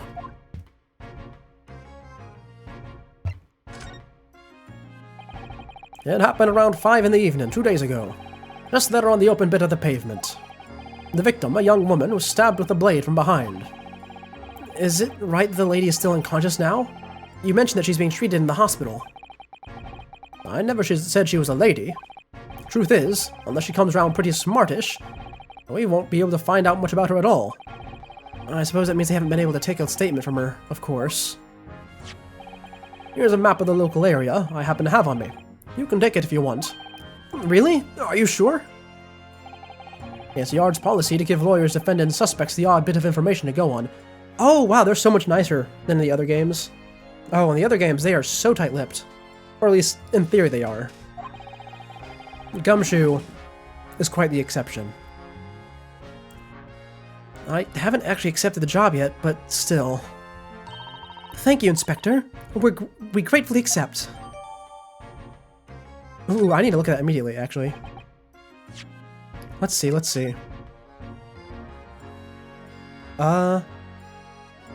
Okay, are we gonna get to go check out these others' named streets? Or is this just so that we can... Just so we can know where they ran off to. Also, plenty of alleyways. These buildings do not touch, do they? No, they do not. Very easy for someone to escape. Anyway, as far as we know, there was no one else on the scene other than the victim and your fellow countrymen. So, who did it, do you think? Not much of a head-scratcher, is it? Well, I know Mr. Natsume is also claiming not to have seen anyone else around, but just because he didn't see anyone, it doesn't mean we can be sure that nobody else was present. I'm sorry to have to tell you, but we most certainly can be sure. How? Because, ma'am, the precise moment of the stabbing didn't go unnoticed. What? We have 2 very reliable witnesses, no less. Ooh, 2 witnesses already. How nice. It was a typical foggy London day, and your client obviously didn't see him. There are witnesses now? Who are these witnesses, Inspector? A fellow and his wife. And the man's one of the most reliable and respected citizens in all of London. He's a copper from the Scotland Yard. A policeman? That might change things. And this policeman just happened to be there at the exact moment the woman is attacked? Nothing peculiar about that, ma'am. Part and parcel of being a bobby. Catching them banging the act and all that. Do you think it might be possible for us to ask that policeman a few questions? Be my guest. You can ask him what you like. In court tomorrow. Oh. I've no doubt he'll be summoned as a witness. That'll give you something to look forward to. That's that, then. He's got no intention of letting us meet the man beforehand, it seems. The policeman witnessed the incident. As your judicial assistant, I must warn you that this could make our job very difficult indeed. Yes, as a non-judicial assistant, I could have warned me about that too. Oh, yes, one more thing, Inspector. What? The person who led you to the suspect. I hear that was Mr. Herlock Sholmes. What are you bringing him up for? Oh, do they actually have something going on between them? Was it something I said? The color drained from his cheeks. Oh yeah, you definitely want to have the cats outside if you're doing VR. Don't want to trip on them after all. Anyways, I want to know about what's between you and Sholmes, but first let me hear about tomorrow's trial. That twitchy Japanese bloke goes on trial tomorrow. Are you gonna defend him or not? Well, makes no difference to me, but I will just say this. No London lawyer worth his salt would touch that case with a barge pole. Because the prosecution is being handled by the Reaper Bailey, you mean? Aye, there's no way to save that man now. It's a waste of time trying. It is all a bit strange, though. Sorry? The Reaper. He hasn't appeared in the courtroom once for a good few years now. Yes, we did hear something to that effect. And the only people he usually bothers with are the real scum. The master criminals, the violent ones. The master criminals? The violent ones? That's right. He handpicks his victims. Only deals with those guaranteed to go to the gallows for their sins. But Mr. Natsume wouldn't hang for what he's accused of, surely. That's just my point, Sunshine. Yes, the young woman was stabbed, but it didn't kill her. Couldn't even say the intent was there. So, this isn't the sort of case I'd be expecting the Reaper to want to sink his teeth into, for want of a better phrase. Well, it's not exactly a minor infraction, is it? No, there's not to be more to it. Some reason he's taken an interest. Really? What sort of reason, Inspector? You think I can tell what's going on inside the head of that Lord of Darkness? You'll have to ask him yourself at tomorrow's trial. Are we really gonna have to face the Reaper again? The Lord of Darkness, as he put it. Oh, I love that nickname for him. Everything we hear about him makes me love him more. I will say, though, I'm getting a little bit ahead of myself, but tomorrow, whether we stream or not tomorrow, will be entirely dependent on how my throat feels, because it is still a bit sore. But if it is sore, we'll probably do an art stream, and I might be drawing him. Anyway, tell me about Mr. Sholmes. I want to hear the story here. Who did you hear that name from? Oh, well, it was Mr. Natsume who mentioned it. He said that Mr. Sholmes was with the police when they entered his lodgings. I'm sure it was the result of one of Mr. Sholmes' inspirational great deductions. Fiddle faddle! Ah! That man's an amateur, and I'm getting sick and tired of him showing his mug everywhere. Oh, last time he was kind of, humble about it. I guess he tries to put on a nice face. Or maybe I was misreading the situation. Oh, you're back on PC, how nice. Oh, I don't know where he gets his information from, but he turns up at the scene of the crime, wanders around spouting incomprehensible rubbish, and before you know it, he claims to have solved the case. Yes, he's quite astounding, isn't he? He is a great help to the Scotland Yard, though, isn't he? Gibble gabble! Ah! Ever seen this before? Oh, yes, that's the Rants magazine. The wonderful publication in which the adventures of Herlock Sholmes were published. Yes, well, that wonderful publication, as you put it, sees fit to include several of the Yard's detectives in its stories. And the so-called great detectives makes mockery of all of us. If you ask anyone at the Yard, it's a misadventure to be included in any Herlock Sholmes tale at all. Well, I suppose there is an element of that. We work our socks off, every one of us, only to be frumped by the public thanks to that obnoxious detective. The man's as dangerous to us as the Scotland Yard as he is to all our criminals. That can't really be true, can it, Inspector? Can the great detective and the police have a... Clearly, the great detective and the police have a complex relationship. That's quite the turn from how he's acting earlier. Well, I don't think we're going to get any more useful information out of the detective. Mr. Naruhodo, can I make a suggestion? Oh, yeah, what is it? Well, it seems to me that we must speak with him about this. By him, do you mean Mr. Sholmes? Yes, Mr. Herlock Sholmes, exactly. Look at those sparkling eyes. You can't wait, can you? Well, Mr. Natsume did blame Mr. Sholmes for all this, didn't he? Yes, he did. He really did. Which makes him an involved party in the case. Are you just going to ignore that? I hope not. I assure you, it's not simply my selfish desire to meet with Mr. Sholmes again. The trouble is, we have no idea of that man's address, even. It's Baker Street!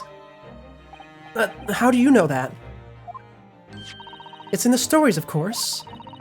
221B Baker Street, the most famous address in the world. Oh, I see. Well, there's nothing to stop us from going, I suppose. We'd better to try to find our way there before Susato-san gets any more excited and unpredictable. Hurrah! I'll summon a carriage! So, we're to have a reunion already. With a great detective, Mr. Herlock Sholmes. Oh, yes, yes, yes. Please, please, please. Let me meet him. Oh, I'm so excited. I don't even remember what voice I gave him. It's fine, we'll do something new. Oh, cutscene. What for, I wonder? Just to show off his house? I can see the Baker Street sign. Thank you very much. Oh, right. Oh, they're so painfully English. Oh, it hurts me every time.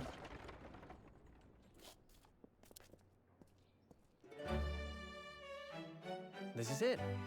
The residence of Mr. Herlock Sholmes. Oh my god. Oh, I feel like I'm getting stabbed in the chest every time. I'm fine with the accent. I just hate that these two in particular have it. Anyway, I like his place. Lots of plants and birdhouses. Things I enjoy. I would love to have plants here, but unfortunately half the year is quite inhospitable for them. Anyways. Quite the cluttered place he has here. Reminds me of the, Right Anything Agency, actually. Why does he have a machete and pinning an envelope to a wall? So, this is where the great detective makes his living. It feels surreal to be here somehow. Oh, what machine is that? Is it as described in the stories, Miss Susato? Is she gonna say it's even better? What's up with the holes in the wall? Susato-san? Many famous cases have been solved here in this very room. Oh, I suppose they must have been, yes. I've never read the story, so it's hard to get quite as excited about it as she seems to be. Have a few fake ones set up? Oh, that would be nice. The detective chases the villain relentlessly as he disappears into the fog down an unlit London street. Oh, the thrill of it, the romanticism! Can't you feel your heart thumping out of your chest? Can't you, Mr. Naruhodo? Oh, I suppose I can, yes. So, if you don't mind, I'll just stand here and soak up the atmosphere for a while longer. Please, don't mind me. She's obsessed. Hey, I don't blame her. I don't blame her at all. I want to look around too. Well, it looks like our detective friend isn't home at present. Excuse me, is anyone home? Oh, do we have a visitor? Oh, you are not who I thought you were. Hello? Is it a big new case from Mr. Sholmes? Hello. Wait, aren't you... Oh, how rude of me. I'll go and make some tea at once. I'm sure it's the same girl. Mr. Sato, did you see that girl who was just here? Oh yes, isn't it truly extraordinary? To think that the King of Bohemia came to this very room to ask Mr. Sholmes to take on his case. The King of Bohemia? Oh, your mom found fake plants. Oh, how nice. King Wilhelm Gottschalk Sigismund von Ornstein, of course. I butchered it, it's fine, ignore it. Sorry, I'm drawing a blank. Forget the adventures of Herlock Sholmes for a moment and look over here. The tea is brewed, and I have a freshly baked cake as well. It's you! I knew it. Susato-san recognizes her, too. Who is this? Ah, there you are! Oh wait, not this is a flashback. I thought my boy was showing up. And taking that with you as well. I was looking forward to the trial run of my experimental smoke grenade launcher.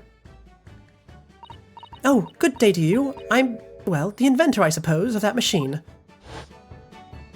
I know, I love her. She's great. It's the little girl who turned up at the end of Mr. McGilded's trial in the defendant's antechamber. I've never met a lawyer from the Far East before. Poor you, having to get straight to work when you've already just arrived in London.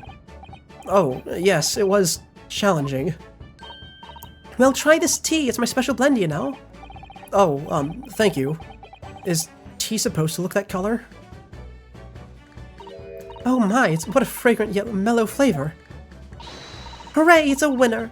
I tried blending different leaves designed to alleviate fatigue, you see. You must be exhausted after your long voyage here, and you have another ticklish trial tomorrow. Oh, and you're to defend a Japanese man. I do wish you lots and lots of luck. Did Mr. Sholmes tell you about us by any chance? Oh, you know Hurley, do you? Hurley? Is that your nickname for her? Or for him? Hurley? Mr. Sholmes to you, surely? Mr. Sholmes was a fellow passenger on the boat that brought us to Great Britain, you see. Was he really? Well, I had no idea.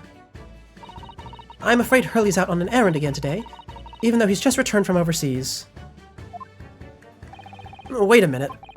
We met this girl for the first time ever yesterday after the trial, and only briefly at that. How on earth does she know so much about us? Did she deduce all those things, do you think? And perhaps more to the point, why is she here in Mr. Sholmes' suite? Oh, silly me! I haven't introduced myself, have we? Oh, nice curtsy. I wish I could see your full body during that. It's a great pleasure to meet you both. My name is Iris Wilson. I live here together with Hurley. Iris, is it? What a lovely name. What? What's the matter? No, wait. This can't be. Did you say that your name is Wilson? What's the matter with Susato-san? Why is she so flustered with it all of a sudden? Oh my god. Is Wilson the legally distinct Watson? Is this Watson? Did they turn Watson into a little girl? I'd love to start laughing right now, but my cough will not allow it. Yes, that's right. And what are your names? Oh, I'm Ryunosuke Naruhodo, a lawyer from Japan. I know, I love her outfit too. It's really great. Oh, sorry. I'm Mr. Naruhodo's judicial assistant, Susato Mikotoba. It's wonderful to meet you. Lovely. Susie Runo. Got it. Susie? And Runo? There's more to this girl than meets the eye. I have so many questions for her, I don't know where to start. Yes, and so do I. Aye, well, let's start talking. And hopefully Herlock will show up while we're doing this. It was you we ran into yesterday, wasn't it? At the Old Bailey? Yes, that's right. You were ever so helpful, thank you so much. Oh, no, not at all. I'm so sorry we couldn't have been more welcoming. Though, at the time, we did have a rather large gun pointed at us. Like this? Thinking back now, you left with Miss Lestrade in tow, didn't you? Oh, yeah, that awkward witness, Gina Lestrade. Oh, Ginny? Yes, she's a professional pickpocket. So we found out. It was very naughty of her to pinch my invention like that. Are you referring to that trial-disrupting gun-like contraption? Exactly. So I followed her, you see, to get it back. Perhaps I should think about fitting a self-destruct mechanism in my inventions. This girl is dangerous. Anyway, I brought Ginny back here after that, so she could apologize to my trusty technician. Sorry, your technician? Hurley, of course, silly. Hurley? Yes, Herlock Sholmes. We live here together. I had no idea that the great detective had such a interesting young daughter. Daughter? Not likely. What? I wouldn't call him Hurley if he was my father, would I? Well then, what is your relationship with Mr. Sholmes? I thought you would know, Susato. Well, I'd expect you'd found out by the lodgings of any kind in London are very expensive. So the solution is to share the cost with a partner, a roommate. Your roommates? I hope you don't mind me asking, Iris, but how old are you? Oh, do we have that in here, or is it going to be question marks? I'm willing to bet it's question marks. Oh, no, it's... Oh, she's 10. Okay. She's very young. 10 at last this year. Well, what of your mother and father? Oh, no. They're not around. Oh, I see. I wonder what the story is there. Oh, yes, there's something I must ask you. Of course, of course. Go ahead, Susie. I am a very great fan of the Adventures of Sherlock Holmes and... Oh, you have a copy of France magazine. Yes, I read every issue. It's delivered all the way to Japan on a ship. Oh, this is so exciting. My stories are being read on the other side of the world. My stories? That's right. Hurley is always solving such amazing cases, you see. And he tells me all about them. They really are quite fascinating. It'd be such a shame if I was the only one who ever heard of them, don't you think? Goodness! Oh, it is Watson. Okay, they've confirmed it. That's really funny. Last night, he was telling me about a new case he just solved on a steamship traveling from a faraway land. So I was just in the middle of typing up the manuscript for the next issue before you came. So you are the author? Yes, I'll let you on a secret if you like. I'm going to call the latest adventure The Speckled Band. The Speckled Band? That's certainly very familiar. Of course, I always change one or two details in the stories, here and there. This time, I had the idea of making a venomous snake be the cause of all the trouble. Oh, that was Mr. Sholmes' first thought as well, actually. Yes, and of course I know that a snake might not be a credible fit for the facts of this case, but... It's a story! Some poetic license is justified to make it more thrilling, I think, don't you? And so, do you mean to say... Are the stories about Mr. Sholmes that are published in the Rance magazine all written by me? Yes, on my wonderful and very modern typewriter. But all the stories I've ever read are written by a doctor of medicine, Dr. John H. Wilson. Susato-san's getting more and more worked up. Yes. That's me. I mean, my name really is Wilson. But what about the doctor of medicine part? That's all true too. I'm a doctor of medicine. No, 10 years old? At 10 years old? Well, that's quite incredible. But... Oh, you're shattering her hopes and dreams. Look at her. Dr. Wilson is an English gentleman. Ah, yes. I did alter the setting slightly, for the stories to be more compelling. Oh. Well, it sounds a little strange, doesn't it? A great detective with a 10-year-old girl in tow? I suppose that it does, yes. Poor Susato-san. She looks like her whole world has just fallen apart. Oh, don't tell me, does Susato fancy this fictional Wilson? Oh, how unfortunate for her, if that's the case. About before. Yes? What's on your mind, Bruno? Do tell me.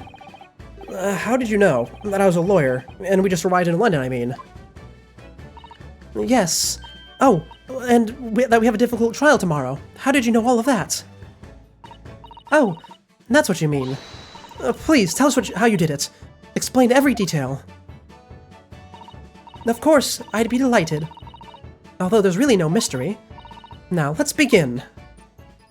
Oh? Is she going to do a deduction right here now? Iris Wilson is proud to present her logic and reasoning spectacular. Oh, she does the same thing. I love it. I love it. First of all, I already knew that you were a lawyer, Runo. After all, I met you yesterday in the Old Bailey in the defendant's antechamber. But you also said that we'd only just arrived in London. How did you know that? The ticket's in your pocket. I observed a passport and travel ticket protruding from your breast pocket. Oh. So I was reasonably confident that you had only just arrived in the country. And on top of that, you accepted a case against that particular prosecutor, telling me you were unaware of the London's court affairs. The Reaper of the Bailey? I walked right into that one, didn't I? Oh, I didn't even notice a stamp there. I mean, I knew we only had a short time to look at it, but still. Then I noticed a red ink stamp on the back of Susie's hand. You were given that when you visited the local prison to meet with a suspect, weren't you? Earlier today? Ah. They use those stamps to keep close eye on comings and goings, you see. I didn't realize. And the red stamp is only used for people visiting foreign inmates. So, that told me that even though you had only just yesterday concluded the trial of Magnus McGilded, the two of you had already had cause to visit a foreign inmate at a local prison. However, neither of you was wearing a particularly sad expression on your face, so I concluded that the prison was unlikely to be a friend or relative. That led me to believe that you must have accepted a new case. I see. But how could you have known that the trial is tomorrow? Well, having barely been home a few hours yesterday, Hurley solved yet another case. It obviously amused him. He told me he caught a Japanese man who was bawling and trembling. A Japanese man? Well, clearly that must have been... Mr. Natsume. Oh, Mr. Natsume. Now, Runo has that fancy Japanese sword. And I think your outfit is called a kimono, isn't it, Susie? Well, anyway, it was clear to me that you both come from Japan yourselves. So I put two and two together and decided you must be defending the Japanese man Hurley caught. And there was only one conclusion to those facts could lead me to.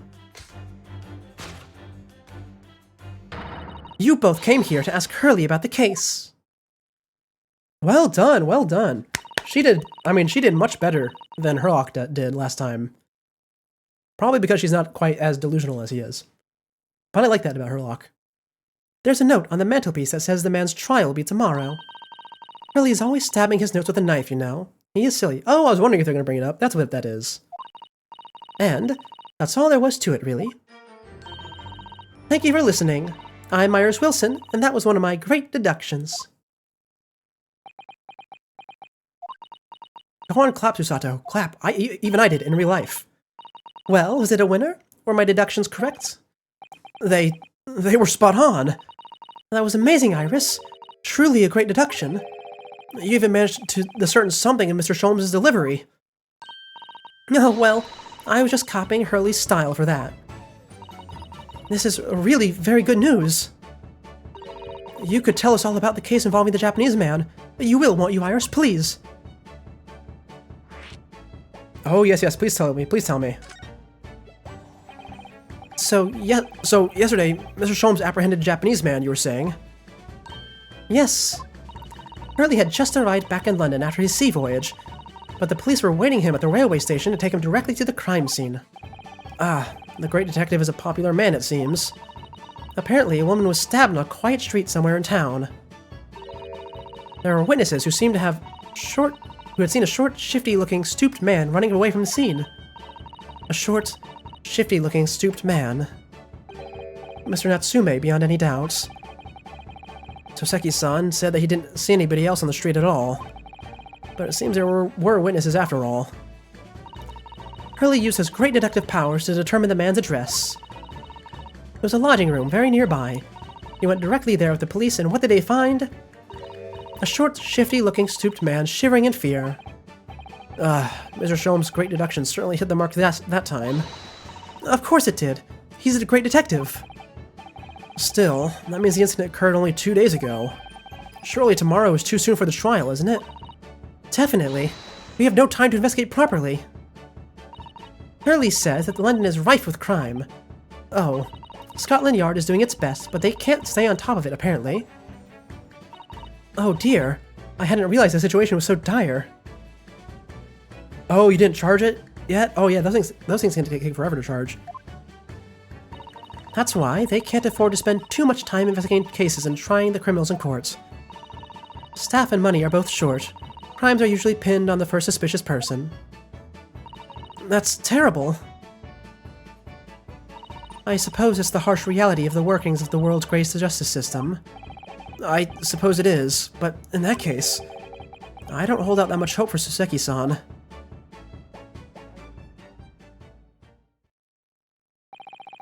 Thank you for answering so many of our questions, Iris. This has been very informative. Oh, you're the most welcome. I've had so much fun. Do you know where Mr. Sholmes is at the moment? as you guessed, we'd like to ask him some questions about the case as well. Ah, well, I expect Hurley is still investigating the scene. Of the case involving Mr. Natsume, you mean? Yes, Mr. Natsume? Hurley said he was going to that man's lodgings. If you leave now, you'll probably catch him there. Iris, do you know where those lodgings are? Well, I imagine the police are still investigating the scene of the crime themselves, aren't they? Did you happen to come across a detective by the name of Gregson when you were there? Yeah, we know Inspector Gregson. Oh, goody. In that case, give Gregsy this from me, would you? If you do that, I'm sure he'll tell you what you want to know. What is this? A 5-shilling piece and a postcard, it seems. It reads, "Tell the gentleman in black whatever he wants to know. I trust that won't be a problem." Gosh, this will make the inspector help us, will it? Well, thank you, Iris. We'll give it a try.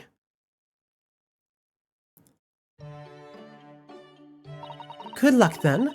I'm going to return to writing my manuscript, The Speckled Band. And I'll make more special blends of tea, so come back again soon.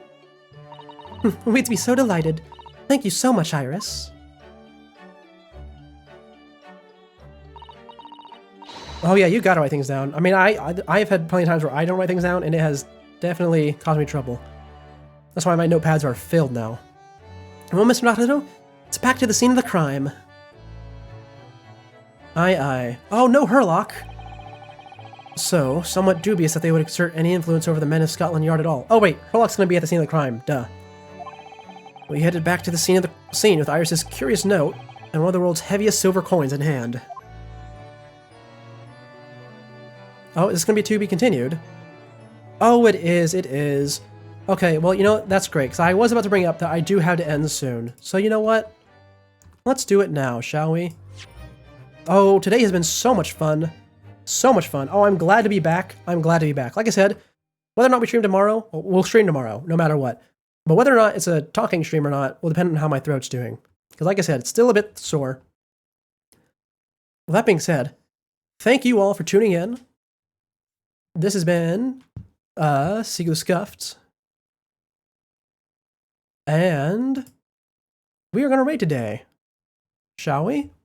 Shall we? Shall we? Let's do so. After all, it's our first day back. Let's see, let's see. Let's go over and say hi to